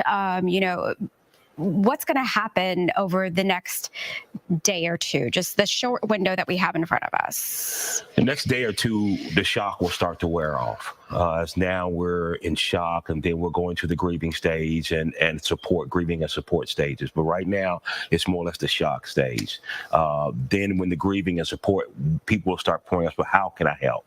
What can I do to help these families, these people affected? And there'll be agencies set up that will allow you to help and support, to help those families, people affected by it. But that will be the next stage. Coming out of the shock stage, we're going to the grief and support. Long road ahead, for sure. Long road ahead. Okay, so we have nothing new at 2:30 here. We're going to have a lot of new information at 3 o'clock here when they do another official update for us. Yeah, just want to remind folks that there is a family assistance center. If anyone needs, who's involved in today's shooting, you can go to the Kentucky International Convention Center, and that's where you can get some help finding out more information as well. Yeah, and it's just been us here for hours, but we do have a lot of reporters on this story, and we're going to be bringing you a bunch of live updates from different aspects. Natalia Martinez, who always is able to dive in and get the answers first on the big stories like this. She's working all of her sources right now to try to get more on the shooter and the motive, but we also have to wait on official confirmation on many sectors of it. All right, we have Rick Forrest, who is a chaplain at Norton Children's Hospital, to talk to us today. Rick, thank you for talking with us today. What's the message that you want to share with our viewers as far as dealing with this sort of thing? I'd say don't be afraid to initiate the conversation with your children. They're going to hear about this one way or the other, and they may have some ideas that are wrong, are ill-informed. So start the conversation, because if you stay silent about this, you're going to send a message to them one way or the other. And this is a way to say, I understand this. I will help you get through this. And when you start the conversation, ask them what they've heard. We want to find out what information they're getting, where they're getting it from. Sometimes they get incorrect information. They have friends who have said things, or they've heard things in the media. So start the conversation with what they know. Then you can gauge from that what information they have that's right, that's wrong, and the underlying question of their concerns, their fears. Security is a really big thing at a time like this. If they have incorrect information, gently correct it, and then encourage them to ask questions. Sometimes the answer is, I don't know. But don't overwhelm them with information, but answer the questions that they are asking. Rick, if they have questions later, I'm sorry, go ahead. Sorry, go ahead. Do you bring if they have questions later, later on, then you can answer those questions later on. And unfortunately for folks like you, we need to kind of limit media exposure, both for the kids and for you. Sometimes that's direct media exposure, watching it on television, hearing the radio. Sometimes it's indirect. While they're playing, they're still going to hear the TV.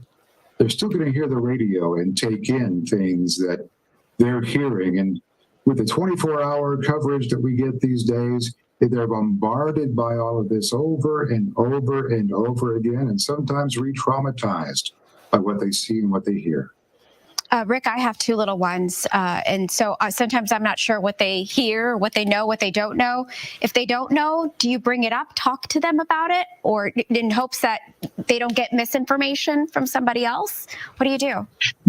I would acknowledge that something terrible has happened, and they're probably going to want to ask, can that happen to me? And we know that these things aren't all that common, but when they do happen, they take up a lot of media time. And so people will think they're more common than they actually are. But the concern for your little ones is their safety, your safety. Reassure them that you're going to be okay. They're going to be okay at a time like this. How you react to the situation makes a big difference in how they can react to the situation. If you're calm, they can be calm as well. Rick, how transparent do you be when talking about the kids, especially if they go ahead and ask you questions about some of the facts of the case? Like how transparent do you get? I would be very careful about answering the questions in an age-appropriate manner. 5-year-olds aren't going to be able to take in the kind of things that a 15-year-old can. And so you have to be very careful about how you talk by using concrete language, not using euphemisms, and being aware of their reaction to what you're saying. So you may need to back off a little bit, depending on how they're reacting and what they're hearing. You know, Rick, I think in situations, as parents, we always fear for our kids, right? We always are scared of the next school shooting. But now we're in also an environment where kids, this is common. They probably are worrying about mom and dad. Are mom and dad safe going to work? That thought may cross their mind too. Absolutely. How do we address that? They may even get a bit more clingy. They may want you there more because they're afraid of what's going to happen, what might happen to you when you go to work. So just be aware of those kinds of behaviors, sleep disturbances, eating changes, and all of this. And you may need to get other resources, professional help at a time like this, depending upon the reactions that they're having. Don't be afraid to reach out for help from your doctor, from mental health professionals and the like, to help them in coping with this. Rick, it seems, I'm 60 now, so I'm dealing with grandkids instead of kids, but it seems to me like the world has changed so much in the last 10 or 15 years based on these telephones. Are we getting to a point where it's almost impossible to control the parental message at all with our kids? They're going to get flooded with a message from somebody. They are indeed. They're going to get messages from all kinds of places. Be consistent with your message, that you care about them, that they are safe with you, and that you're going to get through this together. Rick, thank you so much for giving us your insight today. I know a very tough conversation for many parents ahead tonight. That's good pointers. So thank you very much, Rick, for joining us. All right, Deshaun, we've been talking about mental health all morning long. People going through this experience, what they're going to have to do to move forward, the officers that responded, the officers that were hurt. What sort of help do they need? They need help. All the help that's available to them. They need to take advantage of everything available to them, whether it's help physically, whether it's help mentally. Take advantage of all of those agencies that are there for you. As I spoke and as Willie's Ball spoke back then, those were not available. We were taught to suck it up, pack it up, and keep it moving. And by doing that, that really damaged us further down the road. So don't feel that you are in this alone. You're not dealing with this alone. We are dealing with this. So take advantage of any services that's offered to you, or you can. If you're having bad dreams, or if you're having panic attacks, if you're having anxiety, take advantage of getting that help, or physical, you're hurting somewhere. Take advantage of that. I encourage you, because you'll be better in the long run. If you do. A little further into that, we keep using the word help. What specifically, even in your case, what specifically helped you the most in the different services that you have gone through in your life to get past your shooting? The biggest help for me was a therapist. Being able to speak about things that I was going through that I thought were not normal, to come to find out that they were normal, because other officers involved in shootings had gone through some of the same things and had some of the same things happen to them. Then it made me realize, no, I was not losing it. This is normal. It's part of the healing process, and how to better manage my anger for my injury, because being physically injured, then you're limited to it makes you angry. How to manage that anger, how to manage things that comes along, and it's not going to be on your timeline. I want to get healthy and to get back real fast when I couldn't. So that created another anger issue. So those are the things that I learned. The therapy was very, very helpful for me, but it wasn't something that was offered. It's something I had to seek out. Sure. Because back then, if you sought to do that, then you were looked at as being weak. But now it's not like that anymore. I think those who have the opportunity to do that will be stronger and better for it. Absolutely. And it's not only that the victims that need therapy, mental health support, it's also their circle, their loved ones, the people around them that need to know how to respond, because this is not something that most people know how to help your spouse go through or help your parent go through. So it becomes like a family affair to some extent. We've got David Ochoa live at U of L Hospital right now with an update. David. Yeah, Myra, John, we've been here for about an hour, and it hasn't been very busy. Workers are coming in and out. We've seen some officers come out as well. But before we were here, we were at KICC, where the family members are getting those potentially horrible news that their family members were a victim in this shooting. We have some video of them dropping off some supplies, looks like bread, maybe some water as well, to those families. You know, Jashawn said earlier today that giving that information to family members is just horrible. And as we were there, we could hear from inside someone potentially getting that news. We just heard just the worst wailing and crying, as you could imagine someone hearing that their loved ones may have been a victim in this shooting. And we've heard about violence in Louisville for a long time. Mayor Craig Greenberg had talked about it, campaigned about it, about stopping the violence, but it's been nothing like this. No one expected something like this. And it's been said plenty of times today, it's been an emotional day, just not only with the mass shooting, but another shooting at JCTC. And as a reporter, our job a lot of times is after shootings to go and talk to families. And one thing that families have always told us in these times is that when you shoot someone, when someone dies in this kind of matter, when they're shot and killed, you're not just killing that person, you're hurting their entire family. Myra, you just said their entire circle, their spouse, their kids, their whoever, they're all affected by these shootings. And as we learn who the victims of these shootings are, the families as well will learn just how hurt they are, and we'll see just what damage that has happened to them. And we're going to be out here for a little bit longer, and as things come and people will find out more information, we'll bring it to you as soon as we get it. So I'll send it back to you guys. All right, we're going to have an update coming up at 3 o'clock from law enforcement and U of L Health to give us more information, the latest information that is coming in on this investigation. You know, we work in the news business, and there are so many examples daily of people that wake up in the morning, and things are on a certain track, and they're ending the day by grieving the loss of a loved one, some type of horrible accident, planning a funeral. It happens every day, but it certainly doesn't happen every day, although almost every day. Mass shootings. Now, this is a completely different kind of a beast. We're getting told that there was a statement. We're going to have that statement. It's going to be in the prompter. There it is. The Metro Council is shocked and saddened about today's mass shooting in downtown Louisville at the Old National Bank. We send our deepest condolences to the families of the victims of this devastating tragedy and mourn the loss of innocent lives. And thank you to all the emergency first responders, including EMS, LMPD, Louisville Fire, Louisville Sheriffs, and the FBI for rapidly responding and notifying Louisville citizens of the incident. We would also like to thank the U of L hospital trauma teams for their excellent care and treatment.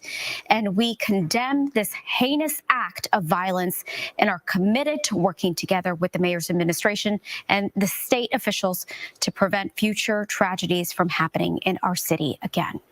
So you have these families of the 4 dead, their lives completely changed forever. And in this deep, horrible state of grief, end of life coming like this, shot in a bank, going to work on a Monday morning. You have the families of 9 other people clinging onto some kind of a hope here as they're ranging in conditions from critical all the way down to, we've had 3 released. So it's a day filled with so much tension and anxiety and grief and inexplainable loss. Absolutely. And you think, we said it earlier, yesterday was Easter. A lot of people were out with their families. The spring break, people getting back to their normal routines today.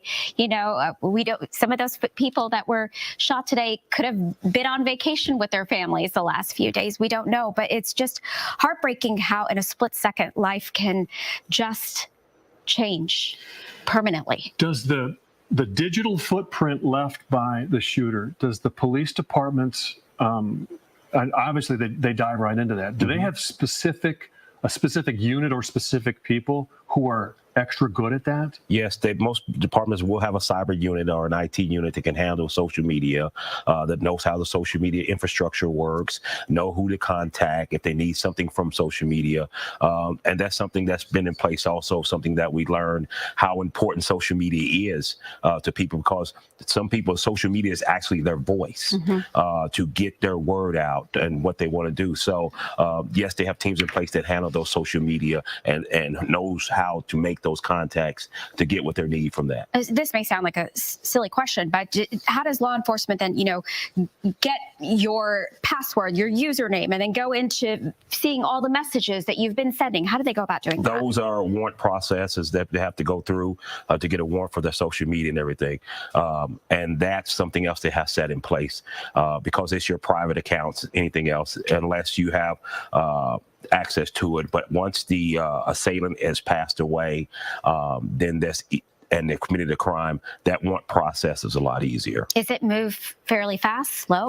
Sometimes it's expedited, but the toolkit is already in place. It's just a matter of them punching in the information into the toolkit and following their process that they have in place. We're talking about things, though, that are unfortunately too late. Like after the gunman opens fire and we start tracking the digital footprint, it's too late. We need to be on the front end of that. And as you were saying that, more than likely that there were hints dropped in situations like this ahead of time. Yes, there are flags that come up that some may be subtle, some even stronger than others. Some is like a string, as a continuation of subtleties that build to something complex. But sometimes people kind of look at if you're connected to someone, so you kind of overlook it. Like, they were making that same old noise last week, or they were saying the same thing. Now they get a little bolder, get a little stronger. So as I said, social media sometimes is a voice of people who do not have a microphone or a megaphone. Social media is their voice. We see a lot of these comments sometimes come on our website, but how do you report something but not overreact to something, right? Like every comment that comes by, every person that's on a rant, do you report on them? Depending on how well you know that person. If you know that person well, you know that person's character, and something seems odd to you, seems out of character to you, sometimes the rants, like I said, will build. They'll get more stronger and they'll get more threatening. Then if you know that person, you know that person's character, then it'll start throwing a red flag to you. And then once it starts throwing a red flag to you, then it's something that should be reported. Sorry, go ahead. Go ahead. How often do you think that people hold back in reporting things because they don't want to get involved, don't want to cause drama, don't want to, upset the person anymore? And that happens a lot. And that's a big majority of it, because some people may want to say, well, I don't want to lose my friendship with this person, or I don't want this person to think that I turned them in or I snitched on them. But if it's anything that can save lives, then you have a responsibility and obligation to do that. But a lot of people do. They'll pass it off and they'll say, well, I'll let somebody else do it. Somebody else will see it also, and they'll say something about it. It's not going to be me. Sometimes we just do it out of more concern for ourselves than other people. Don't want to feel uncomfortable or awkward, right? Yeah, I was going to ask you about that too, because, as we all talked about here, that these things are happening more and more often now. It's not a question of happening somewhere else. We expect it. We expect it even in Louisville, and it happened again. This is mass workplace shooting number 2. But that point at which I actually go to an authority, how often are the authorities alerted to these kind of possibly unhinged people about to pull off something horrible? Well, sometimes it's not always something horrible. Sometimes the statements made, and a lot of it is involving and changing with our HR departments, company HRs. A lot of processes go on in HR that we have no idea that are happening. Yeah. So we don't know who's being reported, why they're being reported, because it's an HR confidentiality thing. Now, if HR feels that it's at a point to where it's escalated to where employees are a threat, then they'll take action. But that is the first step. But, is to report it to your human resource department of your company. Okay, again, there's a reunification center set up at 4th and Central for families. It's the Kentucky International Convention Center, where we saw some resources, some supplies being brought in to help families. David Ochoa said that he was there earlier. You could hear just the pain of the finding out terrible information for families going through this right now. Again, that is set up at the Kentucky International Convention Center at 3rd and Market. So if you believe you have a family member who is a victim, or if you need some help there, that's where you should go right now. Usually in the first hours, the first day of a mass shooting or a mass workplace shooting, the survivor stories of the people who got away are the most compelling part of the day. We have a bunch of reporters out trying to nail them down and trying to talk to them and get those. So we will have much more from the survivors when we get it at 10 minutes to 3 here. As you take a live look down on the building where this happened, we are awaiting another update. They did one at 11 o'clock, and they're going to do another one at 3. At 3, and about an hour ago, would you say, John, LMPD towed a vehicle from the bank parking lot there. We don't know if that vehicle belonged to the shooter. We don't know that yet, but that particular vehicle was towed from the parking lot there. And, we've been talking about it all morning, that there is likely a lot of security cameras from that area down there would have captured the shooter going into the location. We know that he was a previous employee, but we do not know the exact motive. This is video that I was just mentioning of that LMPD tow unit that is removing that vehicle from the parking lot there. But we don't know who this vehicle belongs to. So maybe LMPD will address that at their 3 o'clock press conference. But that was towed about an hour ago from the bank parking lot. And as Deshaun has mentioned, police are going to be going through, all of the information about the shooter. There's names circulating on social media. We are not reporting it until it officially comes from LMPD. But, in today's world, it doesn't take much to figure that out. I was just going to say, if you are just now joining us and you're wondering why we are not reporting any of the mountain of information there is out there on the person that most believe is the shooter, and things like motive and relatives and their jobs, we can't report any of that until it is confirmed by the proper authorities. But believe us, we see it too. We are... We are asking questions. People like Wave News reporter David Mattingly is out there asking questions as well.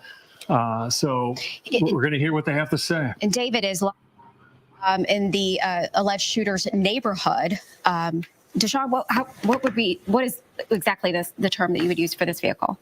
That is a armored vehicle that is mostly used by SWAT or for breaching. Okay. And what it is, it's a tactical vehicle that's used for them to enter into a residence or a building or something where they have, it's like a little command center for them, but it's more tactical, where they can use it to position in front of the door, in front of a residence, or they can stage from it. Okay. Okay, do we have David hooked up? Is he prepared to report live as well? This is the neighborhood where the alleged shooter lives. Do we have a location?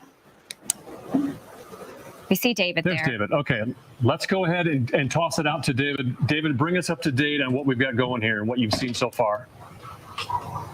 Okay, John, you're watching what I'm watching right now. This is the Camp Taylor neighborhood. This SWAT vehicle just showed up with a full contingency of officers, fully dressed and prepared for what we suspect will be an intrusion and a search of the home that everyone we are told could be the home of the shooter. That has not been officially confirmed. This is the Camp Taylor neighborhood again. This is Taylor Avenue. The house that has been in question is a single-story residence. I've talked to people in the neighborhood about who might be living there. There were people who said that they've lived 2 doors down from there and didn't even know the house was occupied at the time. So that just goes to show what a low profile anyone living in that house might be keeping and how quiet this neighborhood might be.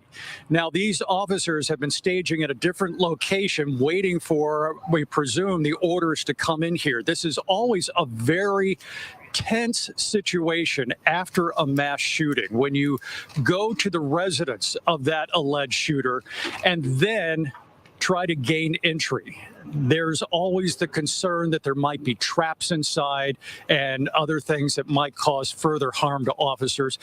But again, we're waiting to see what happens here. This amount of manpower, it's safe to presume that they're planning to do an entry on that building. So we're just going to keep our eyes on it right now and keep looking as the minutes tick by. We've gone through a couple of hours standing out here with virtually nothing to talk about except the police tape that's in front of us and the blocked road. But now, here we go. Officers are moving in as we speak. David, has anyone said anything about the person that owns that home, the alleged shooter? Any background on him?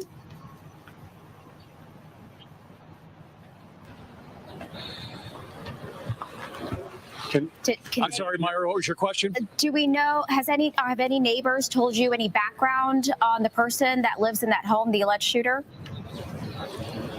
Absolutely nothing at this point. That's the point I was making earlier, that this is a quiet neighborhood, and the people living even close to that house weren't really familiar with the people who were living inside of it.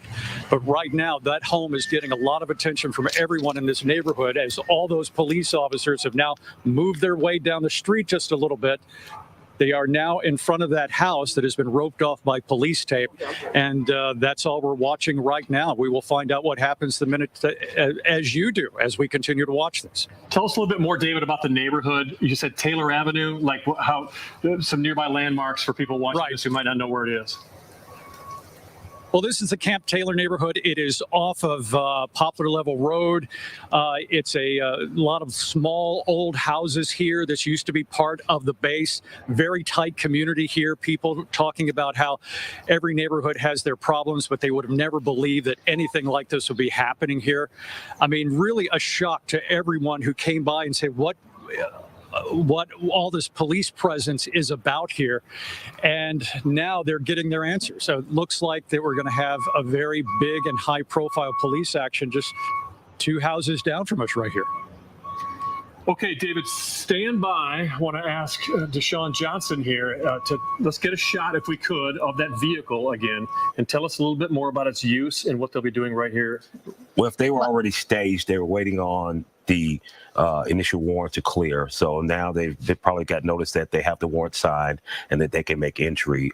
They've already pretty much looked at the house, and what they're about to do now is what's called make an entry, and they'll make a secure entry, whether someone's home or not. Like David said, they don't want to make sure there's no booby traps or anything. There's nothing in there that can hurt anyone, or the house is safe for them to enter before they have a search team that will come in and do the actual search. But that is more or less the high-profile SWAT entry team. And we saw the video of that, but there are certain things that are going on right now that we cannot show you out of respect for the integrity of the investigation, the law enforcement officers that are out there right now for their safety and security as well. Correct. Like we are watching it, someone else is watching exactly. it also. So we definitely don't want to put those officers in harm's way by revealing their entry coming into the dwelling at this time. All right. So again, we're going to be learning here. It's almost 3 o'clock, so we're expecting this press conference to be starting soon. Is the press conference at U of L Health? Is that what we have gathered? Do we know anything? If our producers can tell us. But we're expecting to learn more from police, law enforcement, and medical professionals as well. There were an incredible number of officers there when we showed that truck rolling up. How systematically, how detailed do they go through the home, and what are they looking for? Well, that's going to be your entry team. That's going to be that's the team members that's going to gain entry into the dwelling.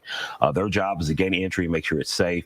Now you have an investigative team that will come in. They will do the search because they're going to be looking at computers. They're going to be looking for weapons. They're going to be looking for anything that they think is pertaining to this investigation. They will be detailed and they'll log everything that is taken out of that residence doing that. But what you have on stand now is not going to be your search team. That's going to be your entry team, the entry, and they'll get inside and make sure it's clear for the search team to come in. Yeah, what a sad comment that not only do you have to deal with a mass shooting and this shooter, but you got to worry about alleged booby trapping there at the house. And it's just amazing. You were talking about the number of officers on the outside of that vehicle. When they opened the door, they were also coming out from inside. So that 3 p.m. presser just got word it's going to be happening at Metro Safe at the EMA Emergency Center in downtown Louisville, where we're going to be learning some more information. All right, well, we have a picture of that. We'll put that up as well. Until then, we can bring you up to date on exactly what we know so far. This happened at about 8:30 this morning. There's a lot floating around on social media, and we don't have this confirmed, but either a current or former employee opened fire on colleagues. We have 4 dead, not including the shooter. We have 9 injured, 2 of them police officers. One was in critical condition, undergoing surgery here a few hours ago. We have not heard how that surgery has gone. No, hopefully we'll learn that information. LMPD responded very quickly, within 3 minutes, and that's one thing that we have heard just praise about how quickly they responded. The alleged shooter is dead, but we do not know if he died from a self-inflicted gunshot wound or if law enforcement shot him. So that's another aspect of this that we're hoping to learn. As John has mentioned, we know the shooter's name. It is floating out there on social media, but we are waiting to hear that confirmation from police. Right. We have FBI and ATF and Homeland Security and Kentucky State Police. Why the need for all these different organizations? Well, each agency brings a certain support staff with them that will help because, as I said before, this is a lot of footwork, a lot of people on the ground because you are dealing with multiple locations. You're dealing with the bank itself. You're dealing with the vehicle. You're dealing with the camera systems around the area. You're dealing with victims. You're dealing with relatives of victims. You're dealing with interviewing witnesses. You're dealing with the off residents. So there's a lot going on. So the more agencies, the more help and the more hands that you can get makes it a lot better. Okay. All right. So again, just to recap, as we've been mentioning, 4 killed, 9 injured. The shooter is dead after the shooting at the Old National Bank this morning across the street from Slugger Field. Look, you can see that it's a very distinct building. I'm sure so many people have driven by it and wondered, what is that building? And the bank is located there. I'm assuming that the bank is on the first floor of the building. Is that correct? Is that we believe so? That's what we believe so. So we're working to find a little bit more information about how he got inside. Was it just through the front entrance? And then what transpired after that? As Deshaun has mentioned, a lot of times in these shootings, the person who is the shooter knows the layout of the place, knows who they're going after. Things like this are typically a very planned out, targeted event.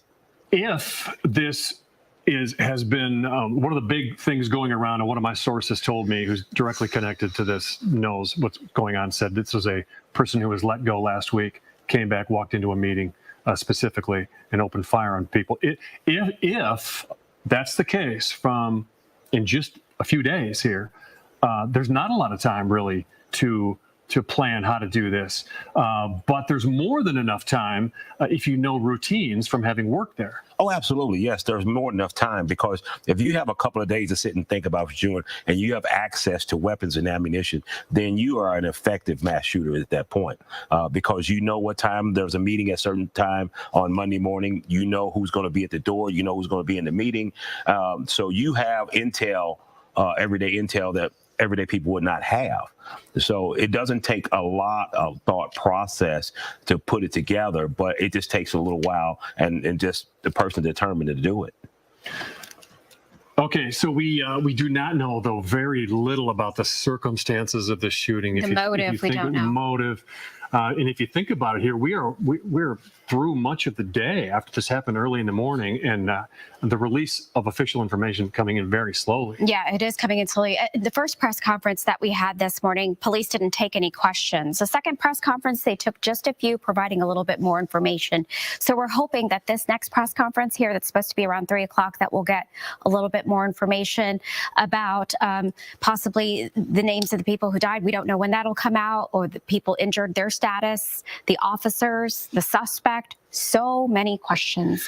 David Mattingly was live in the neighborhood where the suspected shooter lived, and a heavy police presence there, right, with one of the armored vehicles pulling in. And you never know if somebody's going to go back in and be a mass shooter and get back at the bosses, let's say, for a termination or something. You never really know if that's how the shooting event is then going to unfold.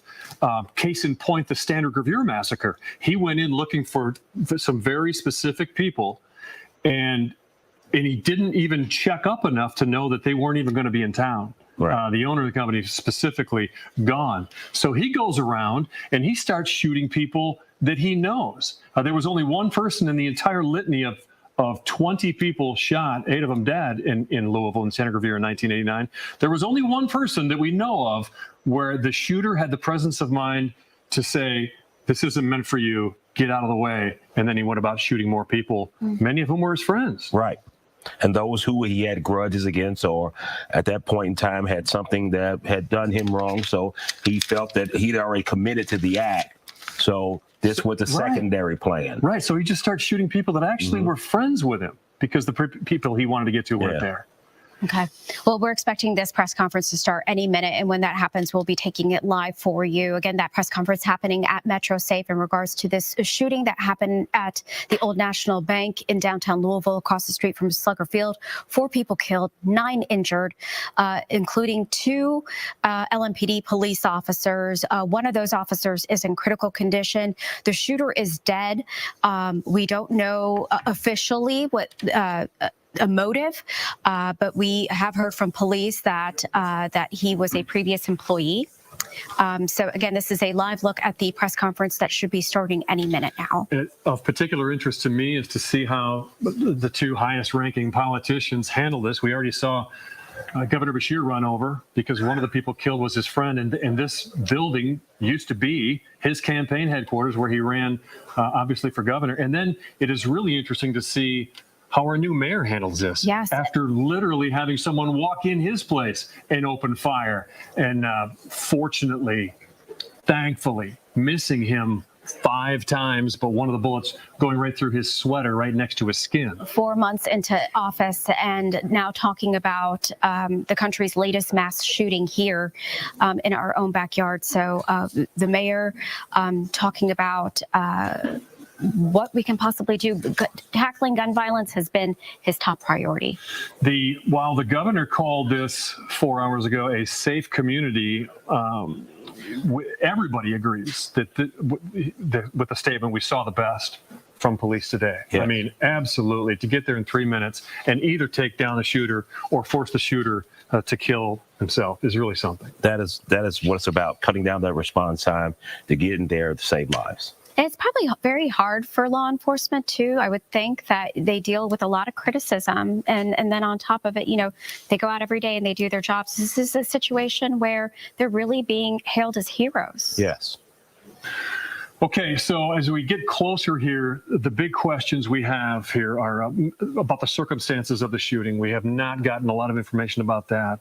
The most important thing to learn right now is of course, the victims and how they're doing and how the wounded victims are doing at this hour. We haven't really had a layout, except for the case of one of the officers that was listed in critical condition. We haven't had a layout of how serious the injuries are. 3 of those people that were taken to the hospital who were injured have been released. Yes. That is good news. So we do know that, but we do not know how the rest are doing right now. We had another incident that we don't know if they're going to discuss or not shortly after the mass shooting over at JCTC, a shooting where we have 1 dead and 1 injured reporting. Not connected in any way, just more of the violence crisis that Louisville has to fan out and try to deal with every day.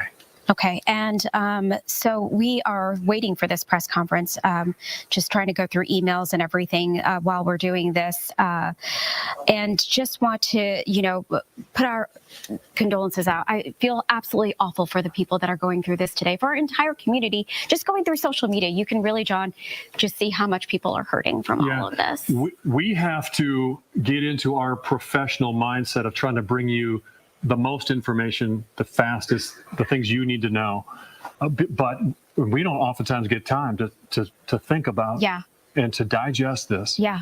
And there are different moments that always happen in the news business where you tears well up, where it really hits you. You finally realize. Olivia Russell was reporting earlier and said that she knows people that work in that bank, and you could just see and hear her choke up a little bit. As we said, Louisville is a big, small city, so the chances of you knowing someone connected to this are likely. Okay, it looks like we're getting a little bit closer.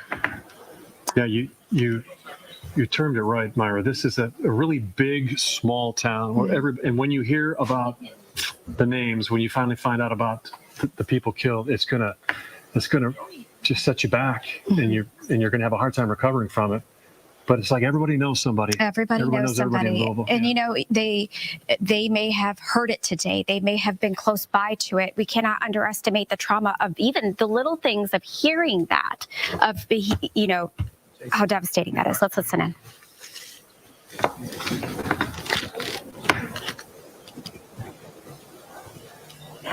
Good afternoon. Today, unfortunately, is a sad day within our city. At 8:38, there's a report of shots fired at Old National Bank. Officers were on scene within 3 minutes. The suspect shot at officers. We then returned fire and stopped that threat. The suspect is deceased. This is the only time that I will mention the suspect name in this case. The suspect has been identified as Connor Sturgeon, white male, 23 years of age, who was employed at Old National Bank. His weapon of choice was a rifle. We have 5 total deceased, which includes him. But I want to acknowledge with heartfelt condolences, prayers to the family of those who lost their life today. Tommy Elliott, 63 years of age. Jim Tutt, 64 years of age. Josh Barrett, 40 years of age. And Juliana Farmer, 57.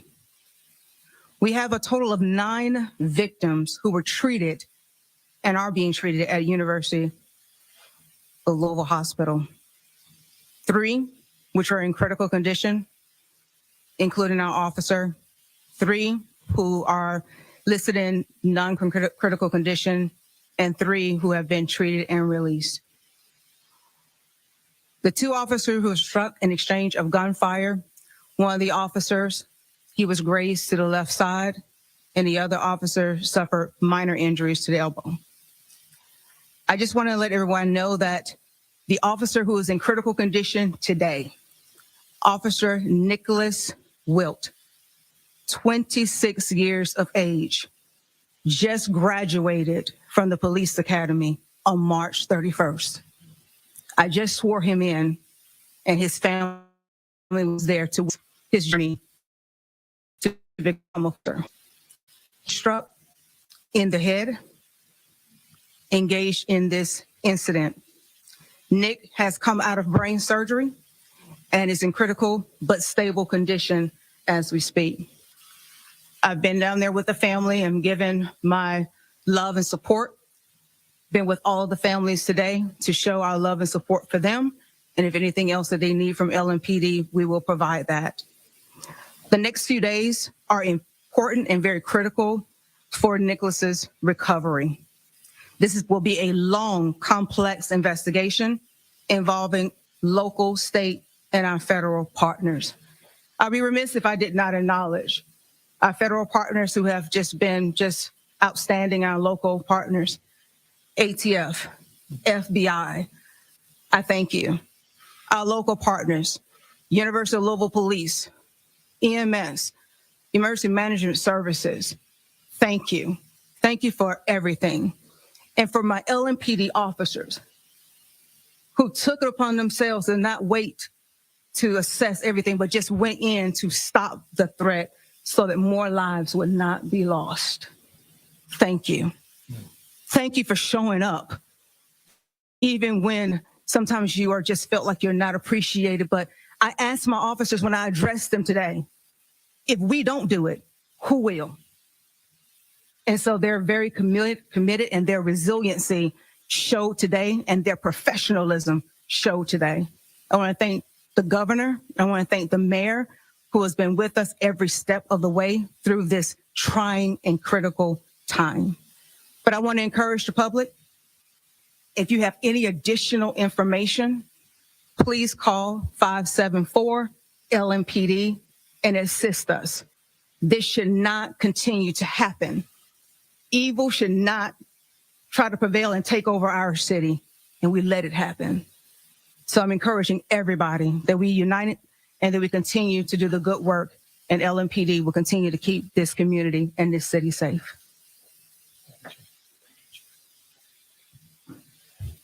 Thank you very much, Chief. Today is a day that's heartbreaking for our city, for all of us, and especially for the people who are in that office at Old National Bank and their loved ones. We just heard the chief give the names of the people who lost their lives in this mass shooting this morning. One of them was Tommy Elliott, a very good friend of mine, of the governor's.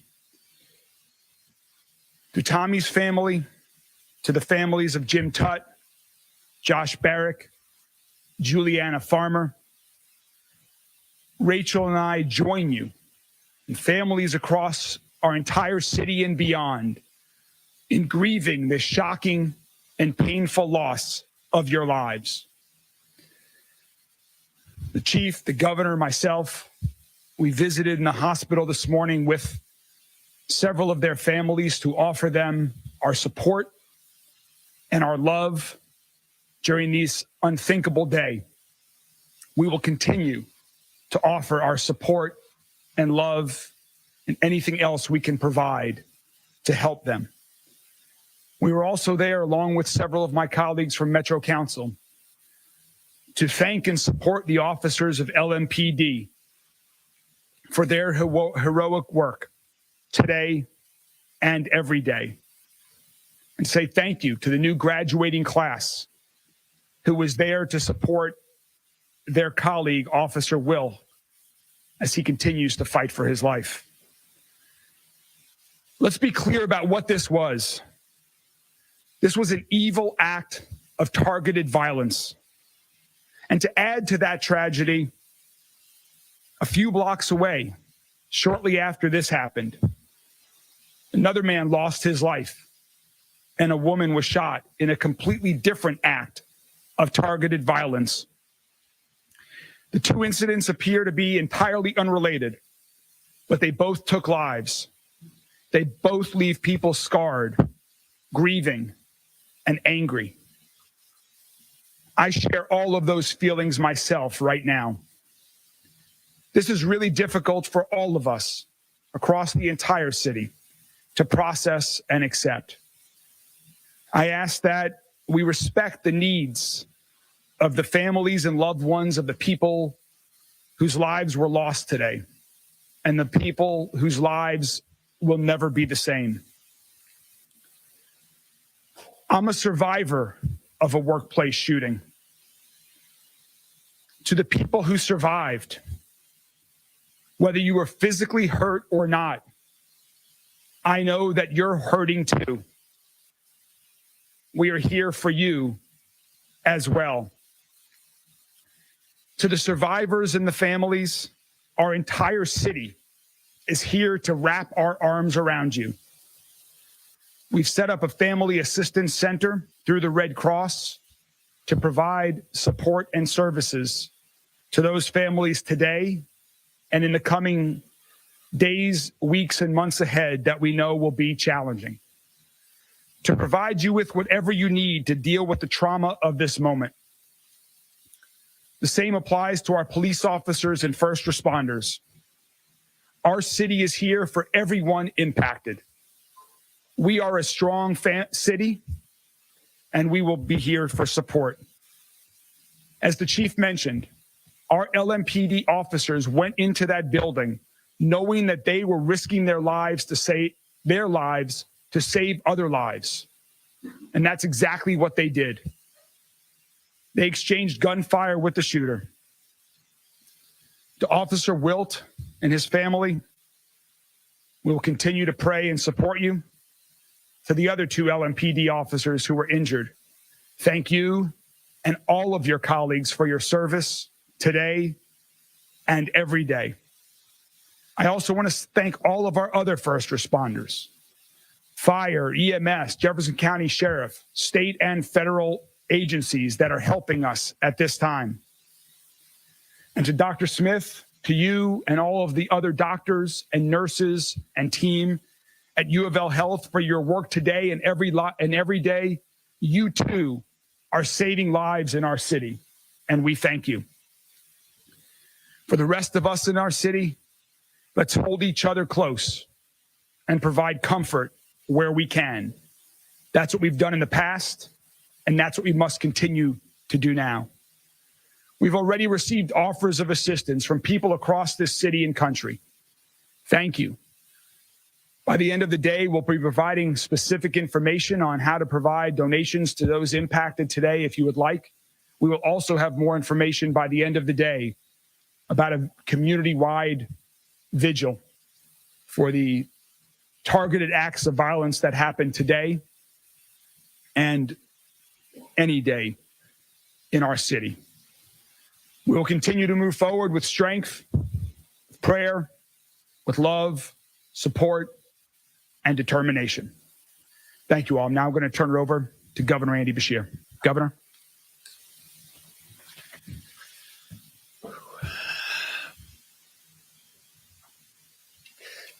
Today is a tragic day in Louisville and for the entire Commonwealth of Kentucky.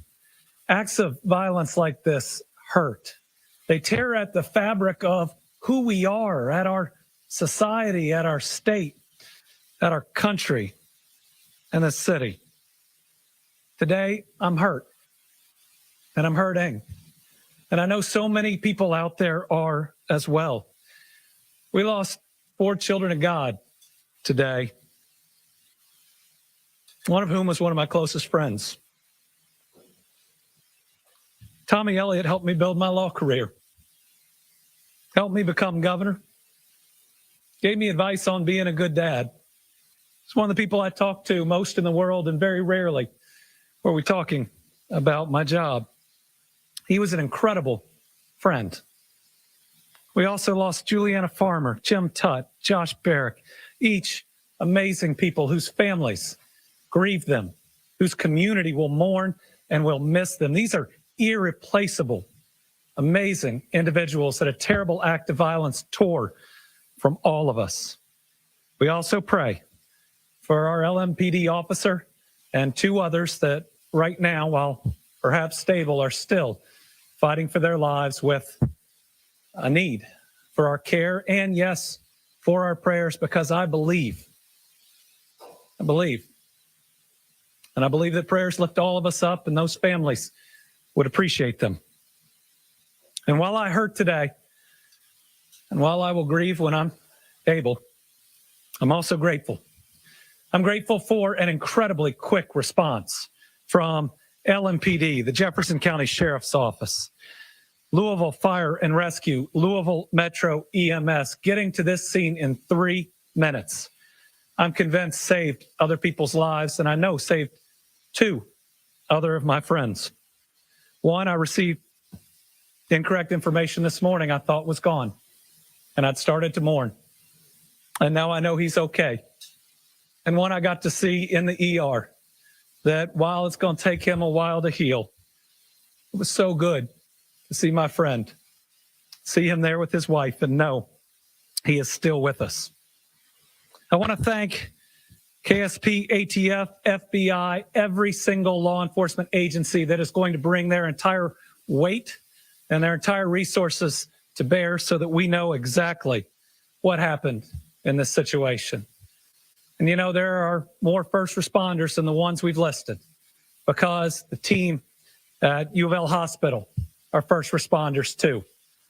The first battle was stopping that gunman. The second is doing everything we can to keep those that have been wounded alive. And I want to say to this good doctor behind me, and we have worked together through pandemics and now this, but I'm really proud of what his team is doing. I was in a room where one of those families that are rightfully worried got an update. And it was one that was specific, but also provided with compassion. These doctors and nurses are fighting for the lives of our friends, of our family, and we are deeply grateful to them. I think what we need most right now, in a word, is love. I mean, just love. Love for these families. They're going to need it. I can tell you. I've talked to them. I'm very close with one of them. They are going to need that love, and we need love for each other. It seems like we argue so much in this country, so much anger. But I still believe that love and compassion and humanity can lead us to a better place. Now, this is hard. It's really hard the day after Easter. Now, Easter is about a rebirth, a better world, one where we're all supposed to work together to get there. One that's supposed to teach us love from a Savior that came. The world fell in love with him not because of his power, but for his compassion. And I believe what we can do, whether it's any faith or just your values, is ensure that today, more than anything, is about these families. Is about those families that are afraid they're going to lose their loved one, about those that have been through the worst and while may have survived, are going to bear the scars inside and outside today. It's got to be about them and the heroic actions of everybody who responded. And yes, I know in the days to come, we'll talk about issues. But I think the thing that people get wrong after the most difficult of times and days, and as governor, I've had to see a lot of them, is that today ought to be focused on my friend and on everybody else's friends and loved ones that are no longer with us. My faith teaches me that while the body is mortal, the soul is eternal. And so I know that I will see Tommy again. And I know that all of these families and friends in this community, we will be reunited in a better place without violence, without the senselessness and hurt that we feel today. We will get through this. We'll get through this together. It's the only way. And we'll march forward. And my hope is that in honor of those that have fallen today or that may still fall, we can be better and we can do better. We can care about and love each other just a little bit more. Today, to honor those that have fallen and as so many families grieve, I'm ordering our flags statewide, fly at half staff until Friday evening, to make sure that we are paying tribute in every single part of this Commonwealth to those that we have lost. We are one Commonwealth, united with this city, united in space, and we need to do it here. Thank you. Oh, and next, we're going to hear from Dr. Smith, who is leading an incredible team to try to make sure as many of those that were harmed in this incident get through it. And let me just again say that he and his hospital have my full support and confidence. I've seen it firsthand. What they're doing is nothing short of amazing. And listen, I know they're going to do their best. And while we don't know what that outcome can be, we ought to be appreciative of them for doing their very best.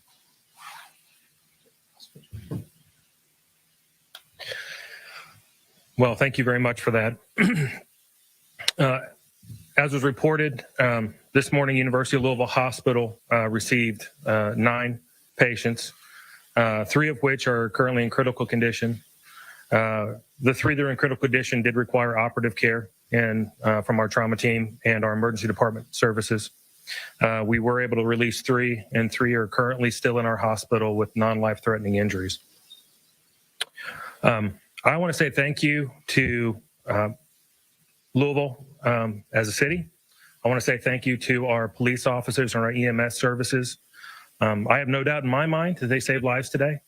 I think they, as many in the healthcare industry, have been through a difficult time recently, but they have stood up and stand up for Louisville and the people of Louisville constantly. They have our thanks from U of L Health. I also want to thank my nurses in the emergency department, my physicians in the emergency department. Through all of this, they remained as the professionals that they are. They were able to care for a large number of people coming in severely injured in a very short period of time. We were able to get them to the services they need. And as of now, no one that arrived at the hospital has expired. Now, I do not know what the days ahead will be. I do know that they are still injured, but I also know that we are all Louisvillians, and it doesn't matter where we come from. It does not matter who we look like. We are all part of Louisville. LMPD, EMS, U of L Health. We are here for everyone. And so I would like to thank everyone who's helped us today. I would like to thank all the well wishes I've received, both personally and from our healthcare system from around the country. Support for people who have been through this around the country and know the pain that my team is currently facing, know the pain that the LMPD and EMS teams are currently facing, and will be with us because, as again, we are all Louisvillians. I want to thank everyone again for what they do for us every day. We are a wonderful and integral part of this city, and I am proud to be part of U of L Health, and I am proud to be part of U of L Hospital. So with that, thank you, and I'll turn it over for questions. Thank you very much, Dr. Smith. We're prepared to take a few questions from the media. Dr. Smith, obviously with brain surgery, do you know if Officer Wilt is awake? I believe everyone who had surgery today are still sedated. No one is currently awake. It's still very early in this process for many of that information. Really, the next 24 hours for all involved in this who required an operation are going to be the critical time period for us to understand really how well they're going to recover from this acute part of their overall care. They've got long roads ahead of them, but if we can get through a 24 hours, then we will take another 24 hours, and we will keep doing that until they get out of the hospital. You mentioned non-life-threatening for those other victims. For the average person, does that mean gunshot wounds? Can that be considered non-life-threatening in this case? Yes, you can have gunshot wounds that are non-life-threatening. Correct. And that is the case for these 3? We treated a total of 5 gunshot wounds today from this scene. For the police chief, what is that moment like to hear an officer was shot in the head and then ultimately to hear that for now he is stable, but hear that it appears he may make it through this? What are your thoughts there? That is one of the worst moments within any police chief's tenure being in this position. To hear that any of your officers have been injured in any kind of way, but critically injured. But it's also, too, it rubs me and it just rocks my world to have anybody being injured and losing their life. And so I am just truly, I have so much respect for the families because they were still present and were very appreciative of what was done and how LMPD responded today. And they were actually embracing me as I was embracing them. But let me say this, the evil that took place today, we shouldn't hear the tears that were coming out from these families. And that right there sticks because they are weeping because someone decided that they wanted to take life today. And so, but with that, I'm very grateful and hopeful, and I'm thankful to the doctor for stabilizing so many that could have possibly lost their life.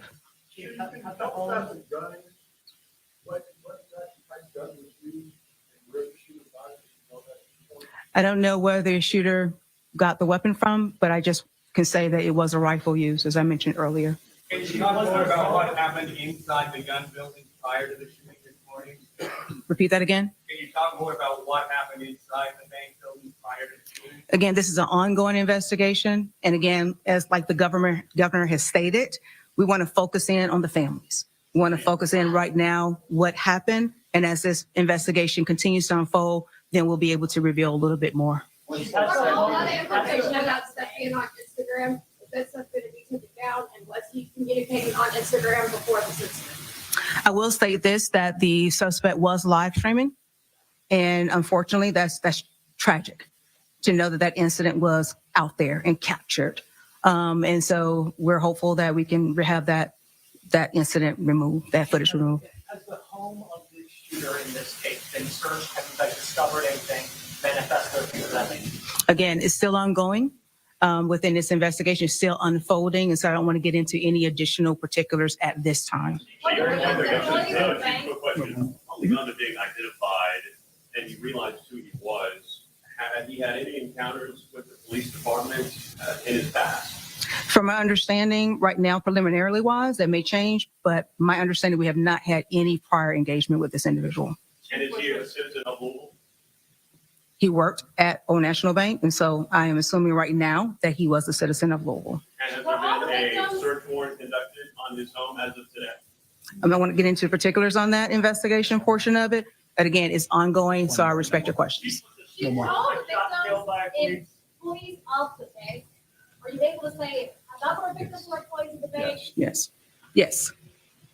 Yes. And the officers. And the officers. Yes. Chief, was the suspect shot and killed by police? Yes, sir. Yes, sir. Chief, were there guards inside the bank? Was there any security? How was this working walking in? I'm not familiar with any other additional security with that inside the location, but again, let's focus back on this initial incident right here, that we were responded in a timely, quick fashion, and we stopped the threat so that no additional loss of life could be taken. We will continue to provide updates as we have more information. This has been a very active day where we are, as the governor and the chief said, we are using every resource available from local, state, and federal agencies to provide all of these answers to the entire community, to the loved ones who lost victims today. And so we are going to get back to work. We will continue to keep you all up to date as we have more information. Thank you all very much. Okay, we learned quite a bit of new information today from this. We will let press conference happening here. We know the names of the victims in today's mass shooting: 63-year-old Tommy Elliott, 64-year-old Jim Tutt, 40-year-old Josh Barrick, 57-year-old Juliana Farmer, all employees of the bank this morning. As far as the other shooting victims, 9 were taken to U of L Hospital, 3 in critical condition, including that LMPD officer. 3 non-critical, 3 have been treated and released. And John, we also learned some more information about the LMPD officer who was shot, 26-year-old Nicholas Wilt. He just graduated from the police academy in March. So he was shot in the head. He is still in critical condition after undergoing surgery. 26 years old, just graduated. Yeah, now we're entering the phase of a mass shooting event where we're hearing the details that start making you mad. Like when you hear the victims' names and ages, 63, 64, 40, 57, how much they meant to people. We've talked over and over again, Louisville is a large city, but it's very connected and very small. You see the names now. You hear the stories. You hear about this officer who was one of the heroes that rushed into the building within 3 minutes of the call and engaged and shot the shooter dead, Nick Wilt. He just graduated on March 31st from the academy. That's just days ago. And he's heading out in his new career, and he's also just been wheeled out of having brain surgery, still alive, thank God. But Nick Wilt had brain surgery. Okay, and in all of this, we do also want to talk about the shooter in this. He's been identified as 23-year-old Connor Sturgeon. He was employed at Old National Bank. This is his LinkedIn profile. So here's a picture of him that was posted. And we know that he came into the bank this morning with a rifle. John, what got me, it took my breath away is when police said that he live streamed this. Yeah, another factor to make you even angrier. He walked into that bank today. Live streaming. So let's turn to our safety and security expert, former police officer Deshaun Johnson here. What did you hear in that amid the details that caught your eye the most? Well, what caught my eye the most was the live streaming part of it, that showed some type of planning, that he wanted people to know what he was doing and wanted to share it with the world, wanted to send that as far as being his voice. Also, the response time of the police officer, and they initially got the call as shots fired at the bank. So they knew going in that there was an active situation, and they still moved in at a great pace to get in there to help save lives.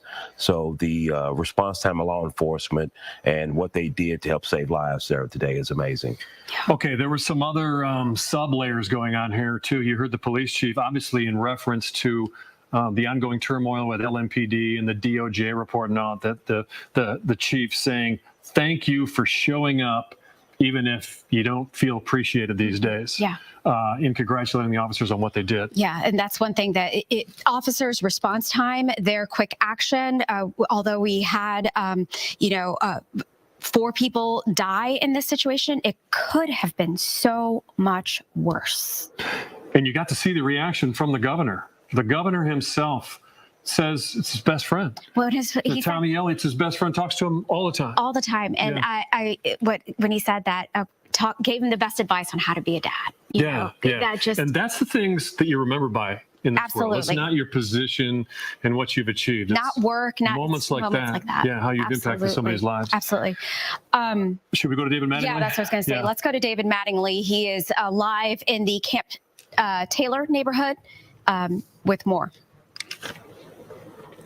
That's right, Myra. When the last time that you were here seeing what was going on, we had a full contingent of SWAT officers and their vehicle drive down the street and stop in front of that yellow house right down there with that porch there. There was police tape around there at the time. This, we're told, is the shooter's house where he was living.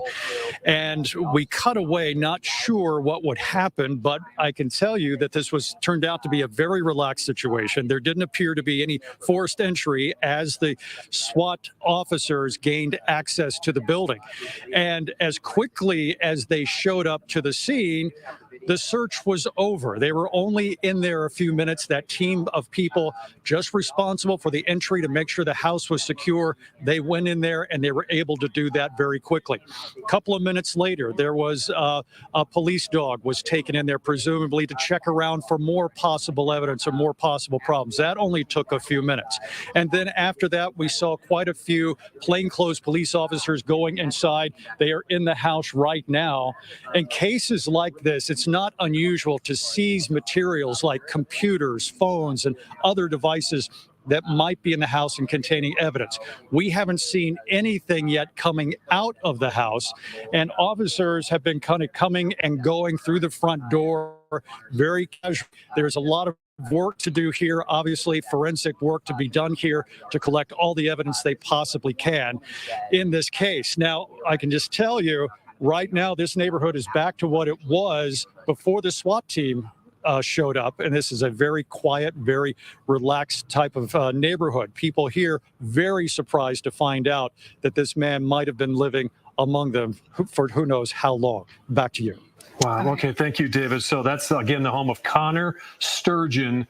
Police chief just said no prior interactions with police, went from no prior history with police to live streaming a mass murder. 23 years old. This is a look at his LinkedIn page there. And you can see that he posted that his affiliate portfolio banker for Old National Bank there on his profile. And David mentioned that the armored vehicle that we saw went in, that it went in for a short amount of time, but police are there. Deshaun, kind of tell us what they're probably gathering from the home right now. And what they're gathering anything that can relate to this investigation, notes, handwritten notes, evidence, computers, laptops, phones, anything that they think is pertinent that will shed some light on the why. They're going to gather that information. They're going to look for weapons, any more weapons, ammunition, anything in the house. They're going to take a lot of photographs, and they're going to, anything that is taken, they will catalog and log where it was taken, where it was found, pictures of where it was located when they found it. Anything that they can say that has something directly to this case. These homes are usually in various kinds of shape before someone realizes they're going to leave for the last time and commit a murder, maybe even live stream it. Some people will do different things. Some people will clean them up. Some people will wreck them. It just depends on the individual and depending on whom or who they are living with. This was not a forced entry, so I'm under the impression that someone allowed them to get in to gain entry, but not means of force. So they maybe had got a key or something. So that makes a difference. But it just depends on if the person lives alone or he lives with his parents or significant other. That's depending on the condition that it's left in. Okay. You talked a little bit about this, but just want to retouch it. That Deshaun, the fact that no priors and he live streamed this, what does that say? That says he's very understanding about social media, the power of social media and what social media does. So that also says that he was trying to make a statement. What the statement was, we don't know at this point in time, but they'll find that out further along the investigation. And 3, he was trying to send a message that either something happened that made him do this to kind of make him look more or less like the victim, and then the lives of the victims that he took.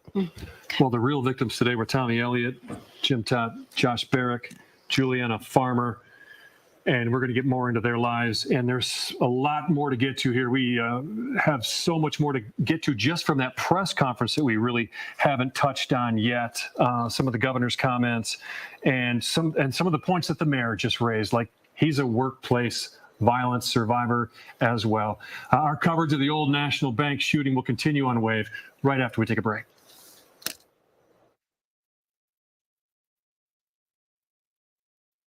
When people depend on us, we depend on the Wave Storm Tracking Team. Everybody on our team has the weather app because they give us accurate forecasts and the reasons to trust them.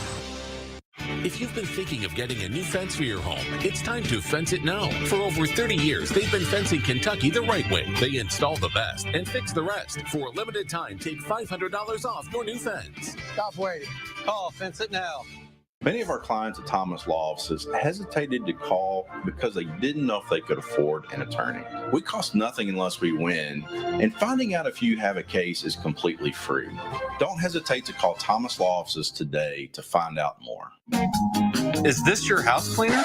At MaidPro, your home will receive an exceptional cleaning from our highly skilled, trained, and well-paid pros. And likely just a fraction more than you're already paying. I hear from our clients all the time how wonderful it feels to come home to a clean house. We are helping you with your quality of life. That hiring MaidPro on a regular basis is one of the best things that I've done for myself and my family. They provide high-quality service, consistency, and I think most importantly, peace of mind. Call MaidPro today For your free estimate. Kentucky Medical Cannabis makes getting your medical marijuana certification easy. Governor Beshear's medical cannabis certification executive order now allows Kentuckians to get medically cannabis certified to purchase from a neighboring state and be legal here in Kentucky. Our helpful staff will pre-qualify you and confirm your appointment and answer any questions you may have. Most conditions can be diagnosed during your visit with a 98% approval rate. Once you arrive at our clinic, our friendly staff and our Kentucky certified physician will complete a quick overview to ensure a medical cannabis certification is right for you. We accept patients seeking medical certification for a variety of conditions, including chronic pain, arthritis, cancer, seizures, anxiety, epilepsy, Parkinson's disease, glaucoma, PTSD, HIV, any terminal illness, just to name a few. Call or go online and schedule your appointment today and have relief tomorrow. Call 502-618-1222 or kycannabiscard.com. I've gotten to be a part of some incredible coach performances over all these years. This season, that's going to be a blast.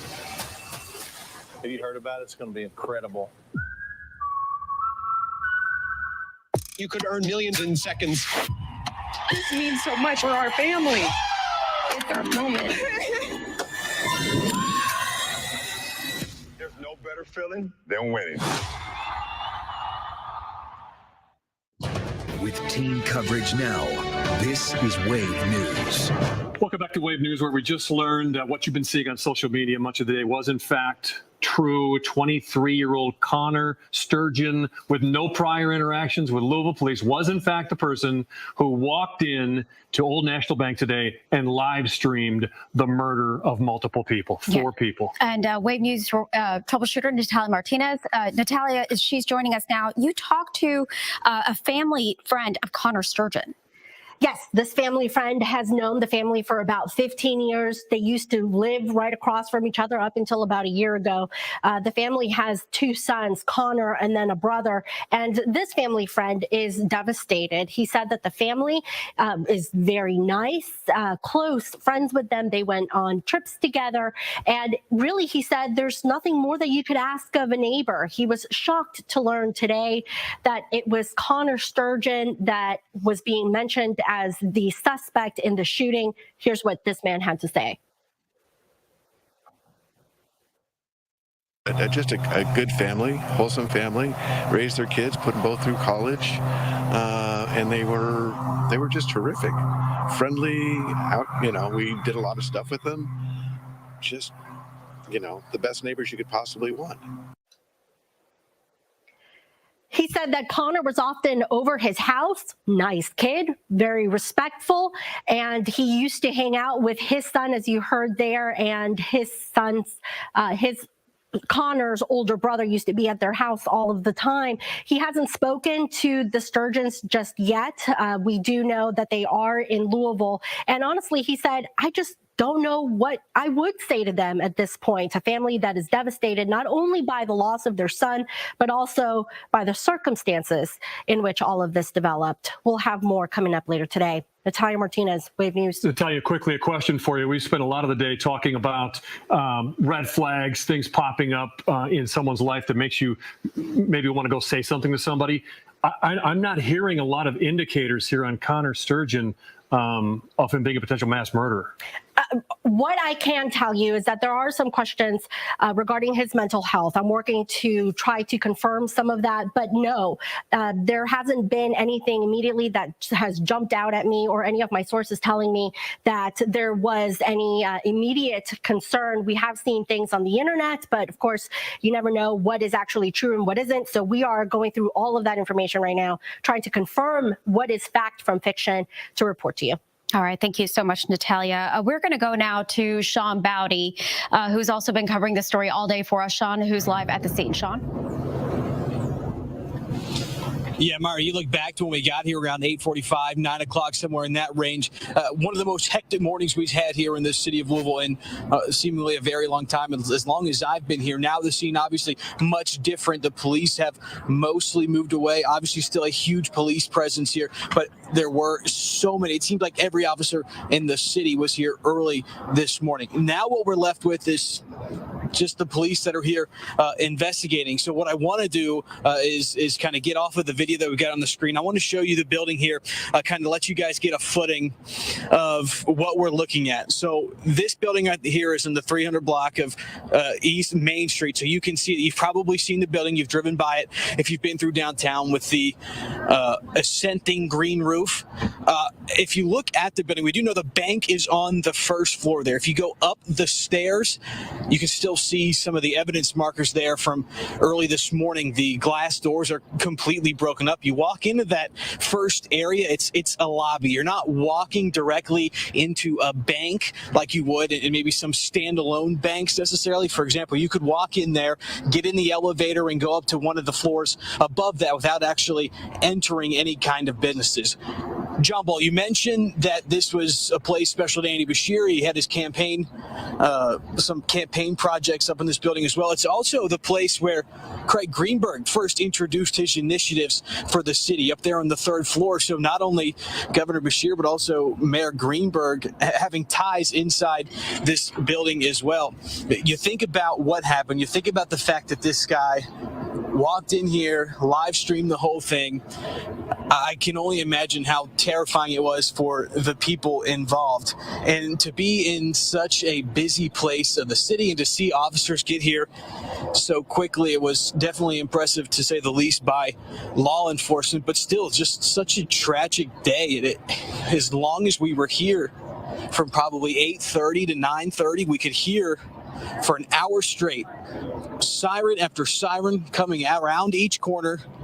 The first responders in this city gave it their all this morning, and we got to give credit for that, for what they've done. You've heard that credit given to them by the mayor, by the governor, but still just a tragic day that we're continuing to monitor moving forward. For now, reporting live in downtown Louisville, Sean Bowdy, Wave News. Okay, thank you, Sean. Any deaths are too many, but there were 4 deaths today. It could have been many, many more if it weren't for officers like Nick Wilt. He, on just 26 years old, just graduated from the academy just a few days ago. And right now, he's battling for his life after being shot in the head and coming out of brain surgery just now. And this is a photo of him there in the middle of Mayor Craig Greenberg and LMPD Chief Jacqueline Quinn, Villarreal, there proudly holding his certificate there. New officer, 26 years old, John, you mentioned, shot in the head. It's just beyond devastating. He underwent brain surgery, but he is still in critical condition. Our prayers are with his family, who had to find out that this happened to him today. Mass shootings, the entire story changes when you start to see the faces and hear the names and make the connections and even find out about the shooter. A lot has changed here in the last few minutes. We are going to take a break on Wave News and come back with more live reports and more developing information on a truly horrible day in our city's history. Be right back. The latest local news and the most accurate forecast on Wave News at 7 with Dawn and Ryan. The only local news and weather at 7 p.m. It's the Spring Sell-a-thon at the Kia stores. Shop one of the area's largest selections of new Kias with over 500 new vehicles available, like a new 2023 Kia Seltos, just $269 per month. New 2023 Kia Souls are only $199 per month, only at the Kia stores. Last year, more clients hired Morgan & Morgan than ever before. With over 2 million phone calls last year alone, more people in more cities across America want more Morgan & Morgan. When you hire Morgan & Morgan, you're also hiring a family business. And after 35 years, we now have more offices, more staff, and more lawyers than any other injury firm in the world. Protecting America, fighting for you. Injured? Call Morgan & Morgan. For the people. Honest Abe Roofing offers 24-hour emergency repair services and our Invest Once guarantee, which means you'll never roof again. Enjoy a convenient roofing experience with Honest Abe Roofing, the reliable roofer. When it's cold outside and your furnace isn't working, it's a pain. C&L Heating and Air will make the process easy and save you money. Now through Wednesday, get a brand new furnace from C&L for only $1,900. And financing is available. Call me on my cell phone today. If you've been hurt in a car wreck, there's only one thing you need to do. Call 800-800-4600. We stand up to the insurance company for all the money you deserve. Call 800-800-4600. We know how to turn low insurance offers into big settlements. Call 800-800-4600. When you need a lawyer, ask anyone in Kentucky. They'll say, get Hughes and Coleman and get it done. Call 800-800-4600.